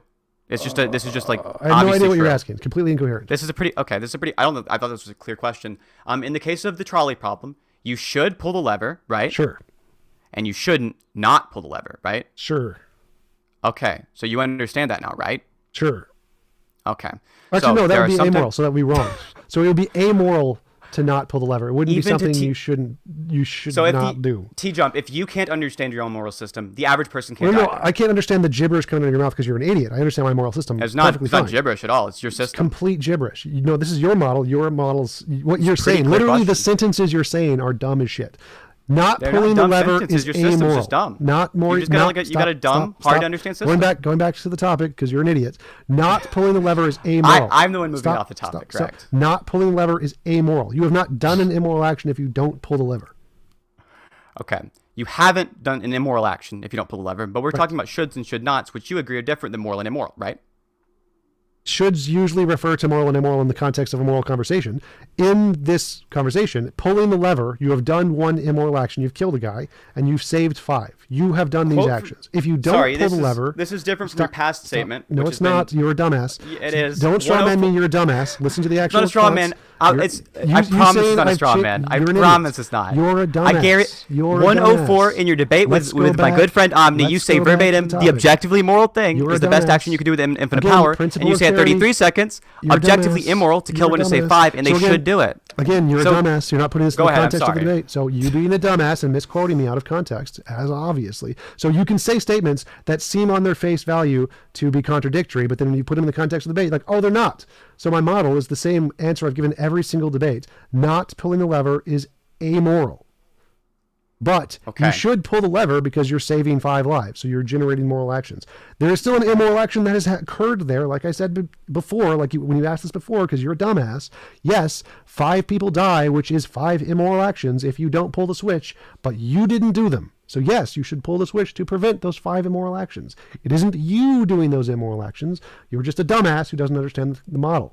But you're Okay. going back to your question. Let's get How back on about this? topic. Let's get back Yes. on topic. You Here's a asked question. the shouldn't Oh, thingy. go ahead. The should Uh-huh. shouldn't thingy. Did you get it? Should you pull the switch? Yes. Should you not pull the switch? No. That is super fucking confusing. Your dumbass phrasing of that is very fucking confusing. But if you don't pull the switch, it's amoral. You're not immoral for pulling the switch. What is should short for? What is should short for? Yeah. I don't know. You should do it. I don't know how to. Like, I'm sorry, you don't have to answer that. What about should not? Should not. Yeah, shouldn't if you want to is short shorten for it, should you not. turn it to shouldn't. Yeah, Yes. exactly. So in the case of shouldn't, that means should not. Yes. Right? So if it's not the case that you should do something, you shouldn't do that. Right, and I'm saying that's wrong. So you are not immoral for pulling the switch. So you I didn't say anything about you being an immoral person, right? Well, We both agree I'm trying to filter out all your should nots bullshit. So instead of It's saying it only in that two of them. dumbass phrasing, or if I say you should only not two do, nots. you should not should you not know? There's 3 negatives in there. It's a really confusing dumbass phrasing No, that you there thought weren't of. 3. There were 2. There were 2. No, Okay. my answer. I'm including my answer in there. So if you Okay, should not do something, if I say no that you should not do something, that's 3 negatives. You're an idiot. So let's remove the shoulds, and I can just give you the answer. Not pulling the switch is amoral. Okay, but you don't think that should and should not are based on moral and immoral? You think they're The actions words you mean should that. do that are you? They do? Yes, in many contexts, not all contexts. Okay, all right. That's different than what you said earlier, but that's good enough for me. I never if the said action that. you Obviously, should and moral are tied in. I literally you said in the have. context of morality, should usually implies moral. I said that like 5 minutes ago. You're an idiot. That works for me. That works for me. Okay. Yes. So if you should do, then the actions you should do in that context, you should pull the lever, right? Yes, you said that too. Okay, and that's the moral action is to pull the lever, right? No, it'd be 1 immoral action, 5 moral actions.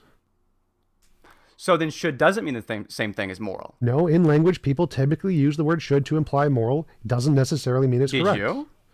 How about yes, this? in Let's have language, one I also consistent- usually use those in the same context because it makes sense Is in there conversation. is there any way I can compel you to use one consistent definition of should and one consistent definition of moral during this conversation? One consistent definition of should. No, it's like saying objective. There's each word has multiple different usages. So, Yeah, but just for the sake of the conversation, can I please just get you to narrow down a definition on this? It's impossible to communicate with you if you're constantly changing your definition, so you can pretend there's not a contradiction. No, I'm trying to mirror my definition to the most commonly used definition so it's coherent in a conversation, which is what people normally do. This is not hard. What? Like, no one has problems Good with idea. What's the most commonly used definition of moral? Is it yours? No. Okay, so you should use that one, right? In a If I was conversation, that's what trying people to normally do. convey morality in the common sense, yes. But since I'm specifically saying mine is different and I think this one's better, then no, because that would be fucking stupid. If I'm Why trying not to call it advocate something for a better different than morality definition, then? because I think it's what corresponds to the phenomenon that are the things we refer to as moral. That we refer to as moral? It Yes. clearly doesn't. If it's not what No, the average person believes is moral. Everyone refers to moral, which is moral intuition, moral progress. Those things are what we refer to as moral. And then if this phenomenon explains those things, then it is a better usage of the word than a colloquial. Well, because the word moral conveys the phenomenon plus a theory. So the To obvious understand theory, what people genuinely think moral means, we have to use a different definition than what they think moral means. This is just no, ridiculous. that's a straw man. So this is no, that's a straw it's man. a silly So argument. Stop. So what most people I'm mean sorry, by I'm straw moral manning. Go ahead. is a phenomenon plus a theory. Now I'm saying the phenomenon is correct, the theory is wrong. So the word moral, as applied to the phenomenon, is better described with a different theory. Well, the same phenomenon, different theory. Like, this is not hard to understand. No one in philosophy has a hard time understanding this. So when you say moral, the phenomenon, right? Not moral the theory, but moral the phenomenon. What do you think that is? Moral intuition, moral progress. The individual examples that we use the word moral to refer to.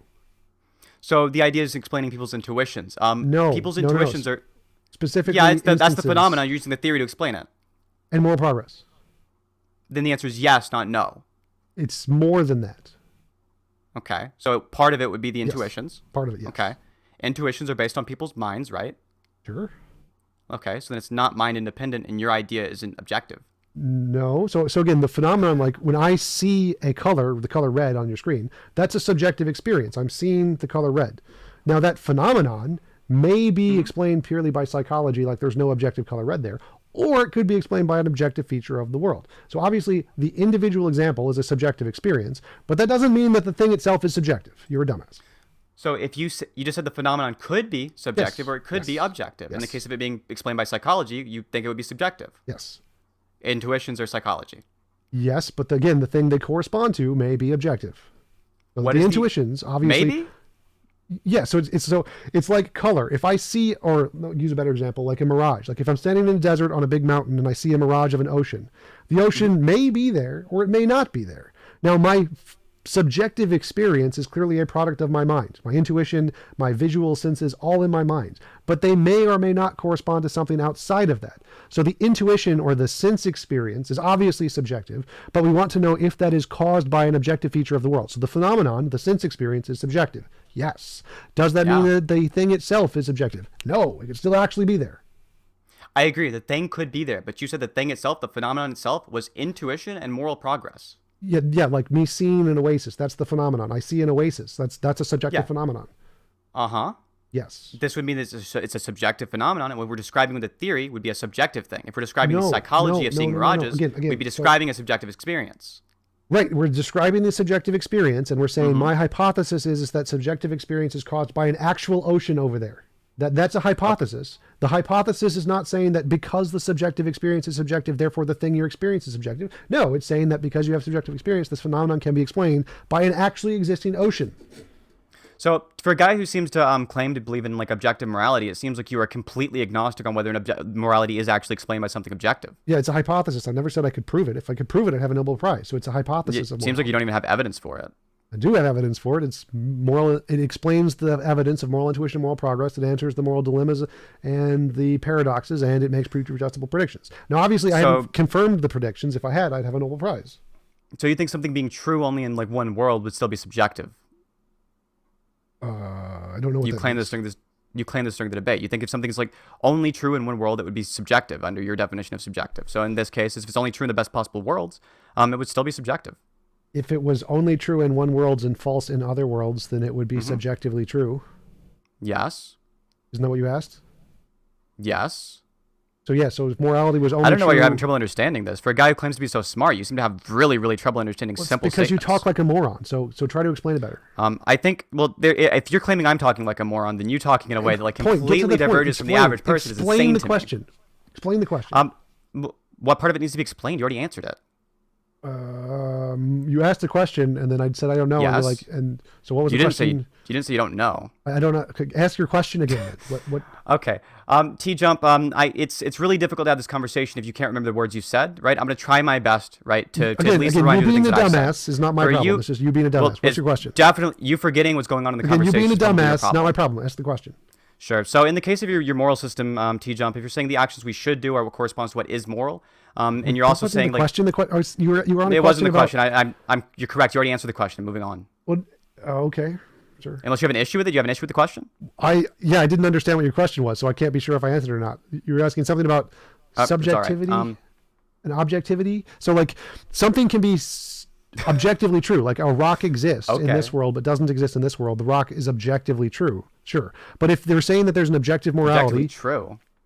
like it exists, like Objectively real? Yes, real. Okay, Truth sorry, is that which corresponds to reality. So true, real means truth yes. corresponds to reality. Doesn't mean the truth is what is real, right? That's So literally truth what that would be- means.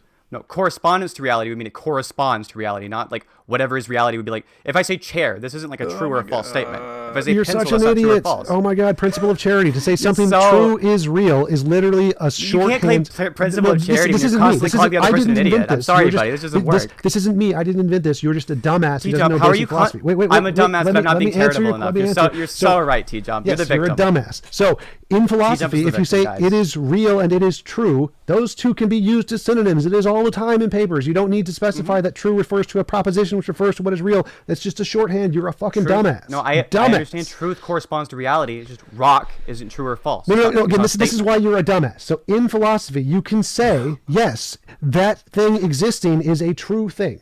That's fine because it's a shorthand for saying that the sentence which In expresses philosophy- its existence is true. I have a You're a sneaky dumbass. suspicion. I have a sneaky suspicion that if I asked you for some evidence of this being the way it's used in philosophy, you'll cite me a Stanford Encyclopedia of Philosophy page that doesn't exist like you did with Omni. So I won't do that. All right, You're a I'll dumbass. just, Again, all I'll of the try my Stanford best. Encyclopedia pages I listed, I literally Sorry. give the reference to. They all exist. You're a dumbass. Sorry. Can we go back to you're the right, actual T-Jump, point, you're right. dumbass? Yeah, sure. You asked something about I'm subjective and objective. Sorry, let me be more charitable to you. Okay, so in the Yes, case of like your principle system, of right, charity, if you're saying, basic philosophy. Do you believe that you should do actions which are sometimes immoral? Sure. Okay, you should sometimes do immoral actions, right?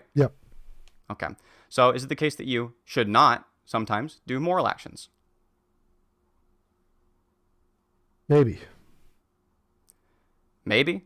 Yeah, so like there could be an action which you think is moral, but you aren't sure. Like if your friend leaves his door open and you don't know if he wanted it open or not. Should you close his door? There's a probability there. There's like, what is the percent that he wanted it to be open? What is the percent he did not want it to be open? If the percent that he wanted it open is 60%, then you probably shouldn't close his door, even though it might be a moral action. Okay. So there are some times where you shouldn't do a moral action. The answer is Sure. yes. Sure. Okay. So you think this corresponds to how people generally use the word moral? No, because you're conflating the word should in there, which has multiple definitions. Okay. Which definition do you want to use for the sake of this discussion? I'll stick to that one definition. One word. Let's just stick to moral or immoral, not add in moral and should, because they're conflating definitions. Just use one word, moral or should, not both. So the issue is there are issues like with the way that you're saying like certain things you should do are immoral. If you say this, then it's like it's reasonable for me to critique the fact there's like an incongruence there. You say you There's should not. just use There's one not. Your word whole because they're argument is basically that synonyms. people But then you say intuitively there are use- times you wait, shouldn't wait, do the wait. moral. Hold on, brother. No, you wait. Okay. So in the case of the statements you're saying, right? If you're saying like there are sometimes words or there are sometimes things that you should do that are immoral and some things you shouldn't do that are moral, and then you're going on to say like you should just use one word because they're synonyms. No, you're an clearly idiot. not. So again, your Okay. argument is, and correct me if I'm wrong, it seems that you're saying there is an intuitive difference between Mm-hmm. the words should and moral as the way random No. individual people use Yeah, you're them. you're wrong. Okay, how's that wrong? The average person uses those the exact same way. If you want to explain what the average person refers to when they're referring to moral. Okay, so you should have shut up and let me finish the argument. So, as I'm sorry. so Sorry. Let's second not half of the clarify. You said sentence. correct me if I'm wrong, and then you were wrong. Right, so maybe you should have shut up and actually listened to the end of the sentence, which is like You're so wait, upset. let's go back, dumbass. The way should and moral are used by the intuitions of people and in my model. Do you see how that last part of the sentence kind of clarifies it, dumbass? Like, sorry. The last part of it. Why- I have no why- idea how it clarifies it. So Are you okay? your You're argument, spasming out. your argument is that there is a difference between the intuitive usage of the word should and moral and how they apply to my model. There's an Yes. intuitive difference between the uses of should and moral and how it applies to your model, yes, but not how the average That was- person uses the word should and moral. I was right. Holy shit. That was the whole point. So that you want me to say it again? You I'll get you to say I'm right again. So there is a difference between how the intuitive understanding of should and moral are in the average people and how it corresponds to my model. Right? That's There's not a difference between how the average person views should and moral. They view Yeah, the but that's not actions what I of said. moral You're a as what they dumbass. I should said do. there's a difference between how they intuitively I understand understand what these you're two trying to terms say. and I how understand it what you're corresponds struggling my to say, model. T-Jump. Yes, then you're a I dumbass understand. because I was right the Okay. entire time. So You so were that's not right. You wait, said let's correct me go if I back was to your wrong, and then you argument. said something I don't believe. And then you literally said I was right in the next sentence. So let's go back to the argument. You're No, I saying, didn't. Yes, you literally did. So let's go back to the I- argument. Go ahead, You T-Jump. said that your argument is that there is a distinction between the intuitive usages as most people use these two words and how they are used in my model. There's an intuitive difference between moral and how you use the word moral. You use the word should in the same way the average That's person uses the word literally should. what I just said, dumbass. So there's an intuitive difference between how people normally use Then these I answered words. your question. You asked me a and question. You didn't this. say I was something. looking You for like asked a me. yes or a no here. So yes or a no. Okay, now you understand the answer is yes, right? Okay, If thank it's the you. same Thank thing you. that you just Yes, said. thank you. So, Okay. So you did say yes. So every you time I said you okay? said yes, I was right again. But okay. You're Let's go back on topic. spasming out. Let's go back on Relax. topic. So Okay, if the okay. only thing like people's intuitions can be wrong, can't they? Intuitions can be wrong about morals. Yes. If what you're describing when you say moral is an intuitive phenomenon, then no. Then you're a dumbass. Composition division fallacy. So can some people be right, some people's intuitions be right, and some people's intuitions be wrong? The answer to is some people's intuition sometimes wrong? Yes, but not when it's about intuitions. Dumbass. So you think people can't be wrong when they think about what their intuition is about other people's intuitions? Like you're a dumbass. No, I don't think the average person's intuitions about morals are about other people's intuitions. Literally is kind of a thing, but irrelevant. So, No, it isn't. Wait, No, let's not try- irrelevant. Let's try to go back Substantiate to the that. point. Let's try to go back to the point. So Not irrelevant, substantiate no, that. Try to go back to the point. So the point. Let's here run away from the is- thing you said no, again. Classic T-Jump. Tom jumping away. Go on, ahead. Come on, Kitty. Come on, Kitty. Like, focus your little tiny brain here. Let's go. So the point I was making before, as I said, like, can people's intuitions about morality be wrong? So if people have an intuition that moral applies to this set of beliefs. Can they be wrong? Can they be wrong if their intuitions are about somebody's belief? No. I'll say it again because your tiny little kid brain doesn't understand this. Is it an answer? Is the question I've already answered? People have a set of moral beliefs. They have an intuition that these are the moral actions. And can they be wrong? Can there be more? Or can there be less? Could they be wrong? If moral action is defined as an intuition, then no, they can't be wrong. This is They why we can't be wrong shouldn't about- use his model, because he's a dumbass. Like, obviously, any rational human Nobody's being, following along with you right now. any T-Jump. rational human being. So person A has a belief about morality. They think a Christian thinks it's moral to stone the gays. Could they be wrong? Could they be wrong about morality? If they're describing their intuitions, then they wouldn't be wrong, right? If that's what morals are. If morals are something other than intuitions, they could be wrong. So this is why we shouldn't adopt his dumbass morality, because he just said, no, a Christian is not wrong if they morally think it's right to stone gays. Like, No, clearly I you don't have think a that dumbass morality describes intuitions. You do. No, I don't. I think morality is objective. It describes an existing thing. Intuitions are said the phenomenon that of we're describing. Yes. That's the phenomenon you're describing when you say moral. You dumbass. Yes. I explained this before. Okay, Dumbass, when are we dumbass, describing that dumbass, phenomenon? Dumbass, shut up and listen. When are we describing that phenomenon? Stop, dumbass. When are we describing that dumbass, phenomenon? Shut up. Just answer the question. When are we describing that dumbass, phenomenon? Shut up. Shut up, dumbass. When are we describing that dumbass, phenomenon? Shut up. I'm not going to let you I speak need an answer until to this I get finished. question. Dumbass, Well, shut I'm up just and going to let me continue to finish. speak. Dumbass, shut up and finish. So, Good. as How I about said this? before, the Just answer my question. I'll let you talk for as dumbass, long as you shut need the to. fuck up. Hang on. So, Darren, as I'm I just going said to before- interject in the Damasathon for 1 second, one quick second, right? And we'll just try to get a little bit of order back into the debate. I'm sorry I wrecked the Damasathon flow. I was enjoying it. We'll let T-Jump finish his flow, and then we'll move over to Synth. Go ahead. Okay, so this complete dumbass moron doesn't understand the difference between a phenomenon and the thing which causes the phenomenon. As I mentioned in the analogy before, this dumbass clearly didn't understand that if you see a mirage in the distance, the phenomenon of you seeing the mirage is clearly different from the thing which causes the phenomenon. The phenomenon of morality is our intuitions, which is like the thing we're seeing. It's the mirage. The mirage is not morality. The intuition is not morality. The intuition is the phenomenon which we use to describe the term morality, which could be like a law of nature. That's what I think it is. I think morality is a law of nature. A law of nature is the ocean, and the phenomenon that we experience through our intuitions is a result of the existing ocean. So no, the morality itself is not the same as the phenomenon of the intuitions, you dumbass. This is not hard. Okay, so T-Jump, when you say morality, you're not describing the phenomenon, which is intuitions. Yeah, the phenomenon is the result of the thing that exists. Plus their moral whatever. I think you said moral progress. Yeah, this is not what you're describing when you say morality. Those are the phenomenon caused by morality. Like a it's vision caused is by caused morality. by a mirage. And this is a hypothesis that you have what arguments for? All of the ones I present in my videos. What does this have to do with the topic?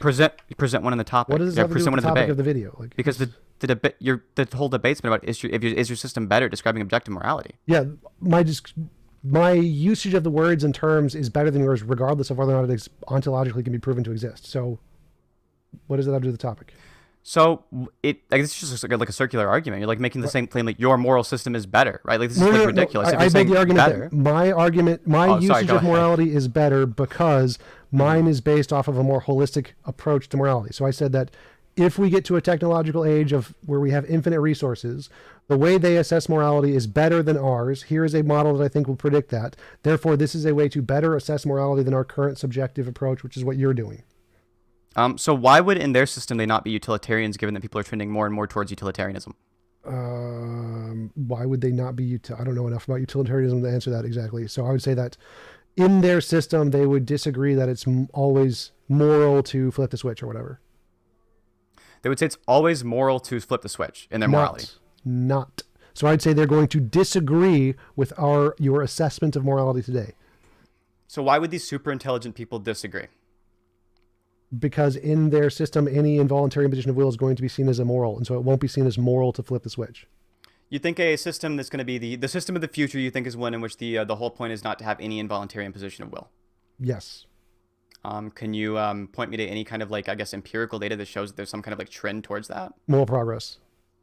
Moral progress seems to not be trending towards that. Yes, it does. What are you talking about? No, it seems that people are coming more and more closer to a utilitarian worldview over time. It seems like if you look at the average person, it seems like they're less and less in favor of, I guess this is something similar to the NAP almost. Utilitarianism actually wrong fails it in a lot of cases because many people think that it's moral to do things that we can't do, like just feed everyone or whatever, even if we didn't have enough resources, or give everyone homes, even if it would cause the economy to collapse. No, we're not saying. No, I don't think so.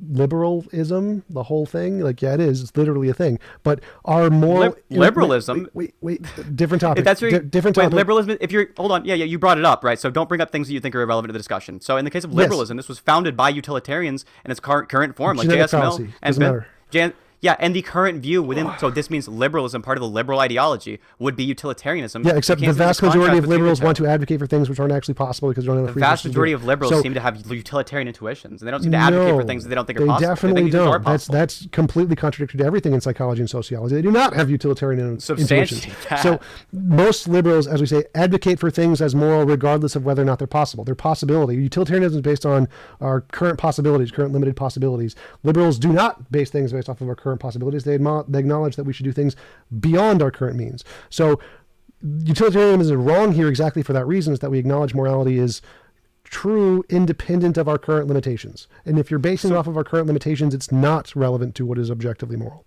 So I guess could I ask you for like an example, I guess, of a thing a liberal thinks isn't possible, but what would be moral to do, even if it's not possible? Let's see. Seems like ought implies can is pretty common belief. Ought implies can? No, actually not even in philosophy, but that has nothing to do with yes, it liberal is. morals. Especially within philosophy. It's Actually very common. not. It's actually pretty rejected in a lot of moral philosophy. No, we could look at You want me to polling data. We reference- could look at polling data. Like, I'm you sorry. mean from we the could Phil look at polling data surveys, from the Phil philosophers. surveys paper, or from the Stanford I Encyclopedia? think this is polling. I think this is absolutely polling data. Yeah. Go ahead. Find me a polling data on ought implies can. Go ahead. Oh wait. So the polling data on specifically ought implies can. Yes, things go that for are it. like pretty analogous to it, like some. Oh, so you can't find any because you're making shit up. Oh. No, I didn't. I'm You should sorry. listen You're closer. making shit up. Oh. I think you misheard me, buddy. You should listen closer. Oh, the wait, average, okay. the average a Kantian would think that ought implies can. Well, if they're a Kantian, probably. Sure, maybe. No, Okay. actually not necessarily because they do Are disagree. you're not sure? So maybe you should hold back a bit before you claim I'm Yeah, making except shit up. you made the claim this was poll data, and you have no polls. Where are the polls? So you're full of shit. I just gave you poll. Where's the poll? The Phil surveys paper. Where does it say about ought implies can? So you said like, oh well, I guess now you're saying you don't really know. Because Oh, you I do understand because if you I've read agree the with Phil it, we surveys think- paper. Where does it say ought implies can? So in the case of ought implies can, it doesn't say this directly, but it says Oh, like it the doesn't say it analogous thing that directly, we you're could making use. shit I'll up. say it again. If somebody's a Kantian, we would know. So they you're believe ought making implies shit can. up. You're making an assumption about the Kantians, which isn't on the paper. I'm making an assumption. I'm making an assumption the polling data is right. Yeah, no shit. Yes, and Dumbass. No, that's not in the polling data. As you just said, dumbass. It's not there. I'm sorry. If somebody is a Kantian, then they believe ought implies can. No, correct? that does not follow, dumbass. It's pretty No, easy to it believe doesn't, this. dumbass, because Yes, you know it nothing is. about philosophy. Many philosophers Sorry, still accept... you teach me about philosophy, yes, T-Jump. yes, I will, because in philosophy there are many people who can be Kantians and agree with many things and not other things. It's a very broad spectrum. There isn't like a lot of agreement in philosophy about like anything other than atheism. So no, you can't say that because they're Kantian they agree with the vast majority or even a half of Kantian perspectives. You can't make that assessment, dumbass. You're just making shit up. You get so upset about these like minor things. So Yes, in the because case of, you're like, wasting time on things that don't I matter to the don't topic. think so. I don't Go think so. back I to think they the do. topic. Well, okay. So everything I brought up has been addressing something you've said. If it's the case that you think it doesn't matter to the topic, stop bringing up things that don't matter to the brought it topic. up, That's your dumbass. fault. No, you brought up the fact that like you don't think that ought implies can is something that people generally believe. Because you brought it up. You were literally the one who said I that brought up first. ought implies can. Yes, you you brought up brought the fact shit that you don't up think that's people believe irrelevant. this, and now you think is the case. Yes, that I this said is irrelevant to the most topic. liberals don't believe ought Now that you're implies nervous can. about whether or not it's correct, now you don't think it matters to the topic anymore. This is the No, classic I'm T-jump not strategy. in any way nervous Guys, I'm about sorry. that. This thing I Crushed brought your up dumbass. seconds ago doesn't really matter to the topic Crushed anymore. your dumbass multiple You think you're times. winning right now? Yes, definitively. Review this afterwards, I guess. Oh, I don't have to. Like my chat says I'm winning. But are I you win. winning in all subjective worlds or in all possible? Not in the Christian one. In the Christian world, probably not. Go ahead. You guys have 7 minutes, and then we're going to wrap up with closing statements. I'm and ready. We're going. I'm ready to be done. I'm so tired of this kid. So. Okay. Well, if you guys want to wrap up with closing statements, we can get to the super chats. Now, we do things slightly different on the Crucible. Once the closing statements are done, we can consider the debate over. The moderators take notes the entire time. We generally have questions of our own. But go ahead with closing statements. Synth, allow you to go first. Sure. So I think during the course of this debate, you saw numerous contradictions. I think T-Jump's community that he's playing to might think that he did okay in this. I know that's not going to be the average person watching this, and I think that T-Jump, after he reviews it, that won't be him either. In the case of this debate, we've kind of demonstrated that there are a tremendous amount of like contradictions in T-Jump's worldview, and that's about like all I have to say on that topic. If you have to like go to the point of like you don't have to believe in Kantian ideas to be a Kantian, there's very little I can do to engage with you. T-Jump, you're up. So clearly the dumbass who doesn't know anything about philosophy doesn't understand that you can be a Kantian without accepting literally every Kantian idea, which ought imply Kant is not intrinsic to Kantian ideas at all. He's just a dumbass. Secondly, there are no contradictions in my worldview, as I explained. He's just complaining about contradictions in the common use of the word should and the common use of the word morality, and how mine is distinct from that. It's not an internal contradiction. It's a contradiction between common usage and my morality. Not an internal contradiction. He probably just doesn't know what those words means because he's a dumbass. I will conclude there.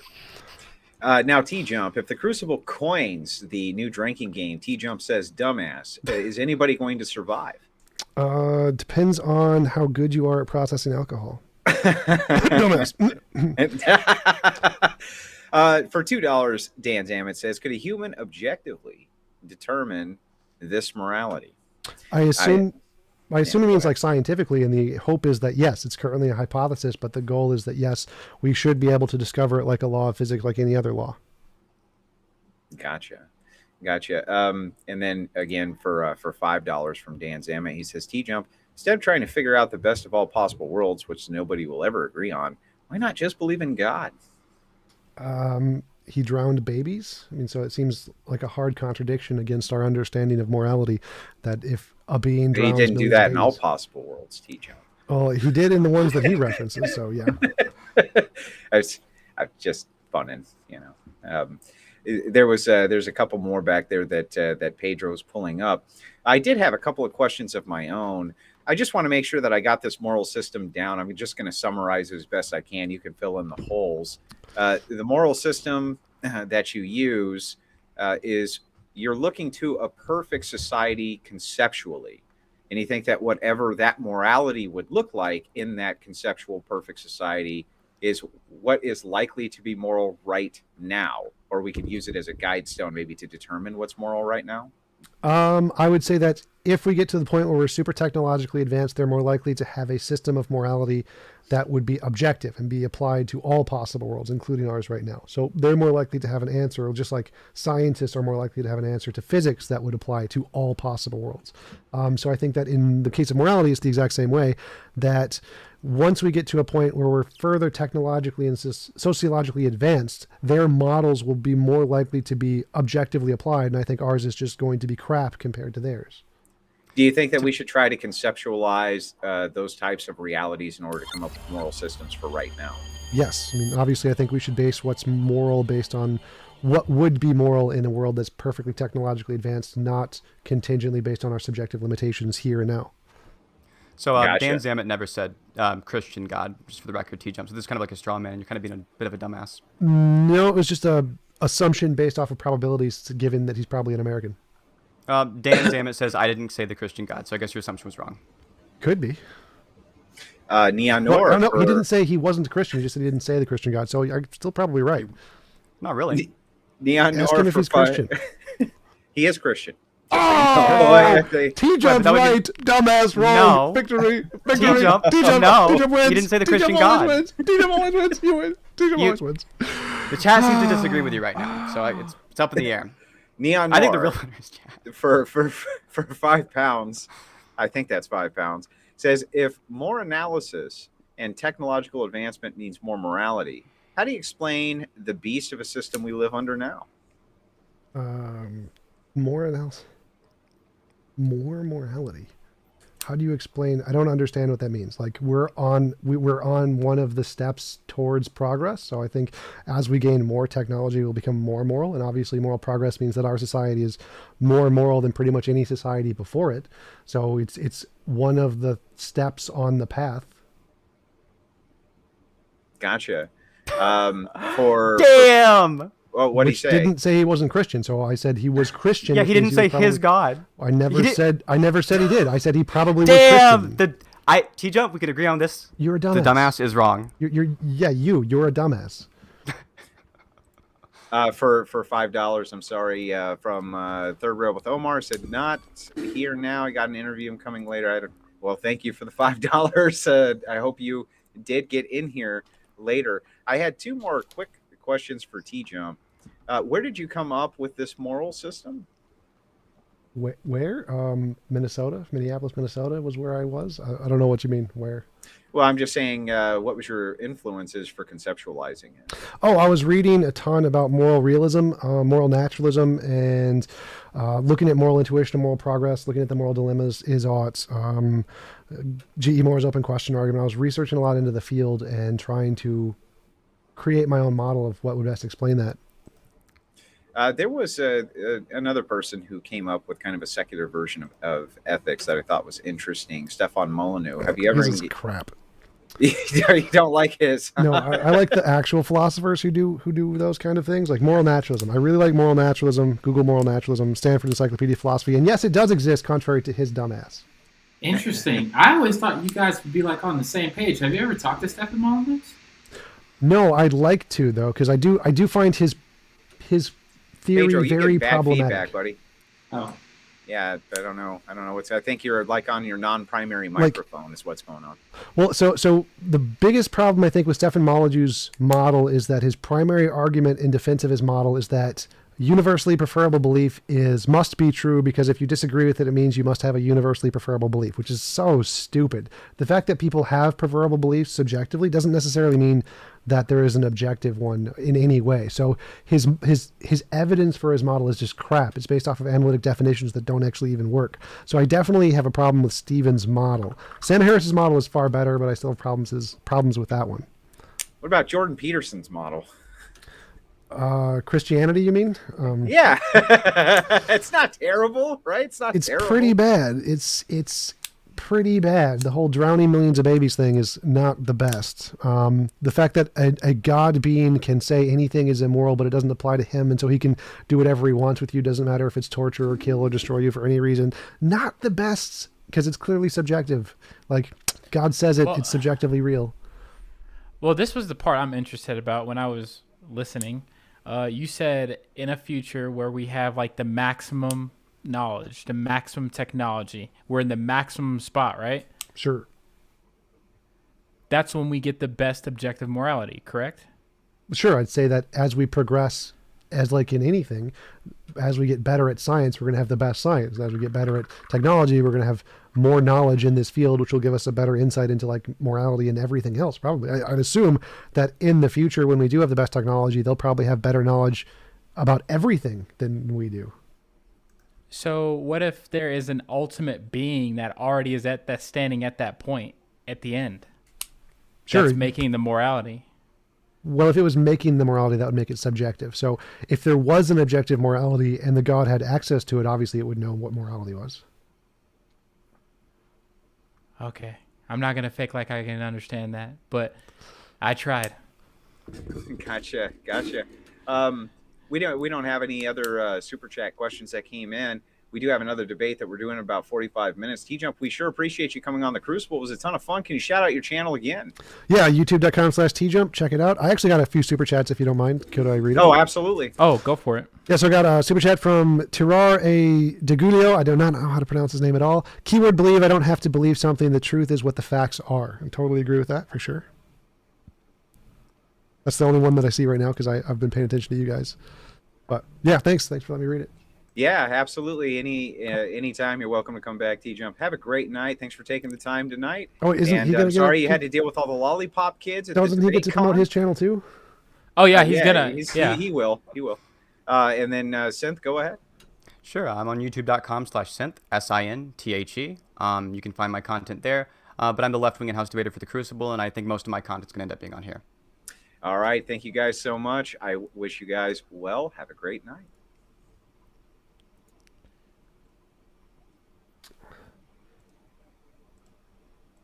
Gotta find the stupid outro. I edited it beforehand. My bad, Andrew. Okay, I couldn't find the damn outro. We got too many videos stored up. We do. I do appreciate it, guys. You guys have a great night. We got to get prepped for this other debate. T-Jumps, thanks for being a sport and coming on tonight. Tell James I said hi. He had an interview on here not too long ago. Awesome. We got a chance to chat for a little while. He's a good guy. Thanks. See you guys later. Well, really quick. The cat. So we're off broadcast. We're off everything. I'm still broadcasting, by the way, just so you guys. Oh, okay. Well, I'll try anyway. Do you guys really hate each other that much? Like when I was listening, you guys were calling you dumbass and all this. Like you guys just met each other. Are you serious? So I've got no hatred for T-Jump. Okay. It's more entertaining that way, especially. Okay, so it's entertainment value. For Okay, sure. cool. Like, There I we was go. diagnosed with high function autism. I literally don't care what anyone thinks about anything. So you don't hate. Okay. So I've had to learn how to like be more emotive, to like make funny faces and shit. Gets a lot more entertaining that way. Oh, hey, right. what's the story with the fucking chair? Because I got you here right now. What's the story with the chair? You're always in the chair. How did the chair come about? What's the deal, dude? Yeah, so this you got is it off Facebook Marketplace. Oh no, That's easy. $1,000 chair. So this is my lazy boy chair. I've had it since for a very long time. I used to be super overweight. I used to weigh 340 pounds. So I needed a big ass chair because I was fat. And so I got my first one of these guys, and it works super, super well. It's super comfy. Like these chairs are amazing. And I've just started doing my YouTube stuff in it, and it got popularity, gained like traction as my mascot. Now I get lots of donations, and people have like fake account, the TjumpsChair account. Like, oh, T-Jump just farted. I love that comment. Absolutely great. And so it's a great, cool thing a way to promote my channel because it's like an icon, and so I just always keep it. I almost didn't recognize you at the debate con.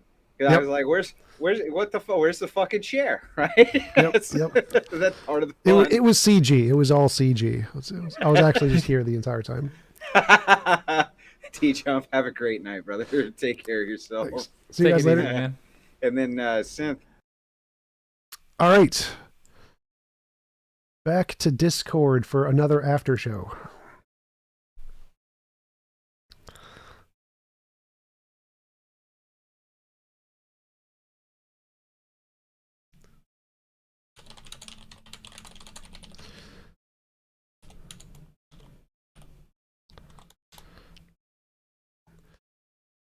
General chat. Where's general chat? I don't even know where it is. Oh, it's people in my general chat. People in my general chat. All right. Oh, I should still keep my camera up or some shit, shouldn't I?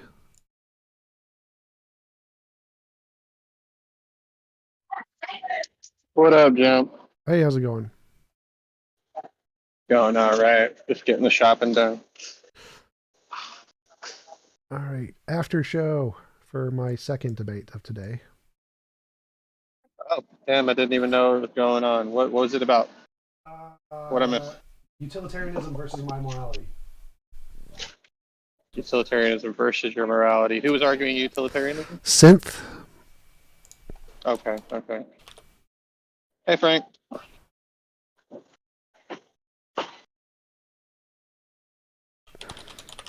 So, I'm assuming you won hands down, right? Oh, yeah.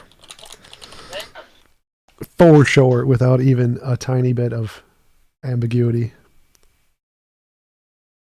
So, who hosted it?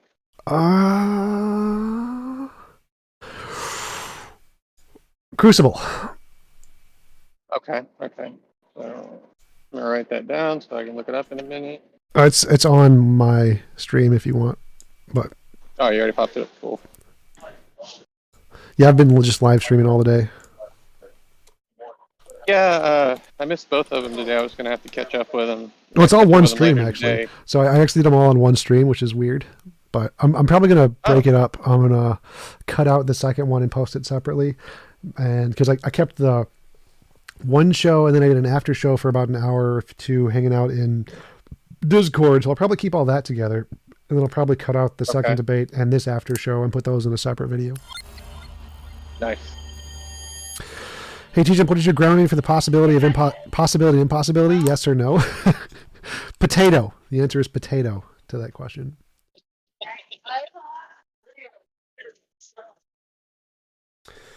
Frank, MBJB, how's it going? I forget.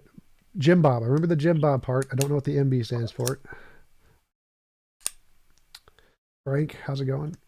Beowulf. Yo, Tom, what's up, man?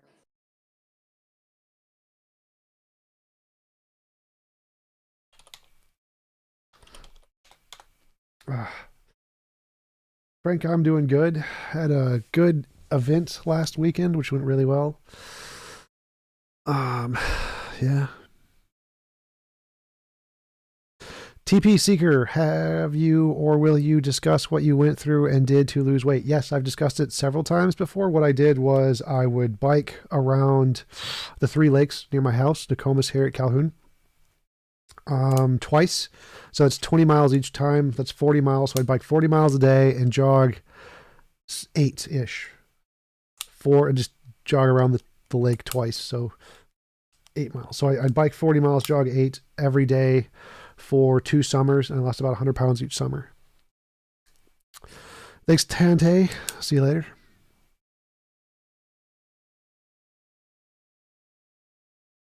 Ooh, Discord call-in links there. There shouldn't be 2. Weird looking thingy. T-Jump banner. Whereby link. No, that's not it. Chat box. Merch. Yeah, there we go. Now there's only 1.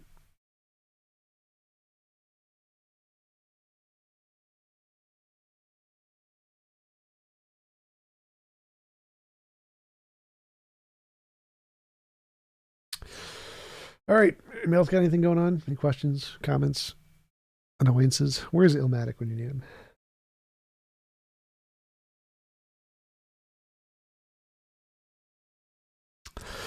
Anybody in the chat want to come and join the Discord and chat, or have any questions that I can find? Where I don't even know where. There it is. Was Ryan Lyon, friggin' rhymes? Was that the lake where you debated the guy outside of the seawall? Yes, I debated seawall. What's a seawall? I debated a flat earther on COVID around Lake Calhoun. I think it's called Bidet Madagascar or something. They changed it to be progressive. Clinton, 7 degrees warmer in your corner of Minnesota. That's funny. Clinton, if you're in Minnesota, let's get coffee. I have an open offer for anybody in Minnesota or nearby or who wants to fly here to get coffee whenever. So let me know. Send me an email on my work email. Set something up. Yo, T-Jump. Hey, how's it going? Good. Hey, minor thing. On your banner, like you're the one that's at the bottom when you stream. Yeah. There's kind of like one little part where it's like the text overlaps itself. Yeah, It the looks how to blurry. join Do you call notice that? T-Jump. Yeah. Yeah, I just fixed that like 5 minutes ago. I just noticed Okay. that. Yeah, I just had was 2 like of those. watching. I'm like, I've never noticed that before, but Yeah, okay, I had 2 of them uploaded. I don't know where the second one is. I hid one of them. I don't know what the second one is though. yeah. Browser image cap. I'm in Minnesota too. So Oh, nice. maybe Let's we'll get coffee together sometime. at some point. Open offer to Yeah. get coffee with anybody who wants to hang out. Okay, cool. Number. Oh, there it is. Call a number. Call a number. Delete that one. Remove. And now there should just be the one. Call a number. There we go. Now there should only be one. Only one. T-Jump. Yeah. Can you hear me? Yes. Oh, hey. What does the MB stand for? It means made by. Ah, made by Jim Bob. That's it. I knew. Made by Jim Bob. Yep. Hi. How's How it are going? you? I wanted to ask you, based on, let's say, all behavior, beliefs, everything we do is an expression of evolution. From that perspective, we couldn't actually invalidate religious belief or affirm or invalidate atheism, because it would all have to be inclusive expression, and to argue against one would be basically just like, I don't know, like a temporary battle or something. But because if evolution is the end all telos, if it's the end all direction, then the philosophy and belief part wouldn't that be just a symptom? No. So like, even if all of our beliefs came about by evolution can still give us some correspondence to reality. Like I can't believe I exist and be wrong. So based on our evolutionary beliefs, even if it's purely evolutionary, I can still ground logic and reason and math, and I can use those to build other beliefs and then come to some understanding of the way reality is through evidence, if we have some way to differentiate imagination from reality, which is what science is. So we can still, even if all of our beliefs are grounded in evolution, come to beliefs about reality. Yeah, but the question is, even an incorrect belief or something that was illogical, wouldn't it necessarily just be another expression of evolution? No. So Like, it again, couldn't be evolution wrong. evolution can give us a lot of beliefs, and they're all responses of evolution. But evolution can give us some beliefs that can't be wrong. I can't believe I exist and be wrong. So we can base some beliefs off of those and not others, and then we could say that these are real beliefs, correspondence to reality. So whether or not they come from evolution doesn't matter. Like, it's a genetic fallacy. If I program a computer or a laptop to say, or a calculator to say 1 + 1 = 2, it doesn't matter who programmed that. It's irrelevant who programmed that. All that matters is whether or not the 1 + 1 = 2 corresponds to reality. The origin is irrelevant. It's a genetic fallacy. Right, but I guess the next stage would be arguing that we ought to follow any one given belief would be an expression of evolution, like the persuasive element of it. But no. we So couldn't again, actually know. evolution can't. There are some beliefs evolution can't give us false beliefs. Evolution cannot make me believe I exist and be wrong. Evolution cannot make me imagine a round square. So because evolution cannot give us false beliefs, then it's not arbitrary that evolution gives us these. So it's not just an expression of evolution, it's an expression of reality. Reality is what makes it so I can't imagine a round square. Reality is what makes it so I can't believe I exist and be wrong. So even though I got these through evolution, evolution can't give me wrong beliefs here. Evolution is just an expression of reality. So if my belief is an expression of evolution and evolution is an expression of reality, then my belief is an expression of reality.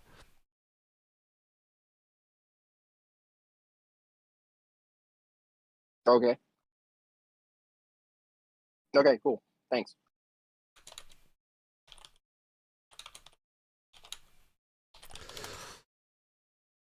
Yep, no problem.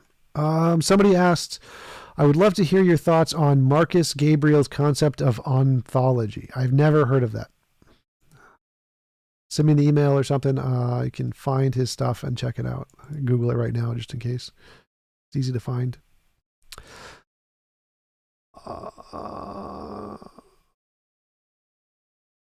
That's a download. I don't want to download. Realist ontology? I do not see anything easy to find on it. Against the World? Maybe New Realism, Marcus Gabriel. So I have found some videos on it I can check out. Favorites bar.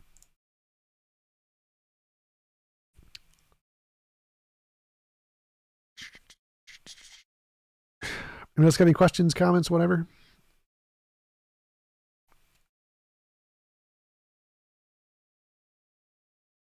What kind of coffee do you like, T-Jump? I like coffee that has stone fruit in it. So there's a bunch of different coffees and they add hints of stone fruit. Those are usually the best. Also, San Francisco Bay coffee is really good. SF Bay coffee.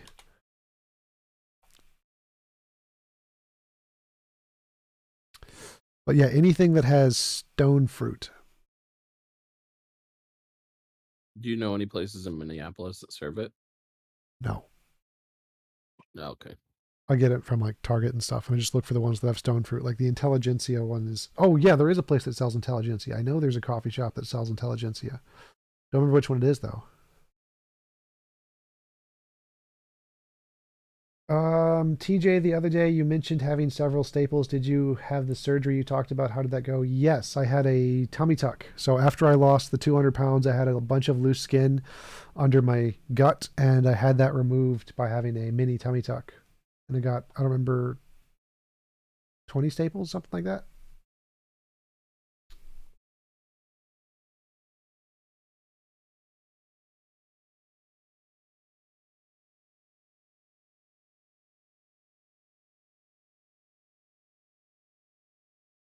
What are your thoughts on Jewish people? Jewish people are the second highest IQ. Or maybe, no. Jewish people are the highest IQ people in the world. They do extremely well on discoveries. They have more Nobel Prizes per capita than anybody else. Jewish people are incredibly intelligent and hardworking and do a lot of stuff. Jews should rule the world, more or less. Ashkenazi Jews.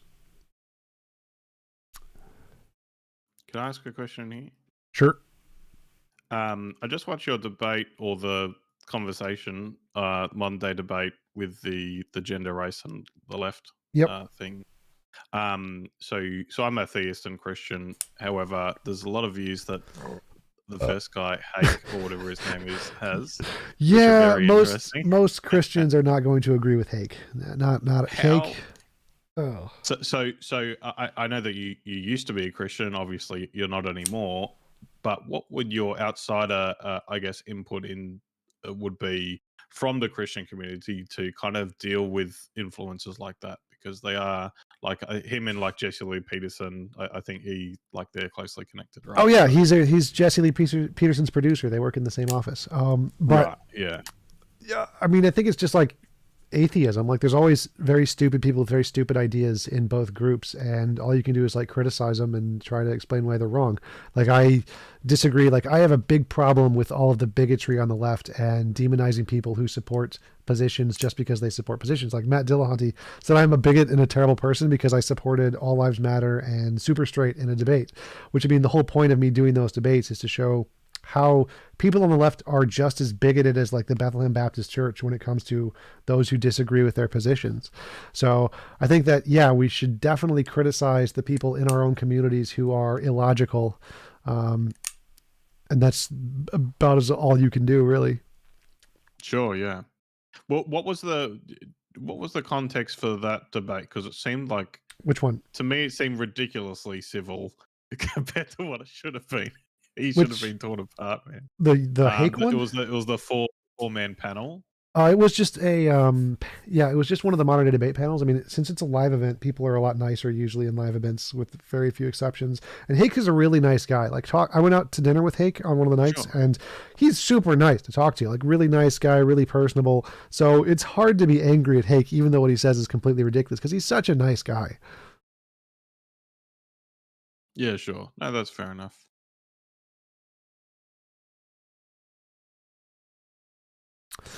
Nothing important. Jay Schneider. Jay Schneider.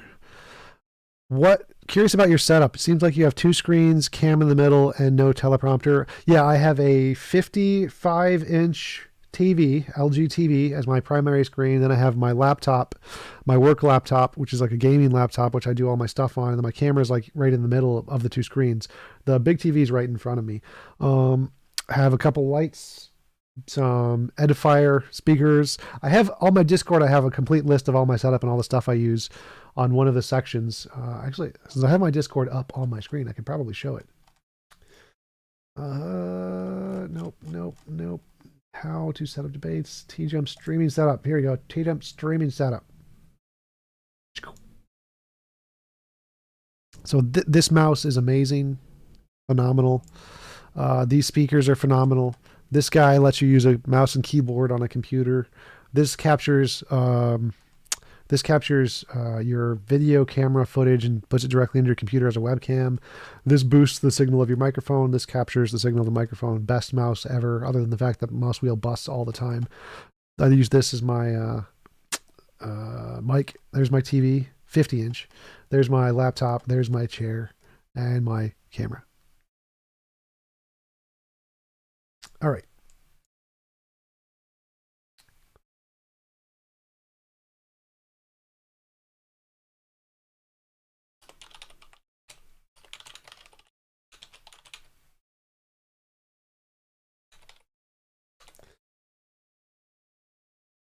All right.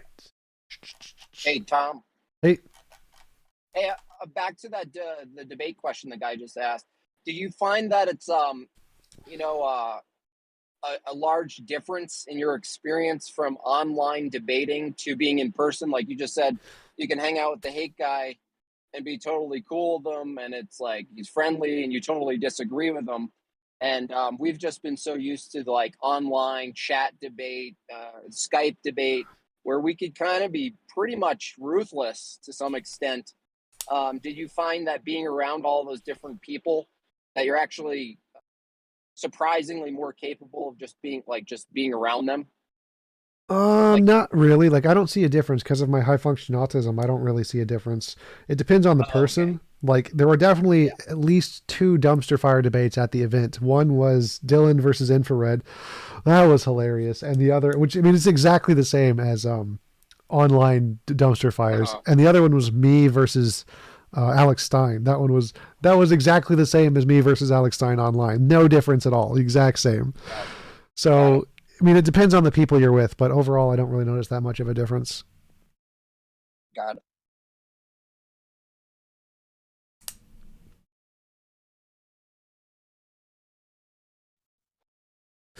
Have I heard of Joel Chestnut or Matt Stone?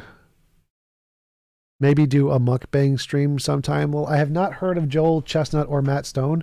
I'm probably not going to do a mukbang because whenever I eat on stream, people just yell at me like, what are you doing to eat on stream? So most of my viewers hate that. I think I've had like 6 people say they were going to unsubscribe if I didn't stop eating on camera. I didn't stop eating though. Do I have a picture of my bicycle? My request is of a sexual nature. I don't. I mean, I could take one. If you pay me enough money, I'll take a picture of my microphone. I'll put it on put on like a sexy underwear thing on it too if you want.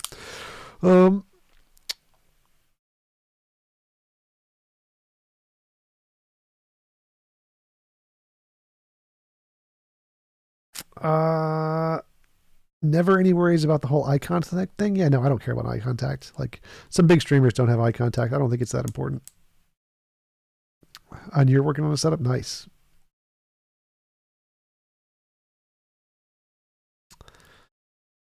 Grumler, which Matt? Matt Dillahunty. Yeah, Jay Schneider. It was Matt Dillahunty.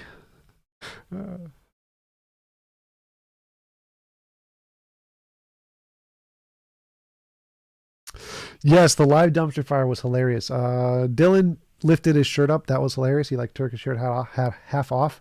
Absolutely funny. And then Infrared grabbed his phone and started to show the tweets between them, like the texts. Like that was pretty funny too.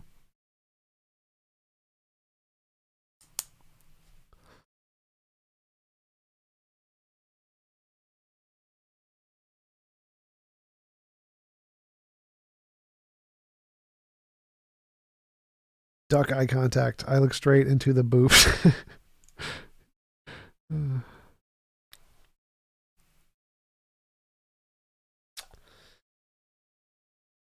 Anybody else got any questions, comments? Hang out in the chat. Join the Discord. Discord.io/tjump.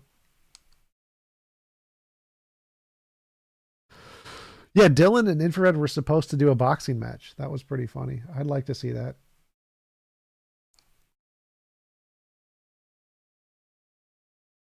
Dylan screamed. Yes, that did occur.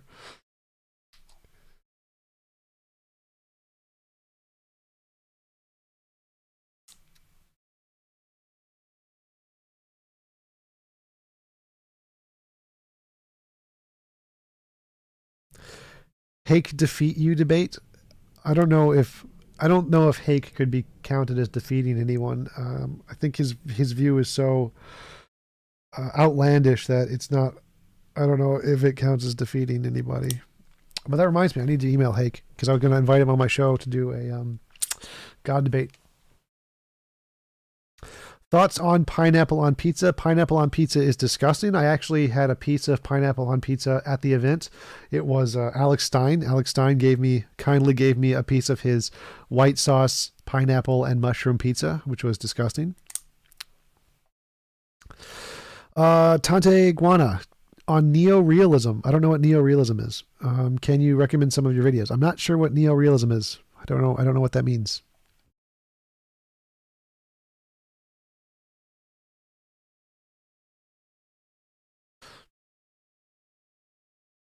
Power politics and internal relations? I don't know what that means.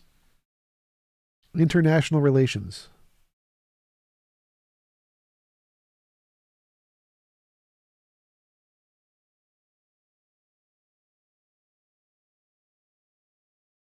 Limited potential for cooperation. I probably disagree with that.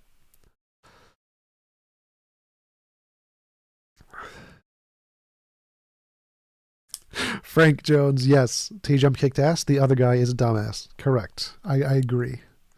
Next debate con, tell James to go somewhere sunny and put you in the nicest 5-star hotel. Well, we went to Dallas, Texas, so it's about as warm there as it can get. It was 70 the day before the debate. James wouldn't pay for that though. Like James does not splurge on hotel and plane tickets. I got a 5-hour 2-plane layover. So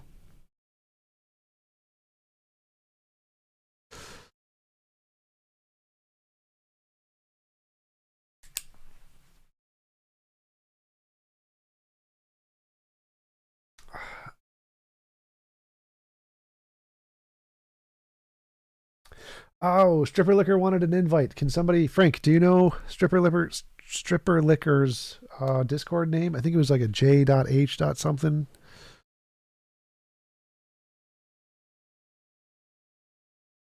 Is Stripper Liquor in the Modern Day Debate Discord? Oh, God 420. Is God 420 here? You mention to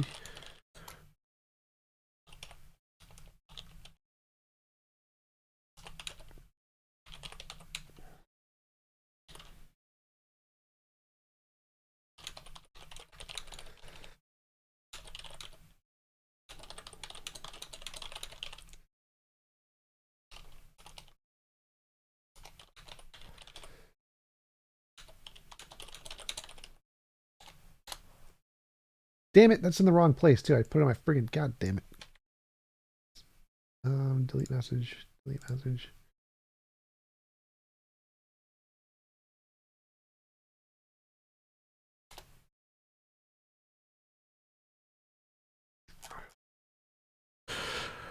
All right.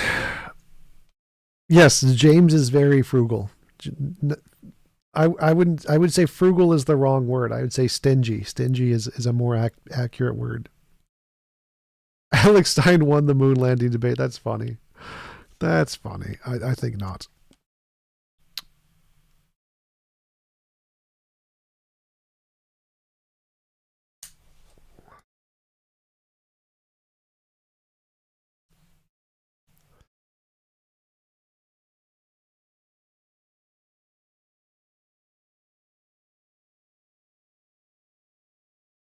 That's okay, Dante.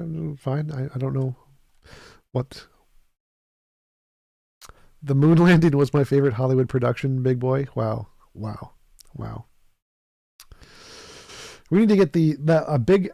Alex Stein brought a big YouTuber guy, 1.5 million subs, who's a troller. His name was Cassidy Campbell, I think. Yeah. So Cassidy Campbell. Huge freaking YouTube channel, 1.57 million subs. He was there dressed as rapper guy, absolutely hilarious.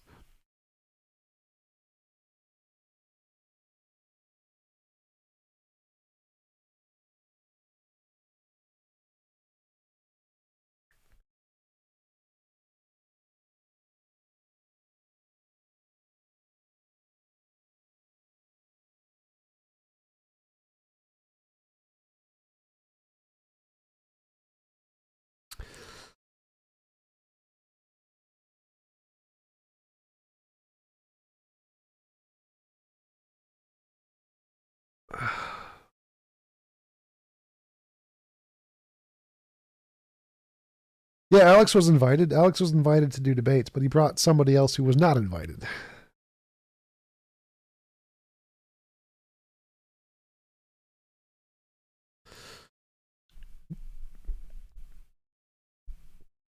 All right, guys. If anybody else, unless anybody else got any questions or something, I'm going to head out and get some food.